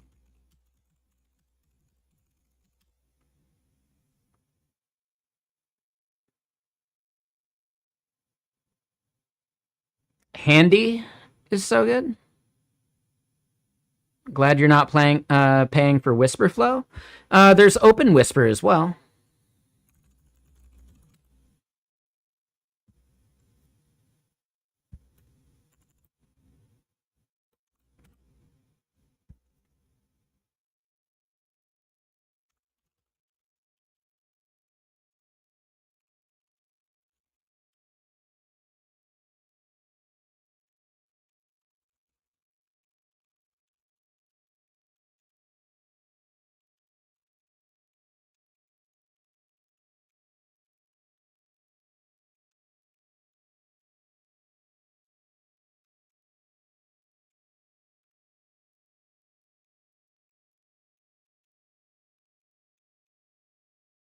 Handy.computer? Wait, your computer's going to give you a handy? Sorry, that was a bad joke. My bad.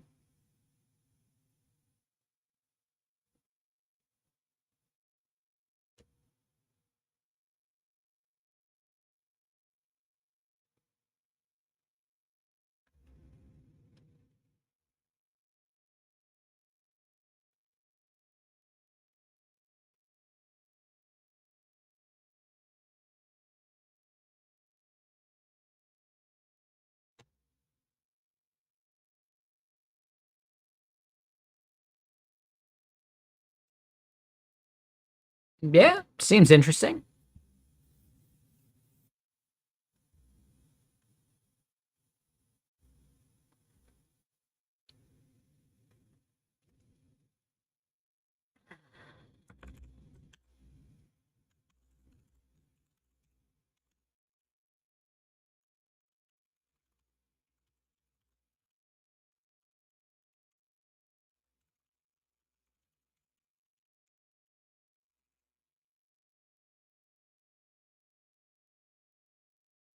The hamburger helper guy. Ooh, good call.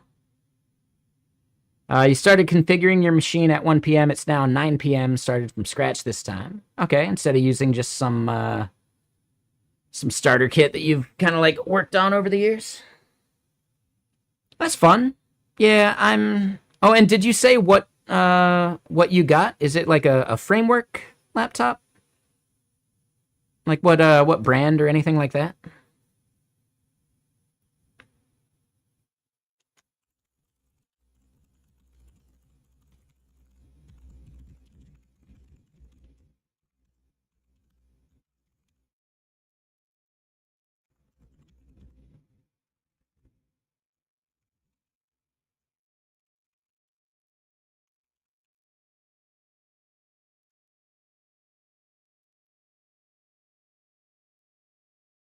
Why the ACP research? For a blog post for GitKraken, right? So our tool Kepler here is an agentic development environment, an orchestrator that communicates with your harnesses like Claude Code or Codex via ACP.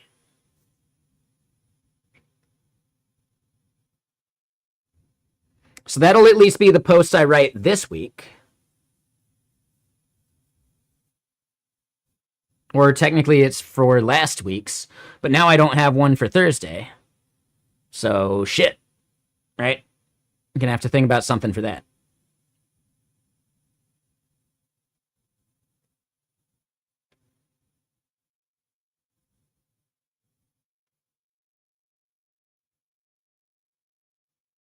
You're debating a framework computer after updating to liquid glass? Yeah.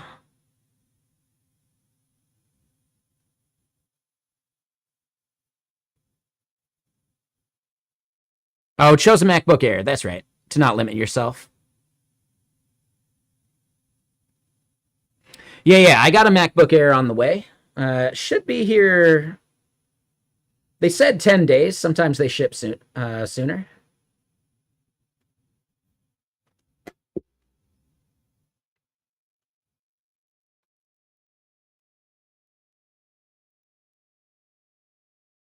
Okay. Yeah, the one I got is a 15. It's going to have the 32 gigs and a 1 terabyte. So it was about 2K, like 2,200 or something. I think you're going to be bummed on the 512. They fill up fast. So it depends on how long you want to keep that thing around for.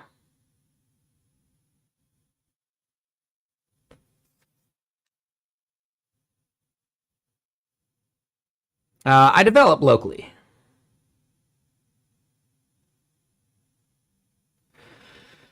Yeah, I mean, I have a 13 for work, and I find it too small. But I also have a 17 from 2015, and the 17's a little too big. It's not even an Air. It's a MacBook Pro. It's got an NVIDIA 960 in it, which doesn't mean shit. That thing is so fucking slow. The fans kick on heavy for YouTube videos. Like, to where I can barely hear the video.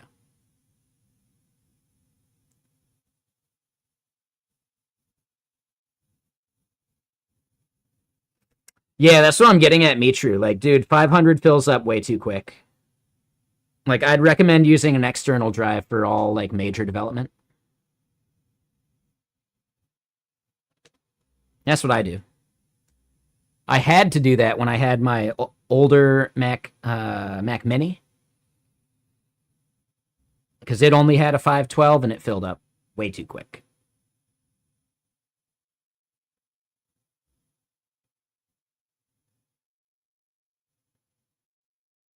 Yeah, makes sense.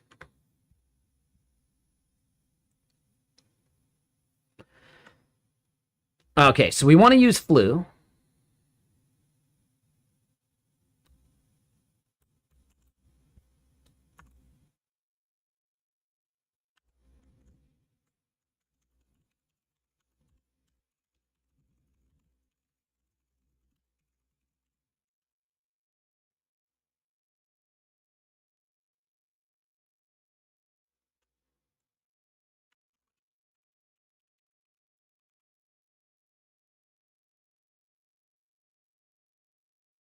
Investing in a laptop is probably not a bad idea, Lost in Oxford. You've been exclusively desktop for years. I mean, do you never fly anywhere? What do you do on the plane? Do you just raw dog the plane? Just sit there with your thoughts? Sleep? Touche, touche. I don't like sleeping on the plane too much because it messes up my sleep schedule. Like, I get way more jet lagged if I can't, like, go to sleep early wherever I'm going. So I usually try and, like deprive myself of sleep a little bit before flying, just so I can readjust my sleep schedule easily. Oh, it's always international? Yeah, I've never flown international. You never have enough space on the plane to pull out your laptop, so you iPad it? Yeah, the laptops are a bit annoying, for sure. Like, I'm a hobbit as far as, like, size goes. You're pretty tall, Eric, so I totally get that.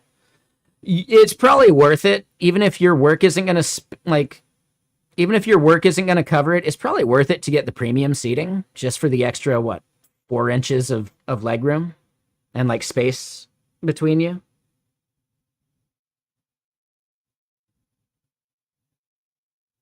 Oh, you're 6'2". Yeah. Yeah, makes sense. No, I get it. Yeah, I'm hobbit sized, so it works great for me.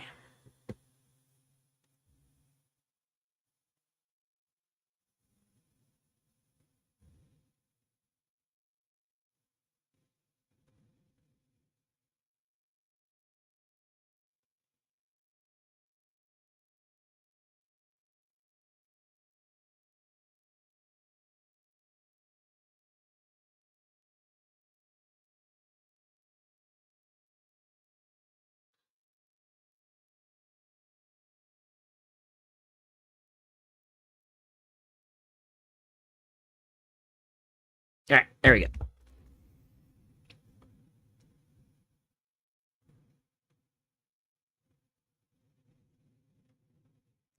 Who can get business premium and get it paid for?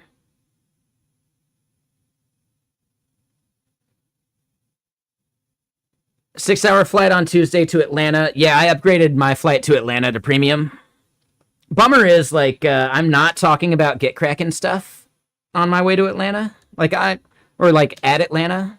I will at least try and mention it a bit during, there's going to be the commits, like, booth or table or whatever on the floor of, like, the trade show part of things. And, like, theoretically, there's going to be, like, time slots for various people to, like, talk about stuff. So I'll mention Kepler as much as I can while I'm there. I don't think GitKraken's going to cover any of that stuff, though. Like, I'll ask, but I doubt it. Like I'll drop stickers, I'll do some of that. I'll see what they're willing to cover. Oh, I got my fingers crossed though for Git merge in Portugal. I haven't heard anything back yet. They're kind of slacking on it because it's like September 18th or 19th or whatever, right? Like, dude, people flying internationally need like a month to plan that shit.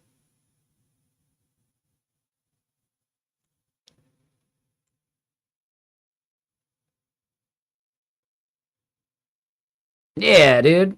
Yeah, I think this is. Hold on. Is it Lisbon? I think it is Lisbon. Hold on. I've never left the country. Yeah, it is Lisbon. Yeah, for sure, dude.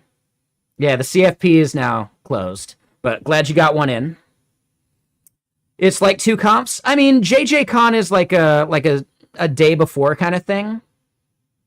Then there's like the talks that day, and then the unconf is really like a hangout day. But the Git Contributor Summit is really good. Like, I was just a fly on the wall during the Git Contributor Summit, and it was really fucking good.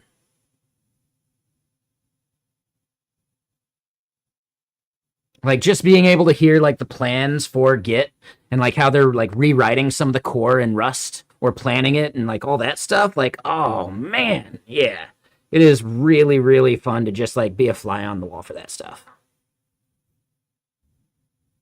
So yeah, the two guaranteed speakers are Scott Chacon so far, because obviously, and Taylor Blau, who's a really cool dude as well. And he's now at OpenAI. He used to be at GitHub.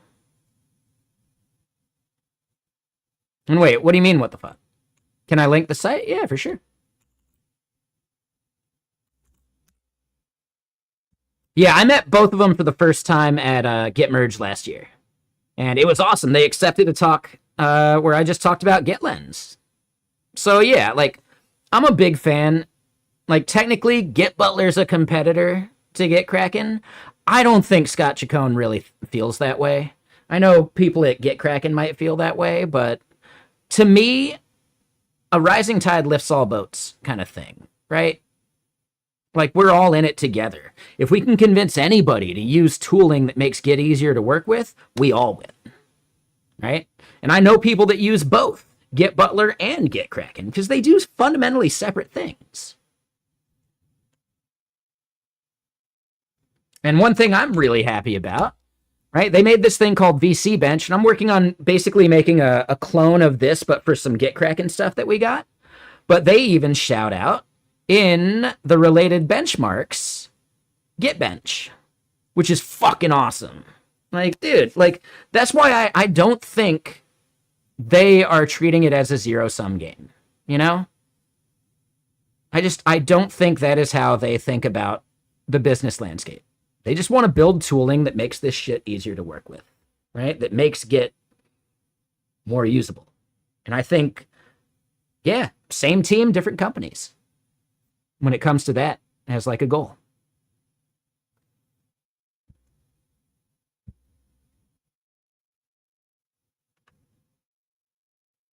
So yeah, I'm really hoping because, as I said, I would be talking about Git Bench at this event. And if I do get accepted, Git Kraken will cover the hotel and flight.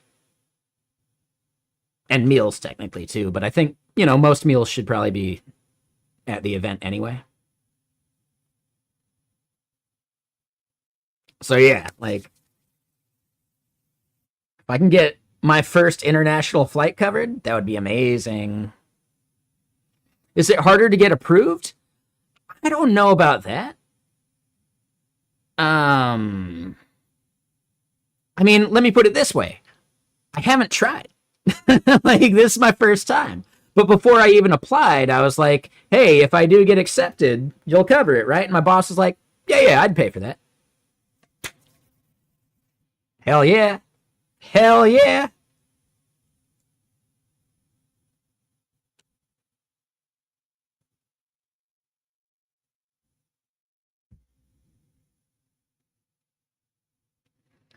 Lobster night. Well, yeah, I mean, basically, there's like a per diem. So there's like at least at GitKraken, the way it works is, I think the current numbers are like, I don't know, 20 for breakfast, 30 for lunch, 50 for dinner. Technically not covering booze, which I would definitely have a drink with dinner, you know. So I'd cover that separate. And it's not a thing where you can just like group it all together for one big meal, even though I pretty much only eat one meal a day anyway.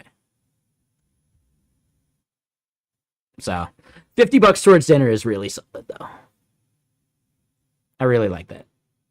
And it's the same thing like, when they have me fly out to Arizona where they're at because I work remotely. Yeah, there's a per diem for, breakfast, lunch, dinner, same way. So yeah, fuck yeah, dude. Yeah, GitKraken's an awesome company.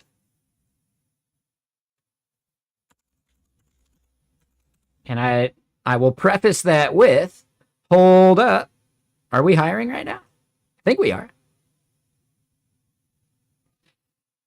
All right, so applied data scientist in Spain or just remote here in the US. Software engineers, also Spain or remote. So maybe me, True, give it a shot.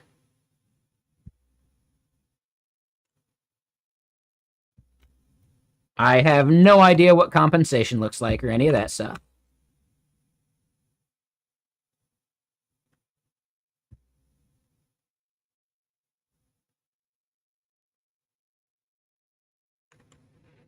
Yeah, lost in Oxford. I would guess that you're in the UK. I'm not positive if we would do a UK hire. But if you're in Spain...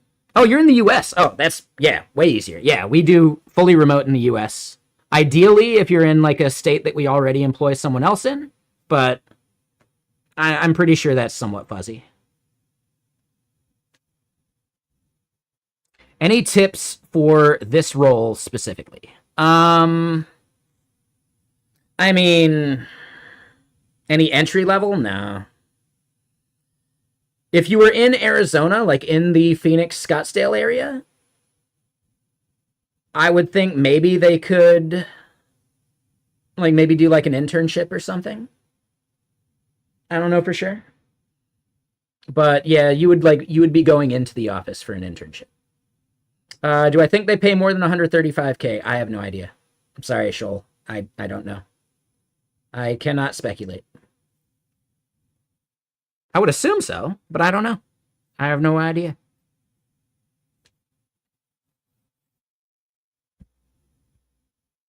Like they still got to be competitive, and I think it's probably going to be based on like where you are, like most companies do.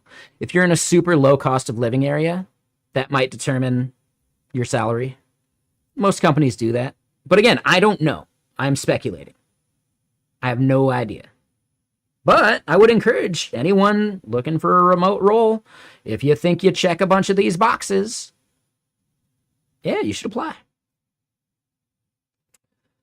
But a big thing, you should have opinions and you should not be an anti-AI person.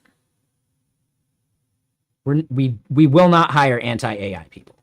We have let go people who were anti-AI.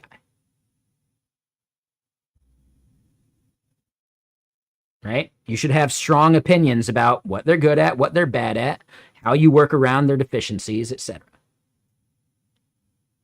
This is very much like, yes, you have to use AI. If you're an anti-AI person, this is not the job for you. Right? Product judgment, though. Reasoning about users, scope, sequencing and trade-offs, experience building front-end software, production software across front-end and back-end. Because in general, like, yes, you may be on one team or another. It depends. I don't know which product this would be aiming for. But this is a software engineer role. This is not a front-end engineer role. This is not a back-end engineer role. This is a full-stack engineer role. And you may end up on one team and then get shuffled to another. And the team you're on is going to dictate the front-end, back-end amount of things you do. right? But they are specifically looking for back-end engineering experience, ideally with Go, or the ability to ramp up with Go quickly, knowing at least enough about Go and how it relates to the languages you do know would be important. But I would say Go experience, if like the way they're describing it, Go experience is probably a really, really big thing. Experience designing APIs with clear contracts, validation, error handling, sensible edge case behavior. When they say API here, I'm not sure that necessarily means backend API, but based on this, I would say probably. Strong React and TypeScript skills? Yeah, yep.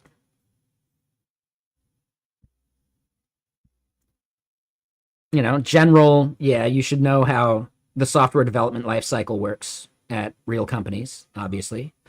A solid understanding of relational databases, SQL migrations, Postgres, etc. Probably important. Again, it depends on what team you would end up on. If you end up on like the Get Kraken desktop team, well, yeah, you might not be doing that much back-end stuff. But I don't know, right? I think this is more of a general role, and there might be more than one, right? There's nothing to say that they're only hiring one software engineer. This is just the opening, and maybe they hire a few for it. I don't know, man. I do not know this stuff. Keep that in mind. Don't say, well, Chris said. Chris doesn't fucking know, right? All I have is the same information you have.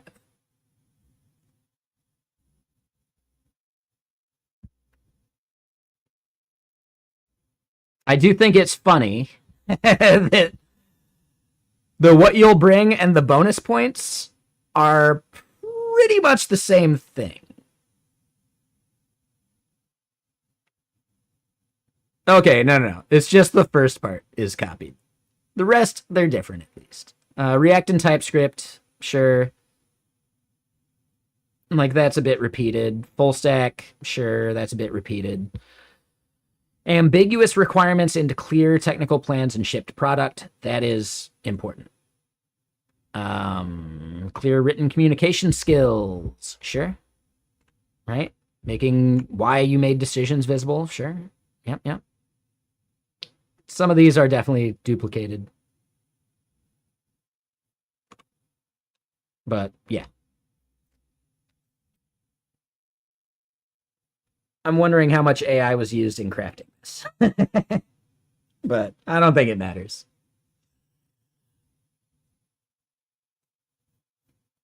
Oh, no, it actually did say the team. Sorry, Get Kraken Insights is the thing. So it is specifically for this Insights team. I had missed that part. I glossed right over it. So for the Insights team, this is absolutely going to be full stack work. Yep, 100%.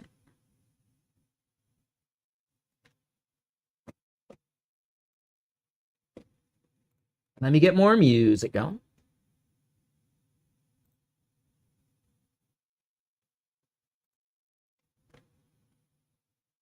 Hold on, here we go. Based on my experience, which engineering degree would I recommend for the best income and career opportunities? I don't know, man. I have an associate's degree. I don't fucking know. I got hired in 2015 for my first dev job. I don't know, man. It's a totally different time. I wouldn't trust any fucking person who has been employed for 10 years to have any idea what will get you hired for your first dev job. They don't know.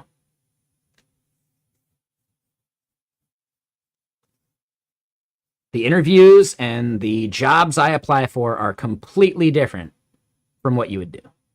But Lioner, the fact that you have to ask is not a good sign.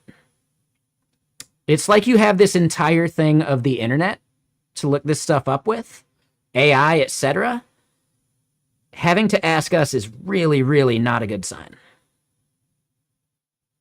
I'm sorry. I'm just being honest with you.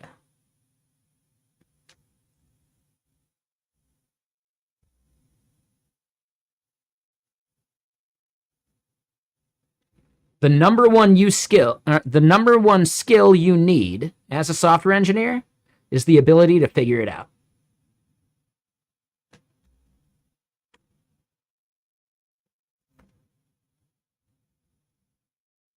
The ability to make a decision, possibly make the wrong decision, and learn from it. If you're afraid of making mistakes, you're going to be a shit developer.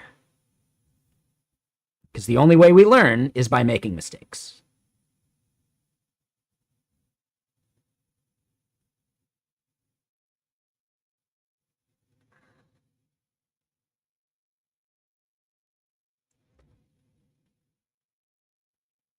Dude, nobody can make these decisions for you. Make a decision, maybe it's the wrong one, and you'll figure it out. That's life. That's life. It's okay. There are people that go to college for fucking philosophy. And it's a good degree if you want to like learn how to reason about the world and understand how to think, right? But you're not going to be employed with it. But there's people that do it. So yeah, I'm just saying, like, dude, if you have to ask us, it's not a good sign.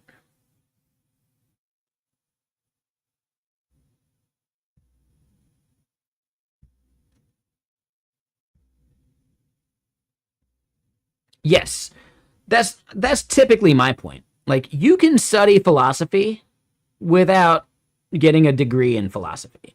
You can just read philosophy. You can just discuss philosophy with people that like talking about philosophy. You can do all that shit.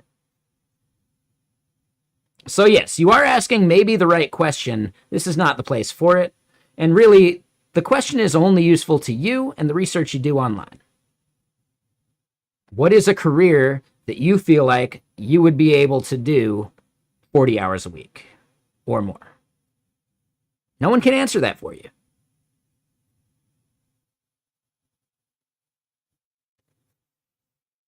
And I wouldn't trust anyone who tries to answer that for you.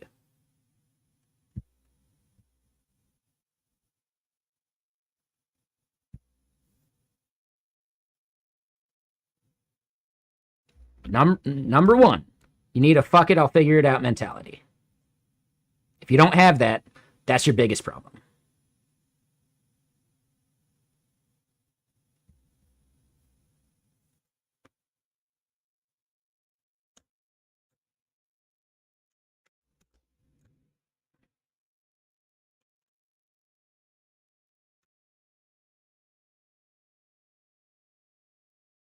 All right, so yeah, this is going to go and fetch a whole bunch of bullshit.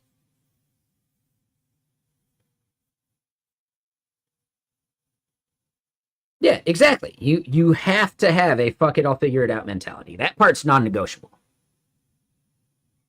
And almost every dev I've worked with that didn't have that mentality fucking sucked to work with. You have to handhold them through every fucking step.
Yeah, what have you tried? Yeah. Mm-hmm. That's my first question when people ask for help in chat here. Yep, same thing. What have you tried? What did you type into Google to find it? Because you better have at least typed something. Helping you figure out the right thing to type into Google, well, yeah, that's a skill.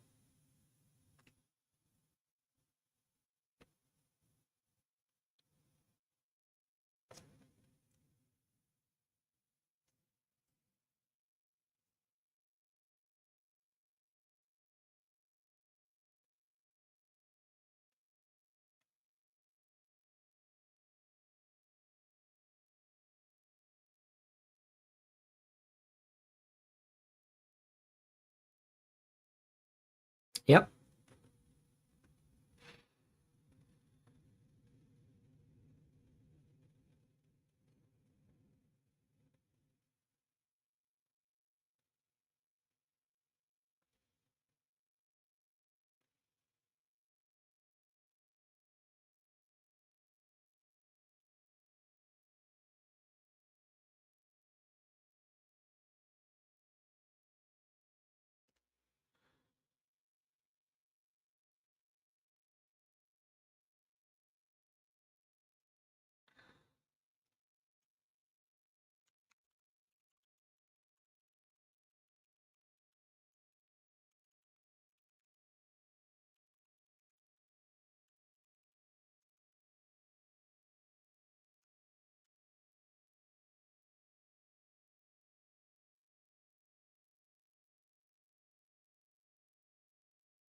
Oh, like Lost in Oxford. Yeah, I mean, that's the thing a lot of people are complaining about because our high schools are not preparing people for college anymore.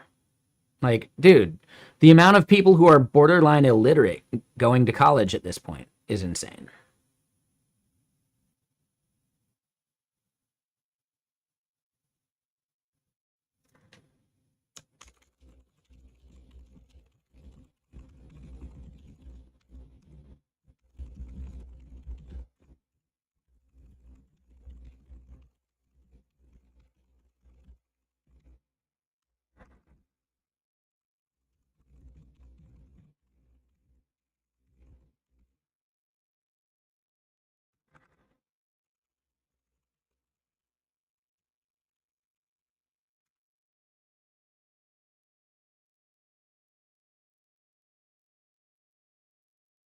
Well, that's a separate thing, Agashoma. Being prepared for the workplace? Yeah, no. Even a bachelor's degree doesn't prepare you for work, right? Software dev as a job is a totally different thing. And you need to be building stuff yourself. That's why the internship is so important. But they can't actually get you in on like client stuff. So I don't know, like understanding the software development life cycle is a lot tougher.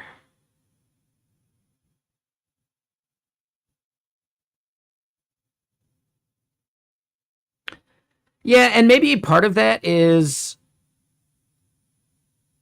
like how old you were when you did it. I didn't start college until I was like 28.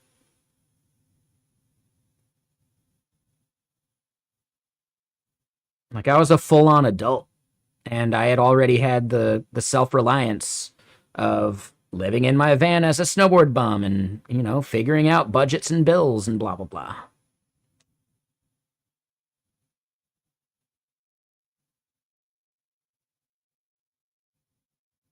So I don't know what to tell someone who's, you know, just graduating high school. I don't know, man.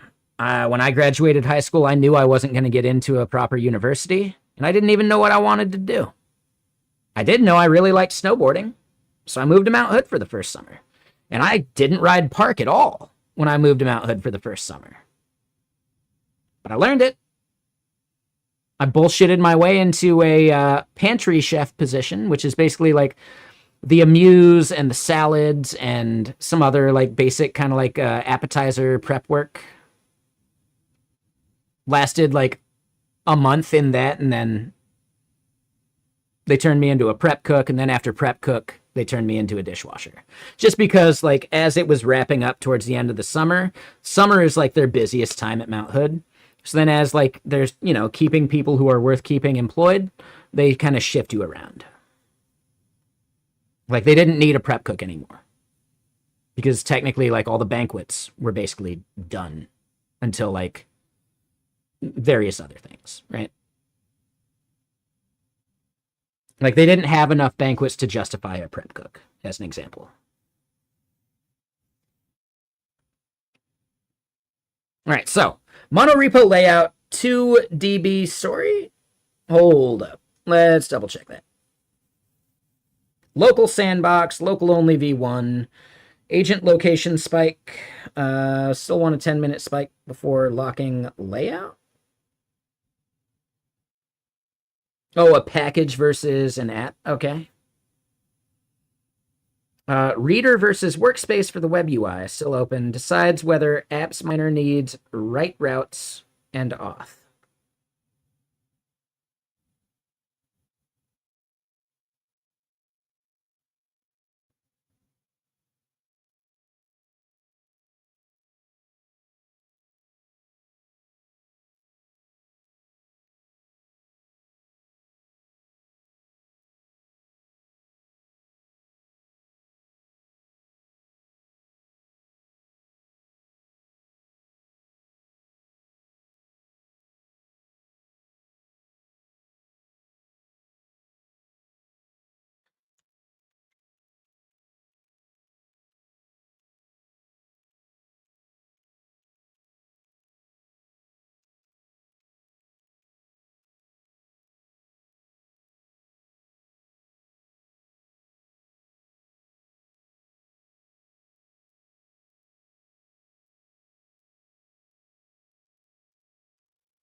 So, right? The flu database versus a domain database.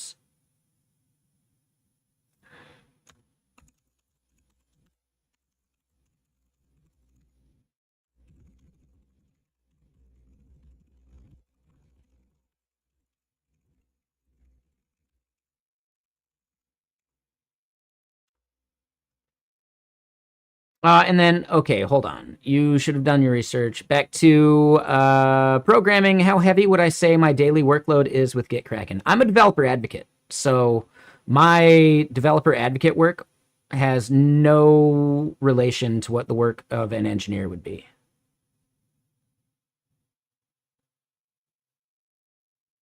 I don't know. That's why I can't really say or know what compensation or any of that stuff looks like for the engineers. I don't know. All I know is what I get paid.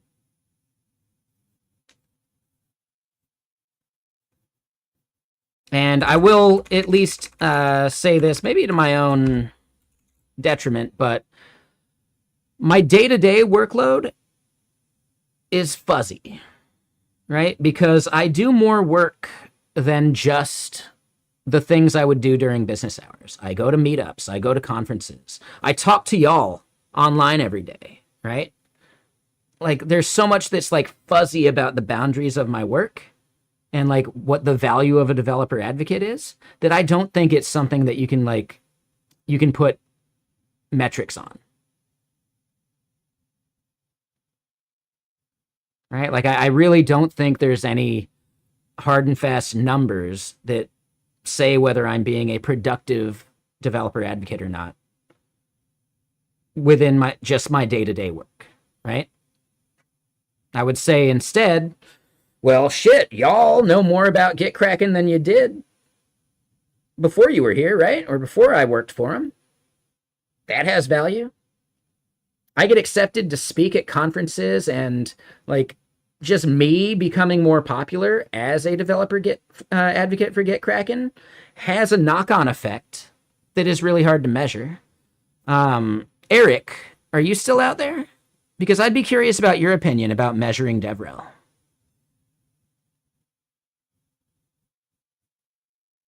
Well, I mean, maybe I do more than my base job. I don't know what my base job is, right? Like, the base job is fuzzy already.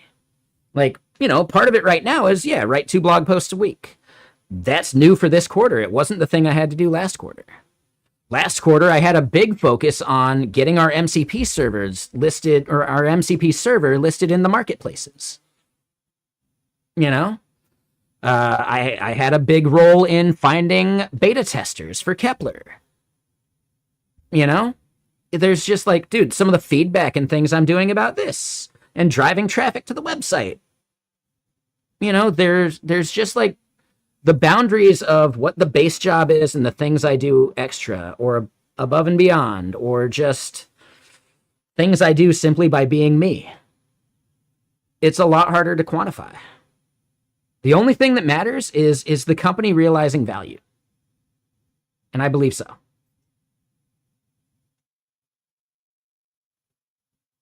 Do I think they're generating the value that they pay for, right? Like paycheck wise? I think so.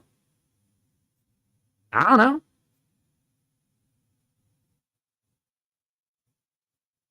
I don't know. Yeah. But it's really like DevRel has always been fuzzy. It's always been hard to measure.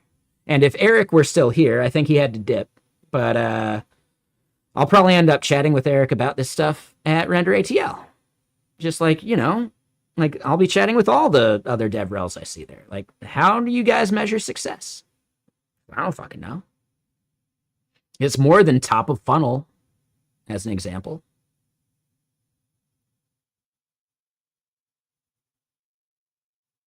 Like look at it this way. Because of me being me, I was able to source all sorts of people to give, like, to record talks for our, you know, GitCon, like online pre-recorded conference last year. Like, there are people I have connections with that I can chat with, and we can do like mutual like webinar stuff just because I go out to the meetup here in Seattle for, you know, for DevRels. There's people I talk to at the meetup for Seattle JS where I'm just like getting feedback about how they're using AI and how their jobs are changing with it. All of these are just things that I would be doing anyway, but they have value for the company. How do you quantify that value? I don't know. I have no idea. All I have is the feedback from my boss when we do our one-on-ones that she's stoked on what I'm doing. That's it. That's all I got.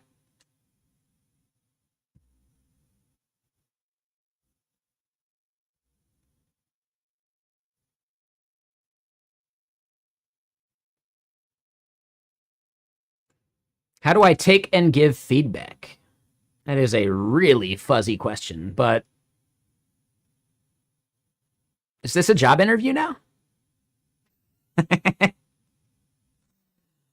Tell me about a time where you had to resolve conflict in the workplace.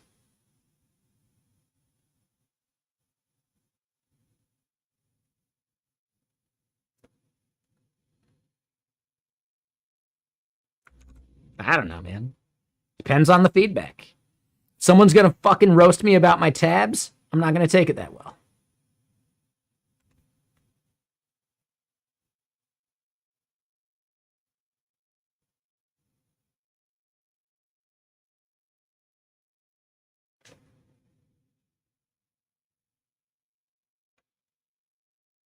No, not tabs versus spaces, like browser tabs, terminal tabs.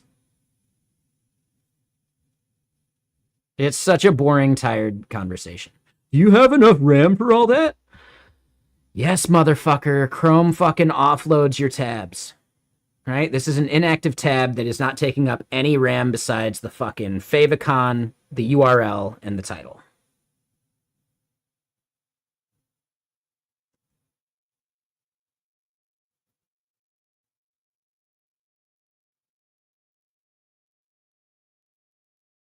The Silicon Valley show? Oh, yeah, Richard's a fucking idiot. Dude, he broke up with that girl. She was a fucking keeper. Just over fucking tabs versus spaces?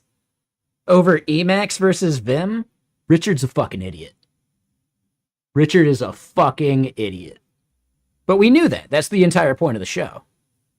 He's an idiot who's smart at one very specific thing, who lucked himself into a CEO role.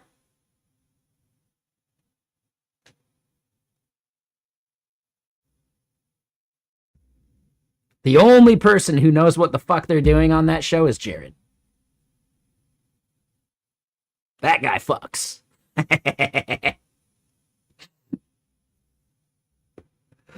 Hold on, I do need some more water. Give me a second. Yeah, Jared's the man. Guilfoyle's also kind of an idiot, but at least he's better than the others.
All right.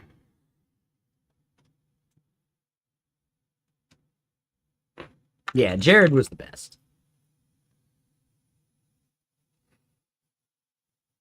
All right, this album is sleepy timing us, right? Come on. Come on.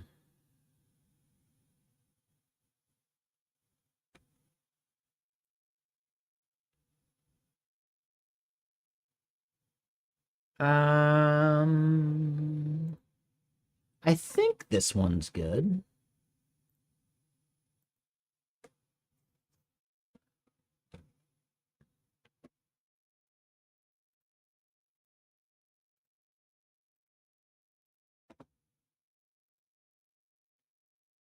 Oh, damn. That song looked cool. Hold on. We're going to pause this album. We're going to give a couple Vector Hold songs a try. Just because I love the name, Lounge Chair Weekend.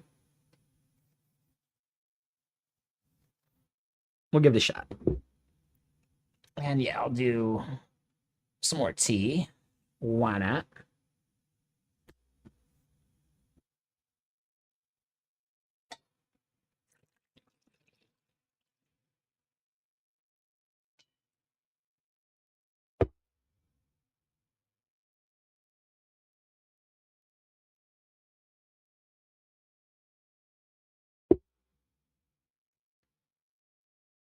And what's this railway.com thing?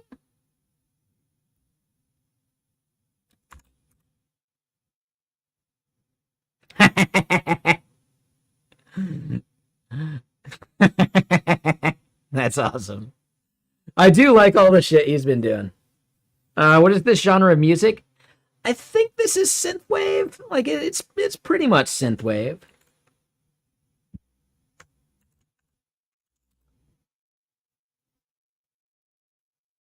You are not a slap cannon. Ooh, okay. Yeah, I'm gonna have to watch that over on the other stream for sure.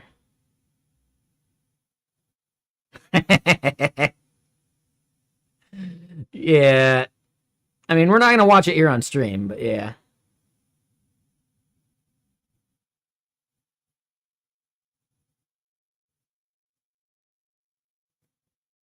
This dude looks really familiar.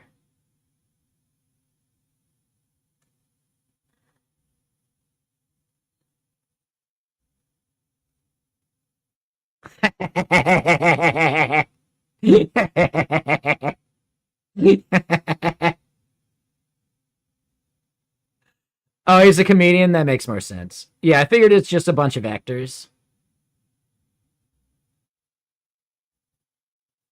Yeah, I try and make sure I have good posture, but sometimes you catch me like hunching forward.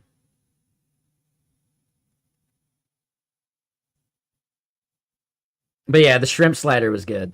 That was solid. Dude, that's genius.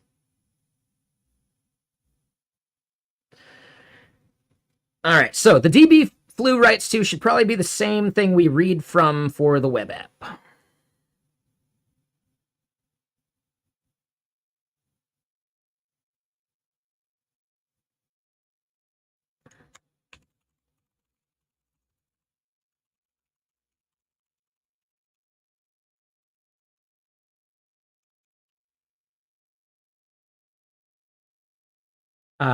But yeah, I would say this is probably synthwave.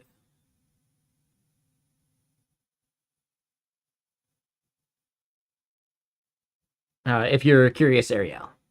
And in general, if you like this kind of music, you can find most of the music I play here on stream over on Bandcamp. So bandcamp.com/cmgriffing.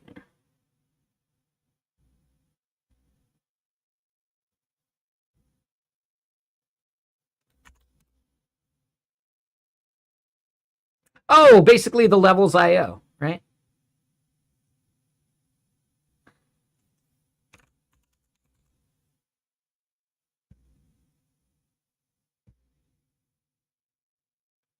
He used to have a different one. That's a newer one. Him and his girlfriend have like a similar one though, which is fun.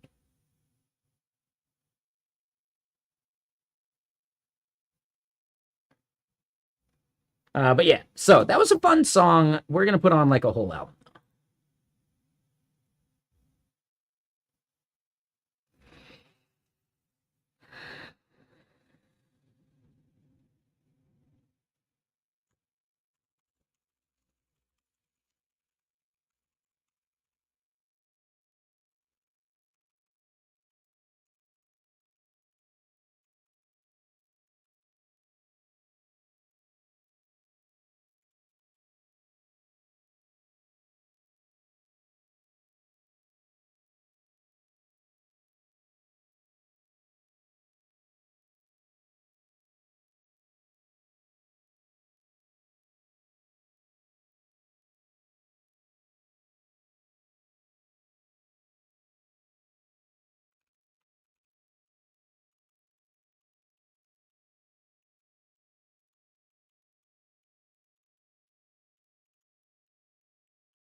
All right, so I think we have this. What are my thoughts and opinions on vibe coding? I think vibe coding is fine as long as you understand the boundaries of the thing you are vibe coding, right? And when I want to talk about vibe coding, there's a big difference between using AI to do work and vibe coding without looking at the code.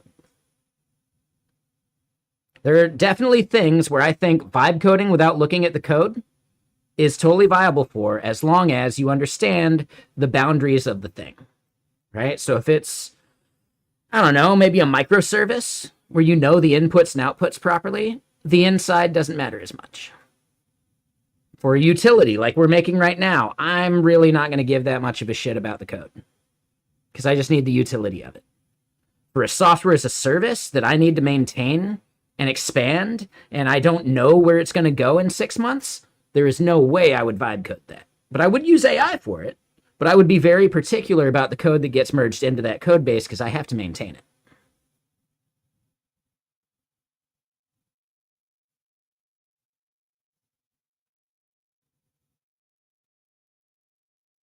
Right? And there's a good tweet about it.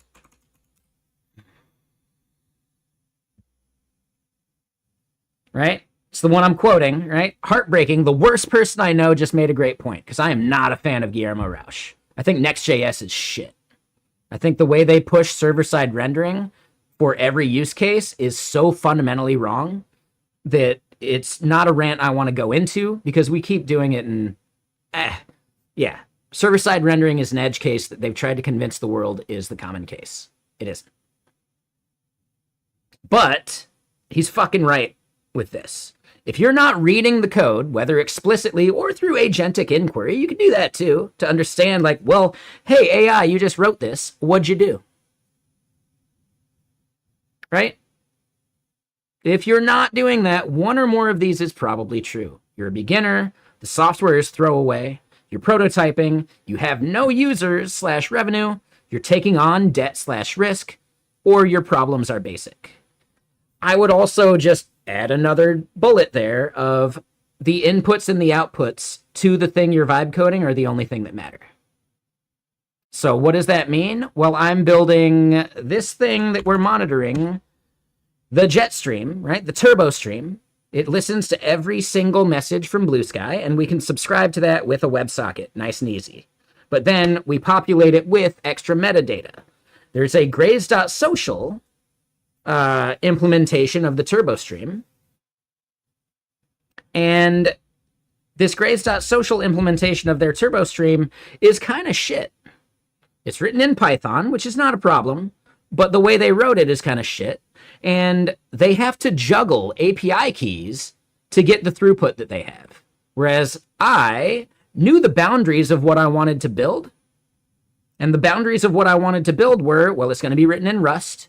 We're not going to use Redis because I don't want to ship Docker stuff.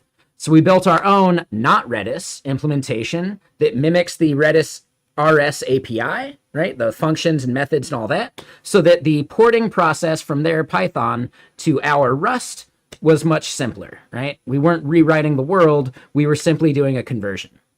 And then beyond that, I had some work to do because they're cheating with extra API keys. I am doing the ethical thing and using one API key and like working within the rate limits imposed by Blue Sky.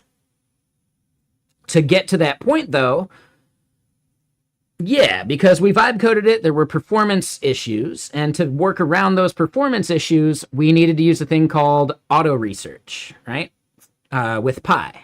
And using Pi auto research and StepFun, a really stupid model for totally free from OpenRouter, we were able to optimize our hot path by, I believe it was like 12%, and that 12% got us to basically rate parity with the baseline. We're not fully parity, like hitting parity, because we're 7,000 messages behind over the course of 14 hours. But we're still way farther ahead than Graze.social, right? Graze.social, we are ahead of Graze.social by 158,000 messages. So is it perfect what we're doing? No, but it's good enough. And I think we could optimize further.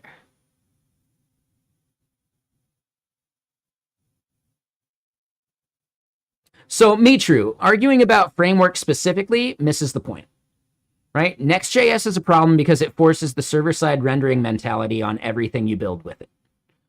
Server-side rendering is the problem. What you're talking about, yes, you'll probably use Solid for a, client-side rendered application that doesn't need to worry about SEO because you have a login gate.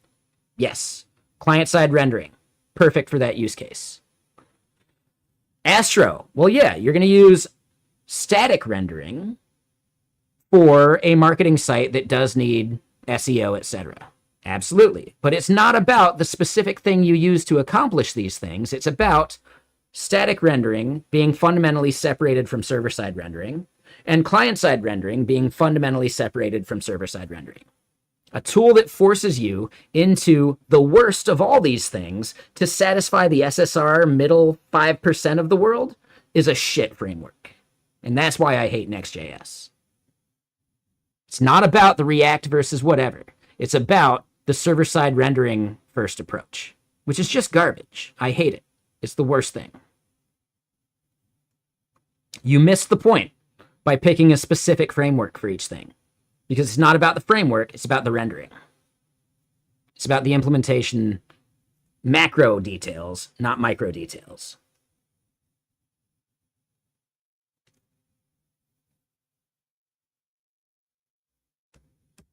Things like Laravel and rendering templates. Why would I waste any CPU cycles on my REST API rendering templates if they're going to be behind a login gate anyway?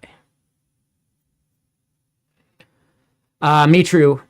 There is a rule here in chat. We don't entertain that. And I really don't like people trying to rage bait me.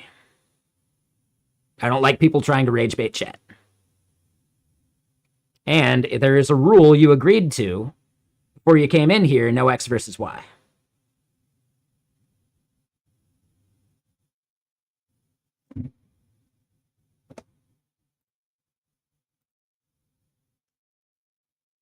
Thank you.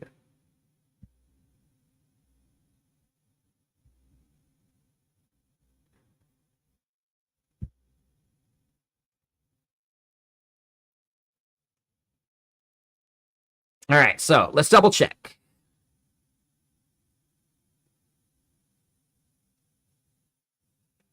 And oh man, yeah, they go deep. All right, so the reframe that emerges first. Yeah, the framing we dropped at the end is the most important thing I've said. Oh, thanks. And it actually reorganizes the entire architecture. All right, let's work through the questions because several dissolve or simplify once the framing drives the design. That's right. The realization, if the web UI's job is to browse results, not to talk to the agent, then the agent doesn't need to be served over HTTP at all. The agent runs from the CLI, the web app just reads the database. That splits the Flu runtime cleanly from the web server. Yep, totally.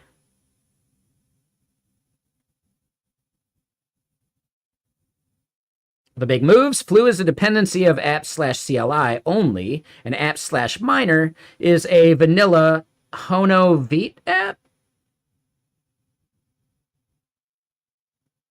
that reads the DB and serves the React UI.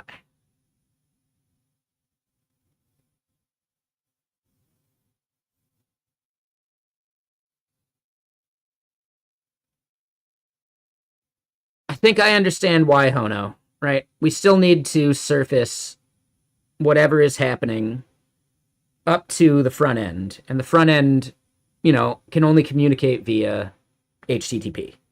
So we do need some kind of server reading the database. Okay. The live watch the agent think feature, the thing that would have required Flu React and an agent HTTP mount, is deferred. Yeah, I don't think we're going to even have a 1.5. Yeah, so agent mounting, not necessary.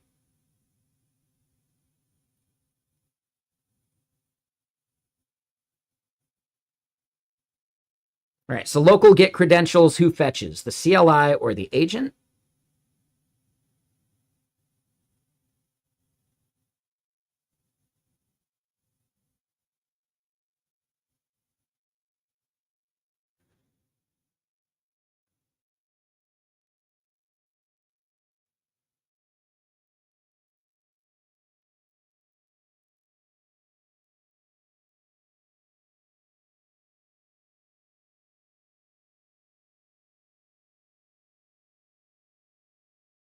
Okay, yes. Okay, I get it. That makes sense. So basically, the CLI would be using our stuff, which means the agent doesn't need credentials. The sandbox env stays empty. Private repos just work, right? Clean trust boundary. Creds never reach the model. I guess the problem is that it's 2 steps. It's a fetch, then run. Sure. So then the agent doing the fetch via the sandbox's bash tool.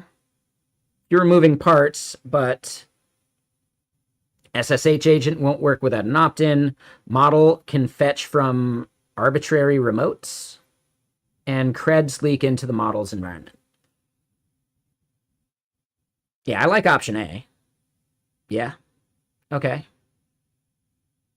And then the local sandbox just does the current working directory of the repo path. Sure.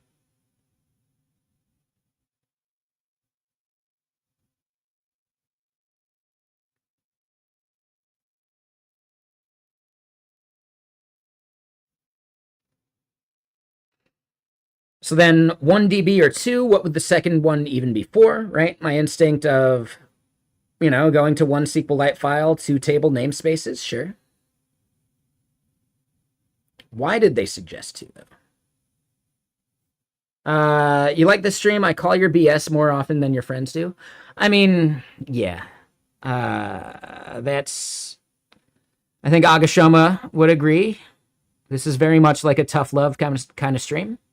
And like, dude, we met in person. I'm not that harsh in person, but this is a space where I control the narrative, and I need to keep it a place that I want to keep coming back to every day, So to do that, I have to curate the conversation a bit more. No, and I know, right? Like, I get that. I'm just like making sure, like, I'm backing up your statement, and I'm like clarifying kind of why I do it that way, which I do think is probably unique within the space a bit more. And maybe like this is an opinion that I don't know if I have full like understanding and validation for, but it seems this way to me that people who try to be people pleasers on stream burn out way quicker. Like Nate Coates, very awesome dude. I enjoyed his stream, but it seemed like he was never willing to push back on people. And it meant that like he had to convince himself to click that go live button. I have to convince myself not to click it most days when I have other shit to do. Right? I look forward to clicking that go live button every single time. If I dreaded that in any way whatsoever, ever, I would just stop streaming. So I just, this is my second favorite thing to do besides snowboarding. Anything that impinges that desire or that joy that I get out of it. Maybe impinges is wrong, but you know what I mean. Anything that takes away from that, I am directly antagonistic to. And I believe in being direct, And then also maybe Agashoma would agree. Sometimes, yeah, like tough love, man. Like, beyond just like my own enjoyment and wanting to come back, I tell people what I think they need to hear more so than what they probably want to hear.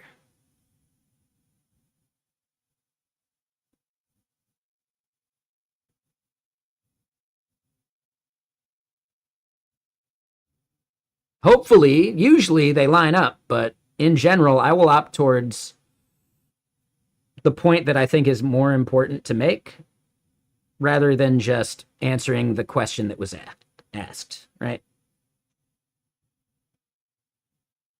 When someone asks for help with a thing, yeah, do you want to give them the answer to that one thing, or do you want to give them the chutzpah to find the answer in the future themselves? That kind of thing.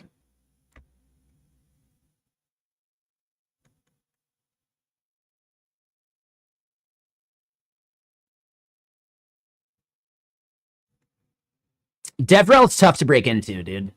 Like, I had been streaming for years. I had been blog posting. I had been accepted for conference talks.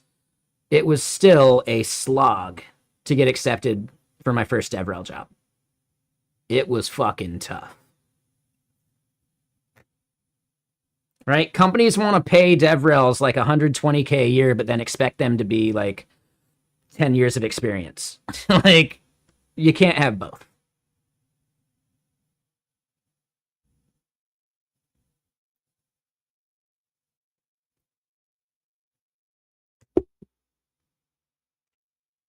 Yeah. I would say don't get into streaming for DevRel. Do streaming for streaming's sake, and I think DevRel becomes more approachable when you do it. But I don't know. The biggest thing as well, and another source of burnout for streamers, I think, is thinking they're going to blow up like the Primogen. Thinking they're going to hit 50 viewers immediately. It's not going to happen. You're going to be talking to nobody for a long time. Or, you know, a couple lurkers here and there for a long time. You're going to deal with some really shitty people to talk to every once in a while, right? Like the trolls that have been kicked out of every other stream and they find yours and you're new, right? And they're new to your stream and all that. Yep, it's a thing. Yeah, as long as you don't go into it with the expectation of success and whatever that success means for you, you're on a better foot. Yeah, it's fun, man. I love streaming. It's super fun. And let me just point out, it still hurts when your numbers dip below what you consider your average. It still hurts. I'm only human. I think it was smart of Rock's Codes when he just never looked at the numbers, you know? I think that was smart. But even he burned out. Even he burned out of streaming. So not looking at the numbers isn't going to help you either.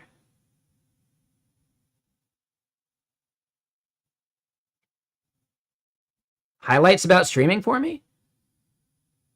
The ability to talk about things like the technical stuff that we talked about all throughout today and to understand my own opinions more by talking about them, right? It's the same thing you get by going out to meetups or going to conferences, right?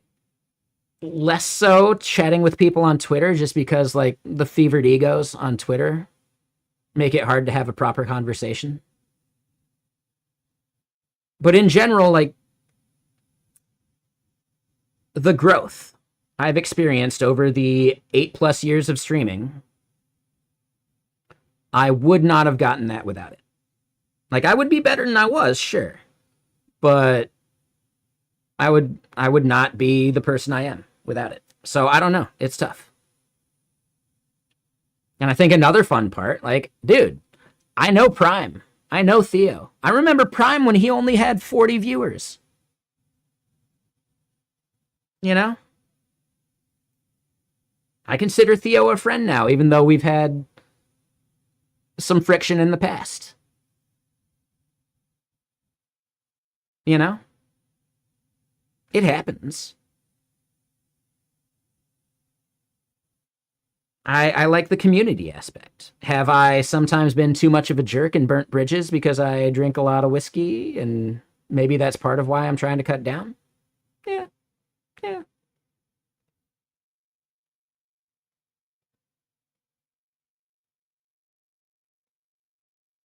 But I could have done that without streaming.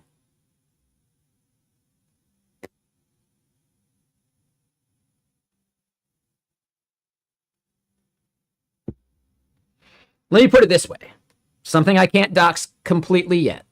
I'm going to render ATL with a free ticket, and I'm going to be attending the commits, and it is related to the things that have occurred because of streaming. I am co-emceeing React Summit and JS Nation this year. I think basically because of streaming. I conducted those interviews with Shonday Person, Daniel Rowe, I think it's C. Rowe, I forget. Daniel Rowe, Nicholas Gallagher, and oh my God, why am I spacing? Ken Wheeler, right? I conducted those interviews through JS Nation last year, through React Summit, because they're like, well, yeah, you're a streamer, you can talk to people, right?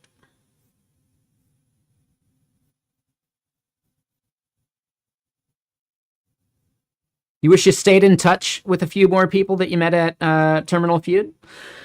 Yeah, it's tough. And I mean, think about this. Basically, the only reason we've even kept in touch is because I'm streaming and I'm here and I'm available in a way that all those other people aren't, right?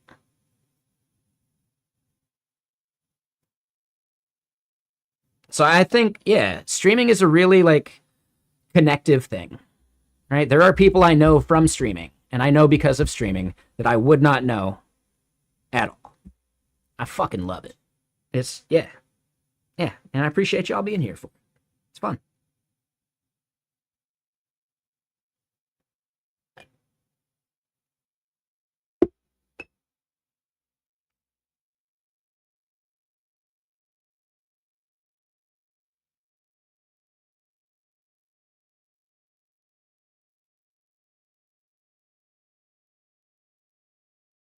And yeah, Krasm's cool. Yeah, he's a cool dude.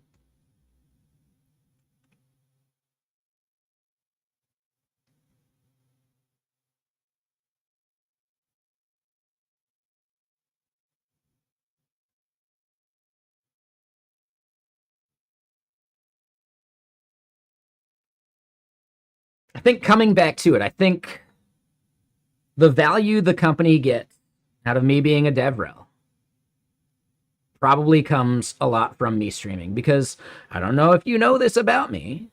I seem like I'm, like I'm an extrovert. I am a massive introvert. Like, dude, most of the time I'd rather just stay home playing video games.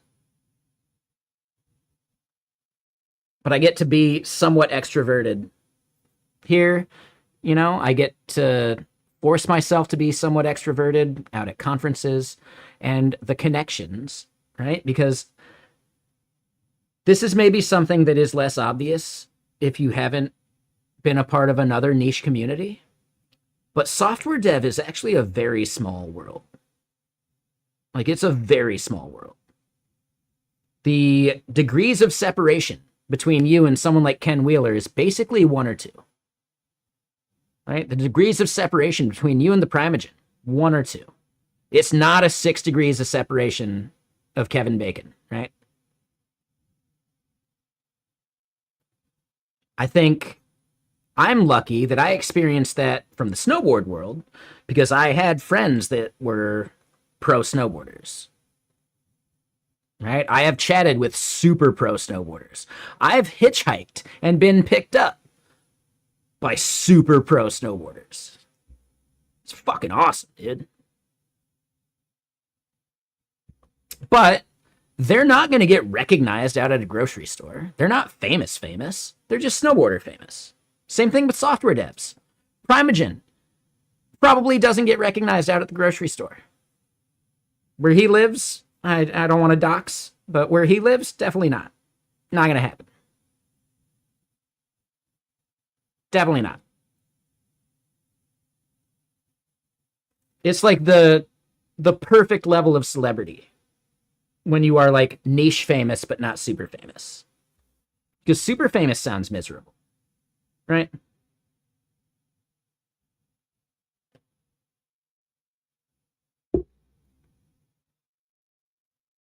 Like, I just think about it every time I see like a Tobey Maguire like angry, photo from the paparazzi.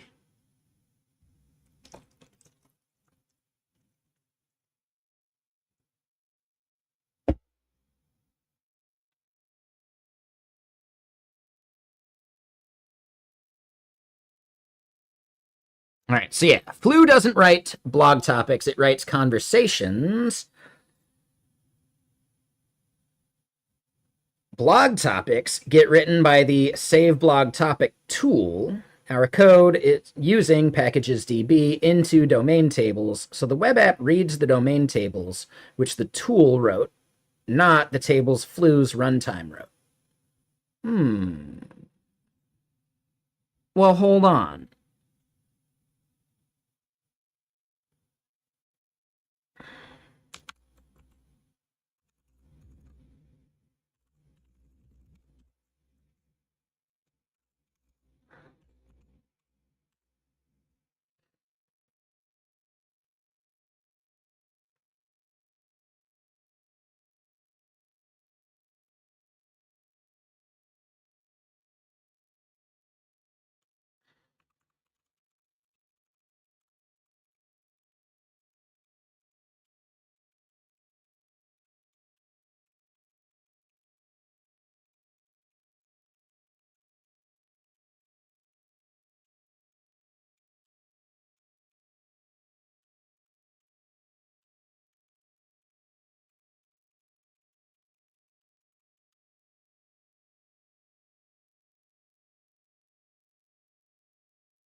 All right, so then let's double check some more of this.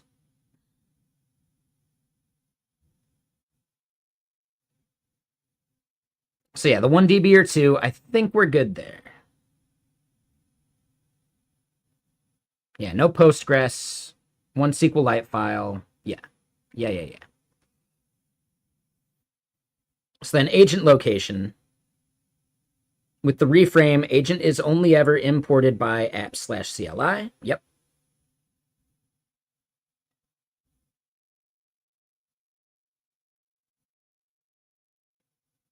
All right, so then separating the CLI versus a script in the minor, they do need to be separate, sure.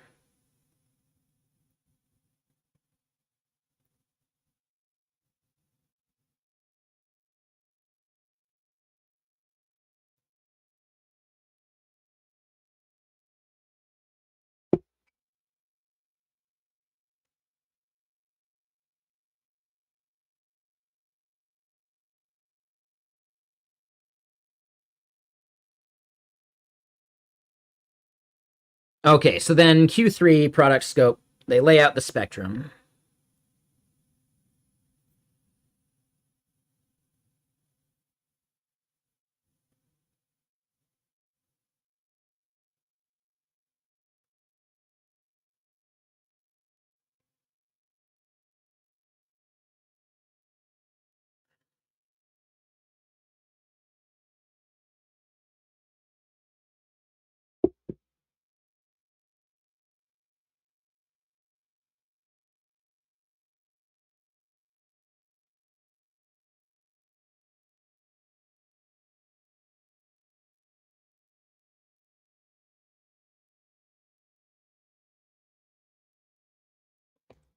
Anyway.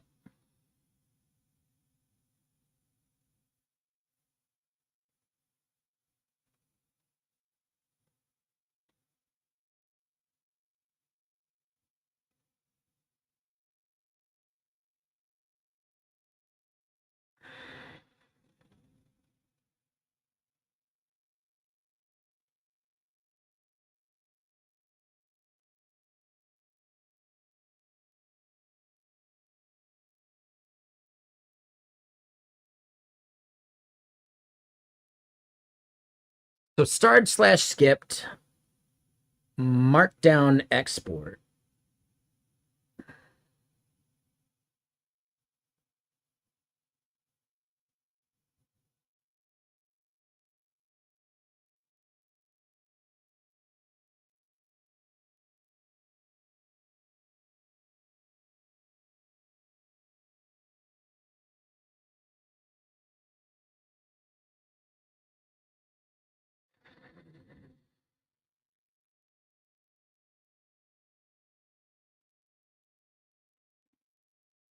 I like the tiny life cycle. Yeah.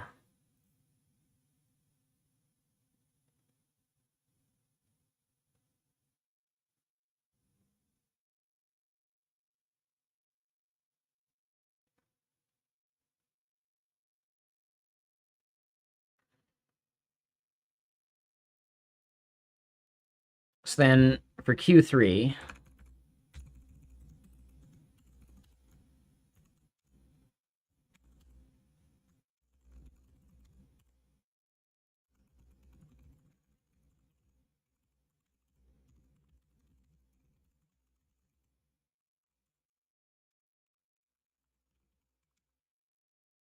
and yes, we'll want to star skip things.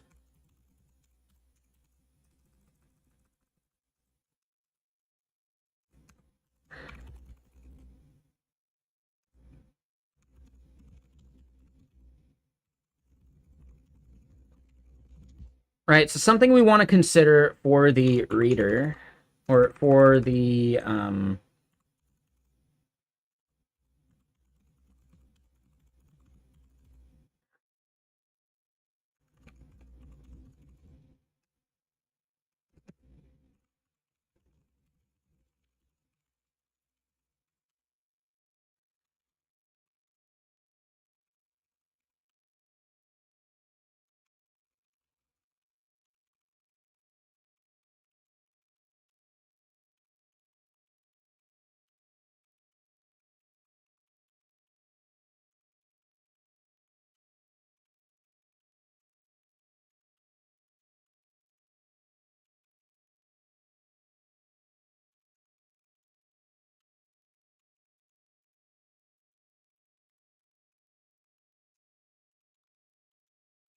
right, so they would need to be available in a versioned release. This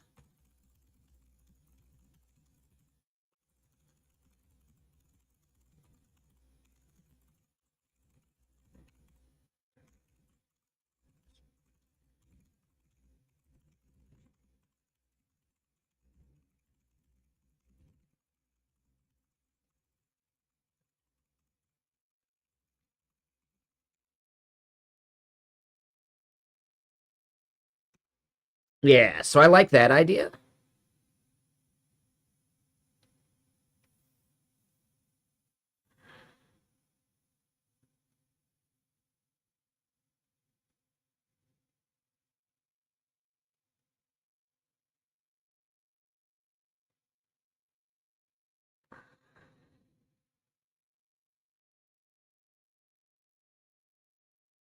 Damn, it's already 7:30. Where does the time go, man?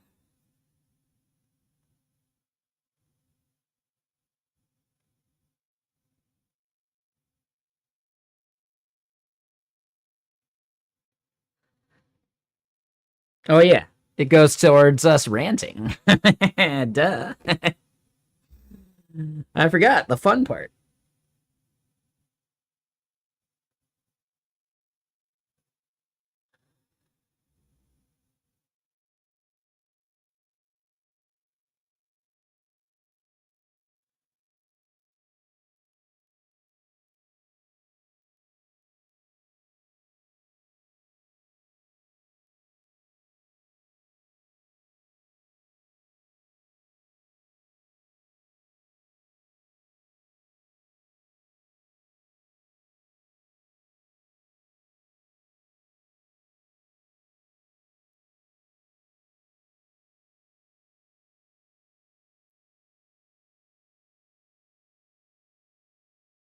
All right, so yeah, flu becomes more central to the process. Yep.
right? The versioning of releases will likely need to be made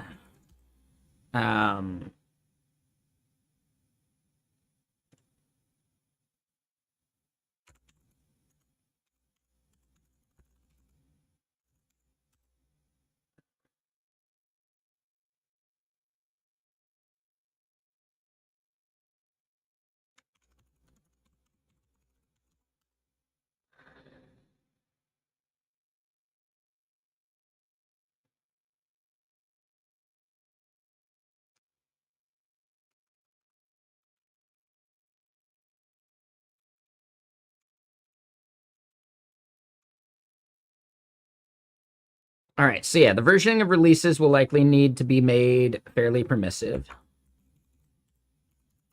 The detection of versioning for releases.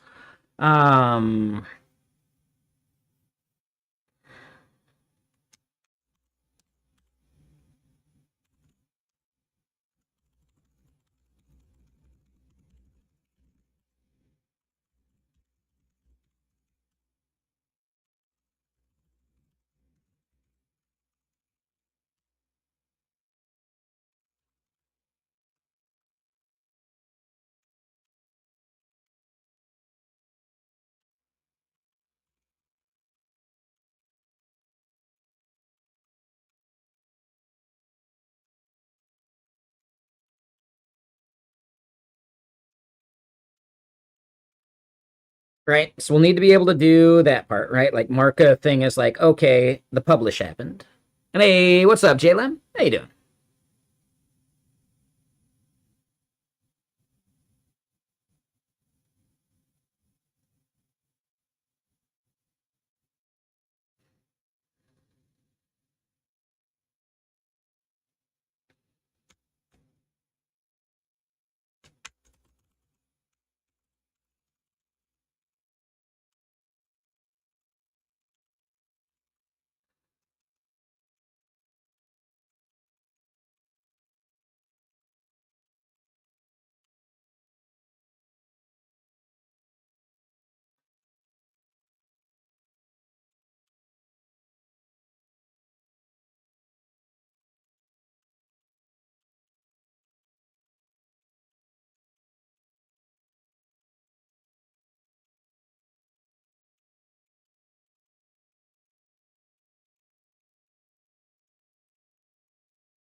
Right, so we could set up a cron job, or we could just leave the server running and have that be a cron as well.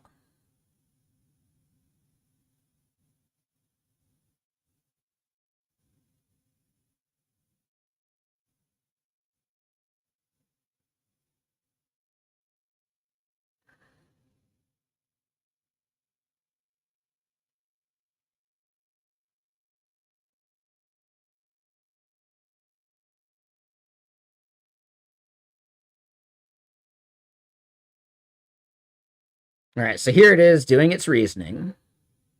We've got high reasoning going. And yeah, what you up to, JLem? Anything fun?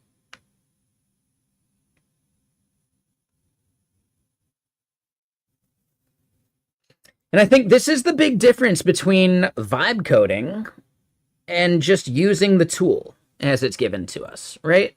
If we were vibe coding this thing, it would have gone off on a crazy tangent, right? Like it would have tried to build out some kind of like web service slash product and all that bullshit, right? It doesn't need to do that, right? This is very much like a utility that we run locally. So by having taste and understanding what we want and going through this conversation process to create what is a specification like kind of a loose spec, but still a spec, we end up getting what we actually want instead of just like, you know, turning the slop cannon loose. And I think that's the approach most people need to be taking with AI. It's a dialogue. You are in charge. The moment you let the AI take charge, you are getting some slop out of it.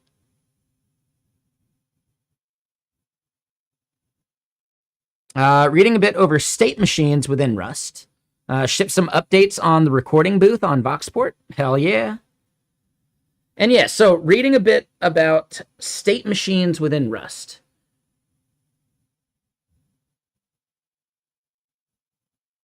I think in general, understanding state machines separately from an implementation language would be valuable.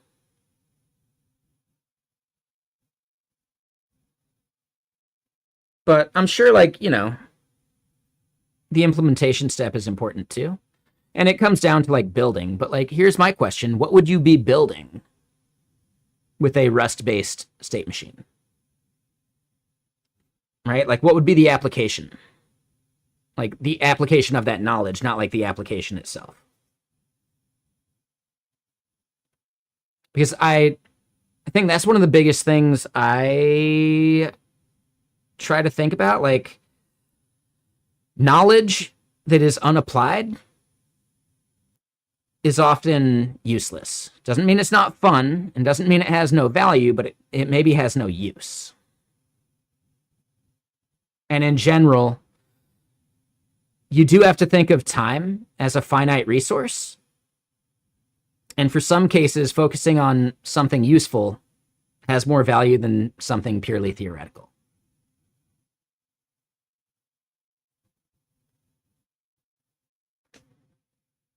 That said, you know, keep reading, keep wrinkling your brain, and some stuff that you read about theoretically then becomes really useful in the future in a use case that you didn't even think of. So I'm not saying everything has to have a reason, because sometimes just, you know, reading and learning for the sake of itself is totally worth it.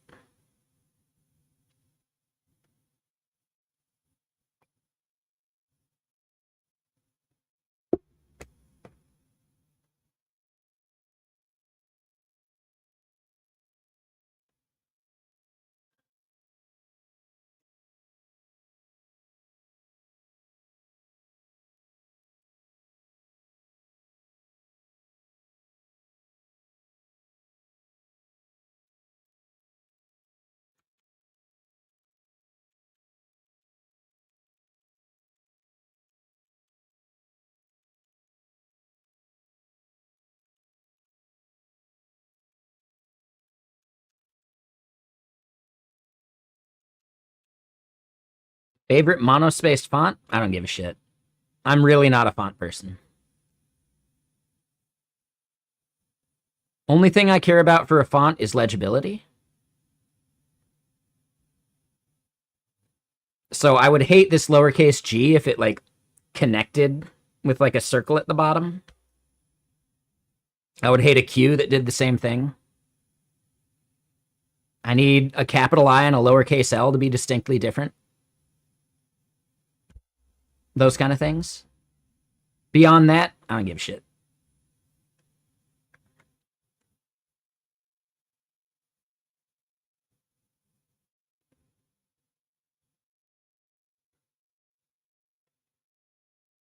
Ah, yeah, no, that makes sense, Jalen. Hell yeah, dude.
So yeah, we did expand the scope of this a bit, right? Multiple repos, I think, has value.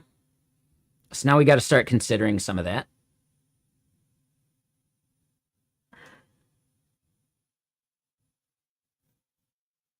All right, so repos become a first-class configured set.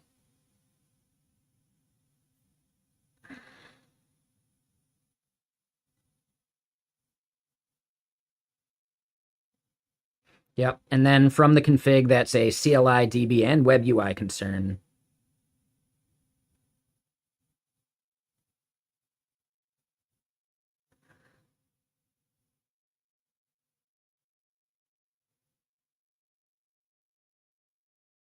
Each repo has its own history, its own since SHA, its own story the agent is telling. One flu conversation per repo, keyed by repo ID. Yep.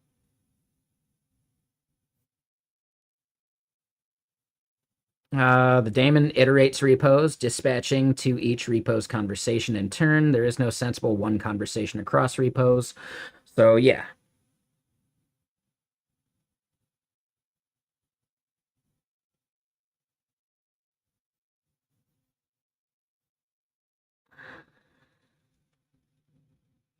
I'm less certain about the whole conversation.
All right, so that's one thing. Let's double check.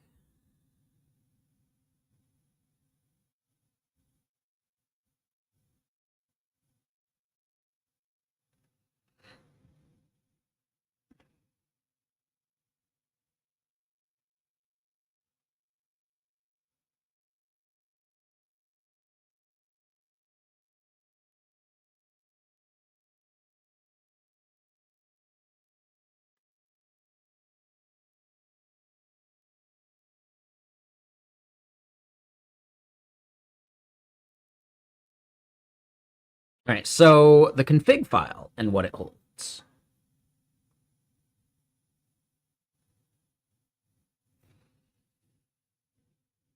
You know, where the DB lives, what model to use. Yep. The default interval, sure. The repos themselves. Yep, I'm okay with that.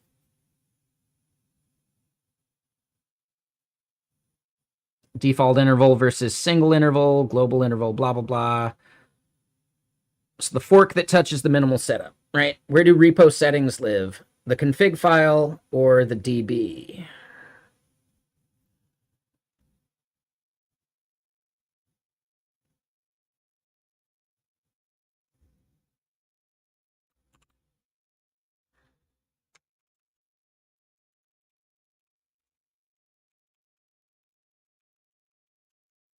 right? For that, I like option A.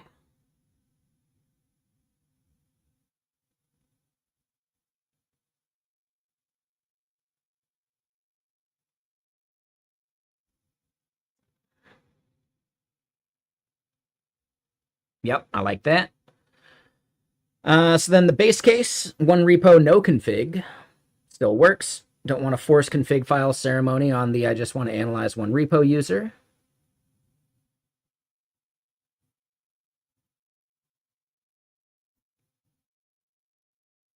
Yep. So a repo flag.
Sequential is fine for V1. Yep.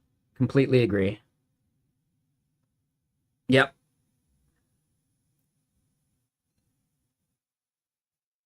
So then the web UI goes repo first.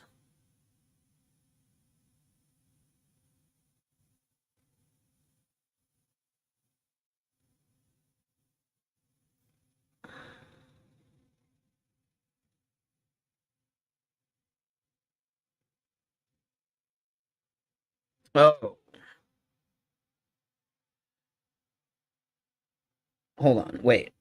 With multiple repos as a norm, the repo dimension elevates to top-level navigation. But here's the genuinely valuable view.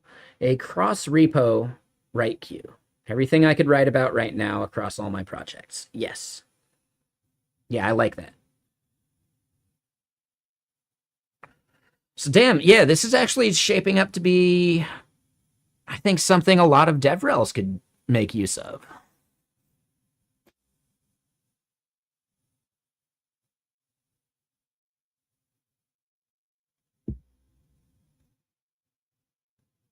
Yeah, this is becoming more useful towards like just generic DevRels, like anyone at any company. Yeah, I'm kind of liking this. Hell, even like open source maintainers.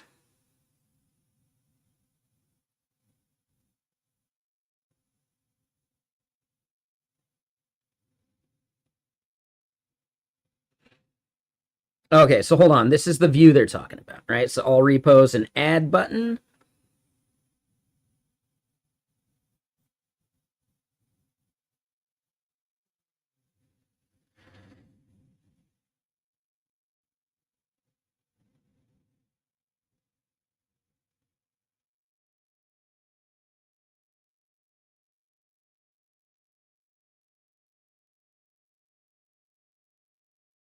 I think web-based repo adding is a clean 1.5.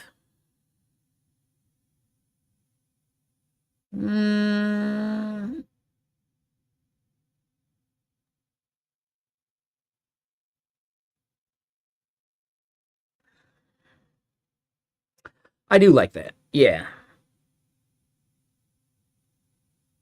Yeah, I do like that. So then the data model.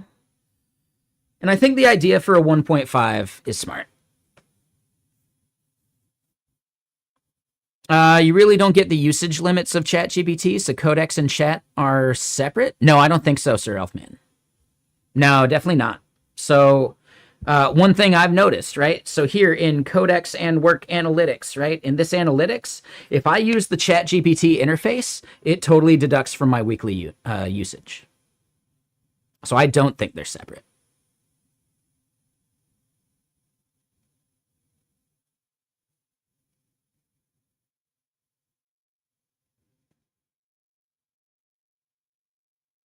I mean, I'm not positive, but I know for a fact that I have done. So this is on chatgpt.com/codex/cloud. Like here, I'll just give you the link. Right? Like, go check that. Have you done some like chats? Is your limit still 100% remaining? I would guess that you haven't run Codex locally yet, right?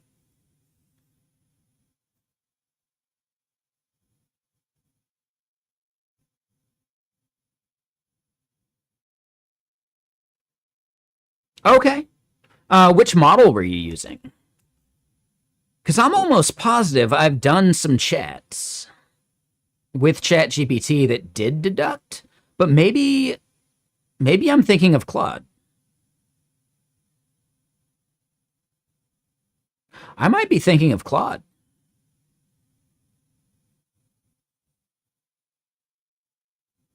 I don't know. Like, is that how Claude works? When you chat in Claude, does it deduct from your, like, just global usage?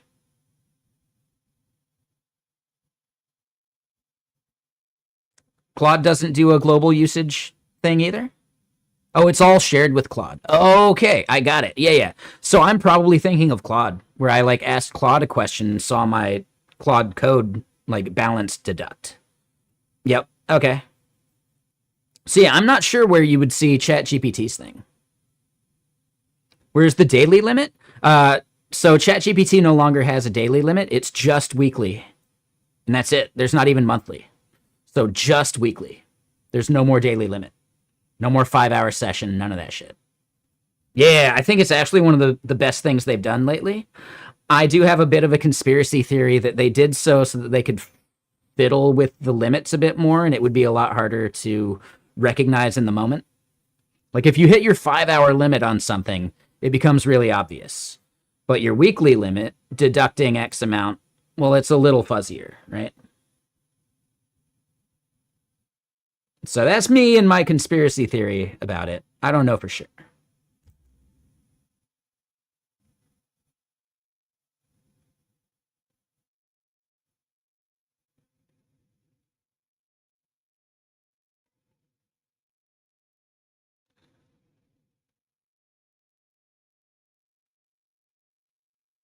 I'm going to accept this connection request on LinkedIn. It's fuzzy whether it's going to be a bullshitty, hi, I'm a fractional CTO and I can help you, blah, blah, blah, blah, blah, blah, blah. It's like 50-50 on the connections on LinkedIn, whether it's someone trying to sell me something or not. And they're trying to get around the whole in-mail, like, paying to message people thing. Anyone who ends up doing that, I immediately disconnect.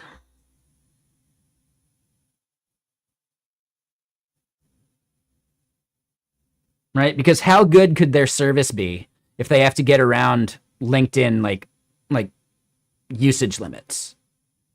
Right? The amount of people you can in-mail per day. How good could they be at what they do if they got to pull that bullshit? So yeah, I would never ever consider someone who's trying to skirt in-mail restrictions. Oh, it happens to me all the fucking time. Yeah, yeah. It happens a lot.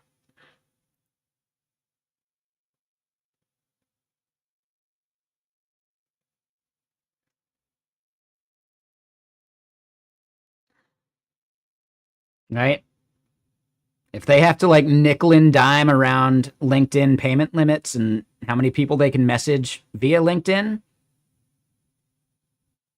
their service can't be that good.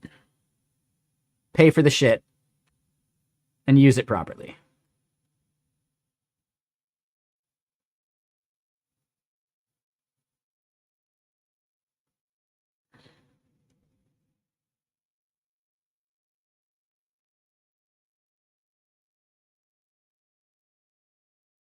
Yeah, yeah, exactly.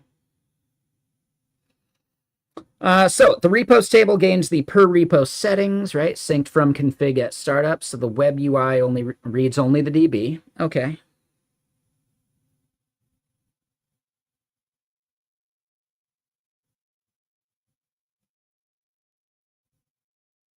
You got an email recently. Hey, we have to tell you, LinkedIn sold your info to us.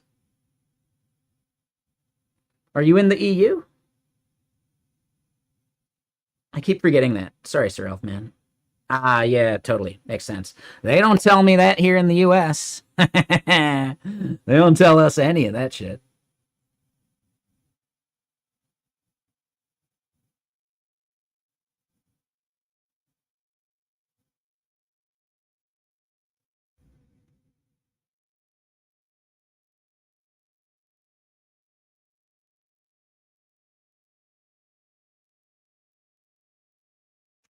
All right.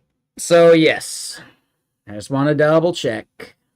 Cali residents as well are qualified to get it. Maybe. Yeah, yeah. California has some really good like data protection stuff. I feel like Washington would eventually adopt some of that too, but it's a lot slower. Like we're just not at the forefront for any of that. Yeah. And I think it makes sense because California is like the birthplace of a lot of the bullshit. You know, birthplace of fucking selling out your data as a business model.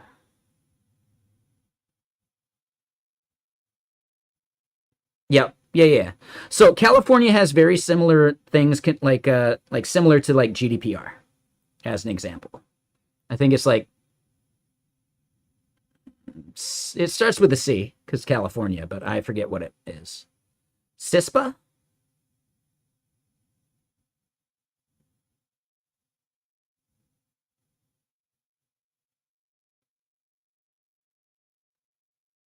I don't know. All right, so hold up.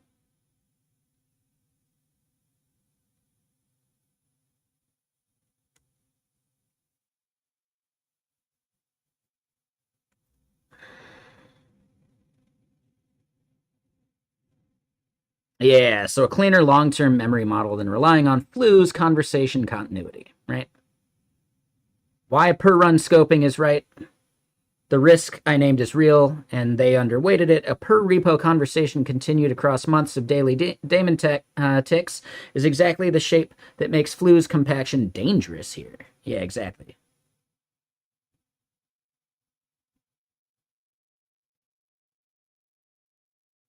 One conversation per run, not repo. Yes. Right. So then it's repo slug run ID. Bam. Nailed it. Yep.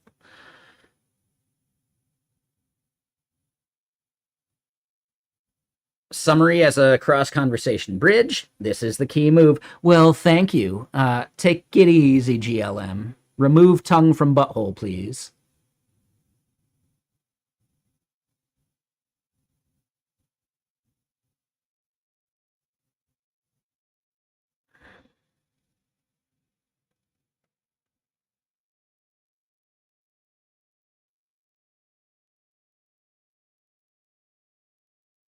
Okay, yeah, run summary. Yep, I like it.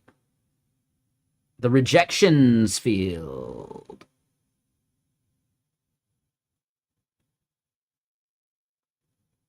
Yep, yep. So yeah, fighting compaction. Dude, I never run compaction. I will sometimes have it like summarize things, but I look at the summary before we're done, right?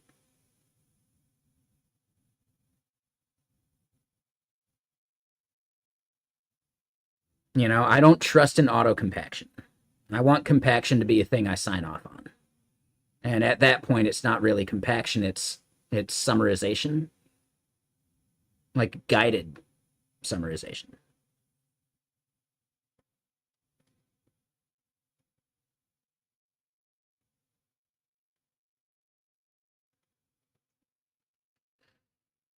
right?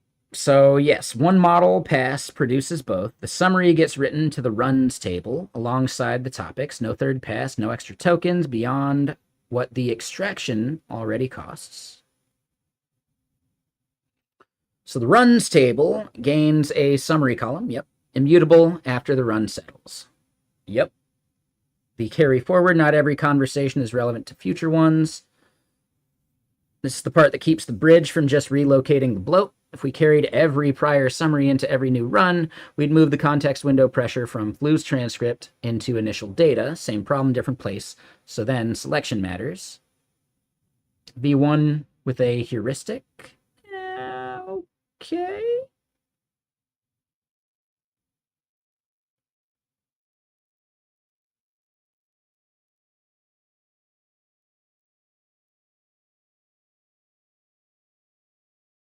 How summaries reach the next run, right?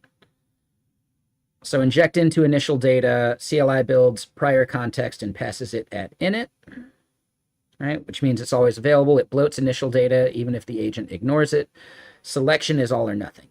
Or agent calls the tool when it wants the memory lazily. Agent decides relevance, keeps initial data lean. One extra tool round trip can requery, refine. Agent might forget to call. Okay.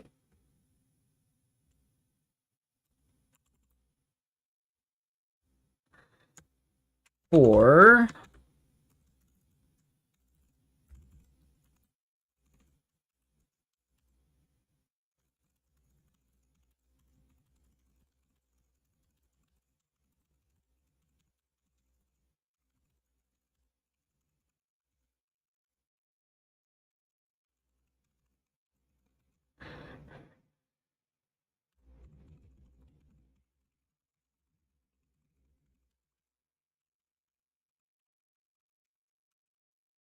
all right, so that's for that step. So then let me get another album or another song going. The flu DB in this new light. Worth a quick note because per run scoping changes the calculus slightly with bounded per run conversations. Transient insurance, not long-term memory. Long-term memory lives in the domain DB. During a run, flu DB gives crash resume, right? Save retokens if a long comb dies mid-extraction. After a run, the conversation is done. We don't resume it. The summary and topics in the domain DB are what survives. Yes. Per run scoping makes the one file approach better, not worse. Yep. So one SQLite file stands. All right.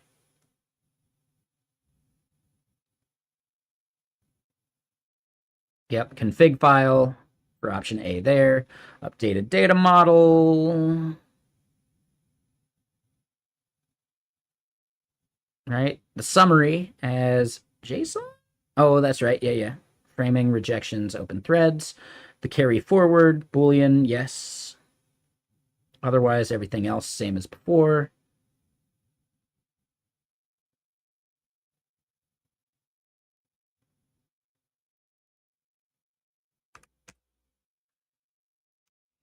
So this should hopefully be the last thing that we need to clarify for this part. And then my goal is to just kick it off and let it run tonight, have, something we can commit.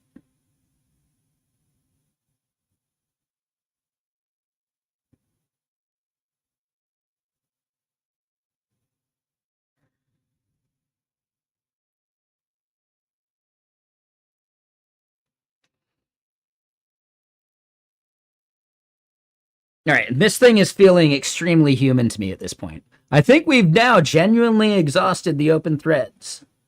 Dude, it's getting bored, it's getting tired, it just wants to go and do the work now, okay? Come on, man, are we done yet? That's a pretty human mentality to me.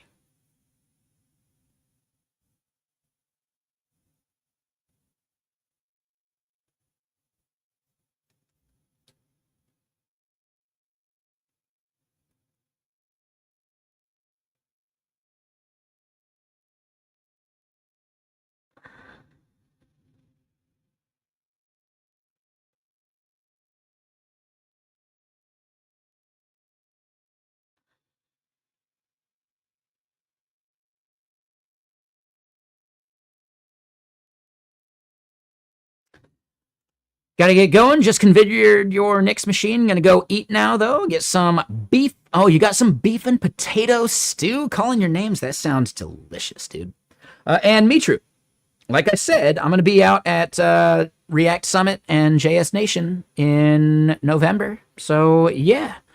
Um, I'm thinking about probably trying to stay like a day or maybe two after. So like I try and do like a comedy show. I won't be able to do it the day I arrive, but you know, the day before I leave might be a thing. So I'll hit you up, you know, see if you're around. That would end up being like a Wednesday or maybe a Thursday or something. Probably Wednesday, because I think Monday, Tuesday are the events.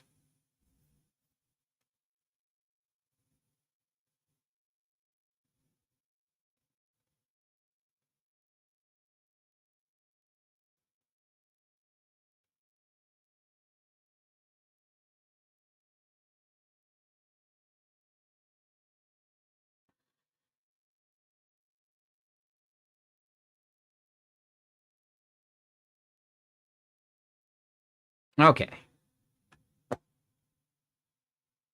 Yeah, no, I do want to throw out like, dude, the tickets are spendy. Like, if you can get a company to do it, go for it. But yeah, dude, no, don't, you know, I'm sure they would love me to push tickets. Nah, dude, no, no, no, no, no, no, no, nah, no, no, no, no, no, no, right? Especially, you know, while you're still looking for something. Definitely not. But yeah, yeah, outside of that, for sure, dude.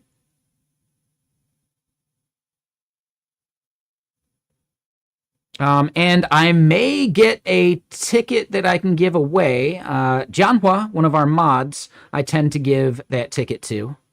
He's left early every single time, though.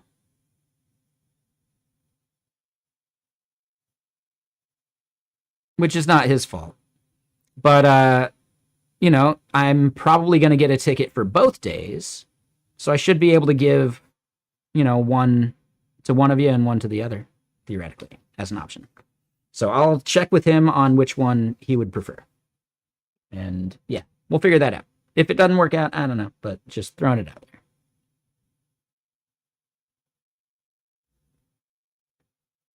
Let me get, I don't know, just let's get like one more song album thing going.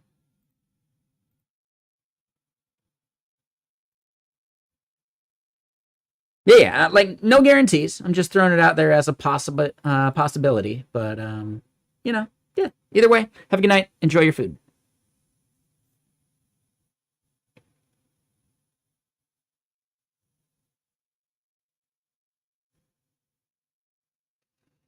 Bandcamp needs a better autoplay feature. Yeah, and I could wire something up pretty easily. It's just more like the problem there is this artist not doing albums and instead doing like a single song release. I hate when artists release singles on Bandcamp, right? Especially an artist I like and they've done like 10 in a row. Yeah, take those 10 singles you just did and put them into an album, man, and I'll buy it. I refuse to buy a single though.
And what up, Gen X Dev? How you doing? Yeah, welcome. We are actually at the point of needing to wrap up though, because it's 8 o'clock at night. I gotta double check when my flight is in the morning. I think it's at like 8 or 9, which means I gotta leave here at like 7 or 6, which means I'm gonna be waking up early, but I still have more laundry to do for clothes because I am flying out to Render ATL tomorrow. And I'll be there until Friday, but I should be getting back in time on Friday to be able to stream. So it'll just be Monday, Tuesday, Wednesday, Thursday, and I usually take Wednesdays off anyway. So you're only missing out on 3 days, but it's also part of why I'm streaming today, because I rarely stream on Sundays. I'll be over on Griffing and chill. I do need to go to the grocery store for some Red Bulls. And I need to clean out my car a little bit. Right, there's a bunch of like shit on my back seat that I don't really want to leave at the airport. It's like oil and like car bullshit. But again, people are irrational. But yeah, so we did a lot of good fun stuff. This was some great discovery. Like, dude, the planning, the discovery around ACP. I'll be on Griffing and Chill tonight. I'm probably not gaming though. We're just gonna like watch shows. Because I have some blog posts to write. I've got at least one that I need to finish up about the ACP. I need to make some edits to the one because my CEO gave me some feedback because our CMO hasn't gotten back to me yet. And, it's only been like a day, so it's not a big deal. Like, no judgment there. But it is a thing that we probably want to, like, publish tomorrow. So, right? Like, that's why I reached out to the CEO, just like make sure he's okay with where we went with the blog post. I would have accepted the CMO's sign off as well. She just hasn't gotten back to me, Busting shit out? I mean, kinda. I feel like we've been doing this all week, man. And bam, are we gonna raid Defy Us All for the 3rd day in a row? Yeah, why not? Because he doesn't stream enough.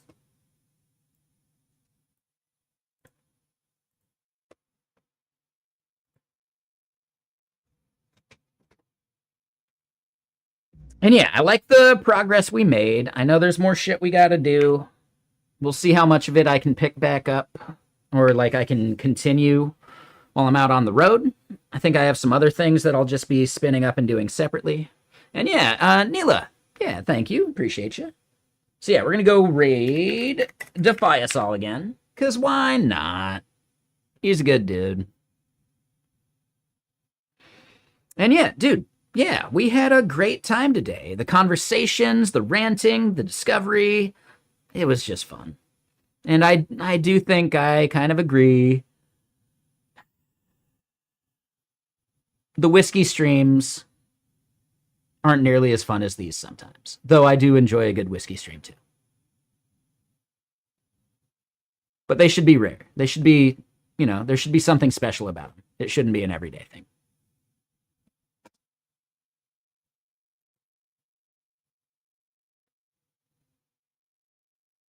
So yeah, we're ticking down on the raid. Let me just stop the Twitter and the YouTube. Thank you all for hanging out. Appreciate you. Yeah, we're going to raid Defy Us All. I will be back on Friday, unless I miss my flight, which does happen. And yes, I will see y'all again there on the Twitter and the YouTube. So later, Twitter and YouTube.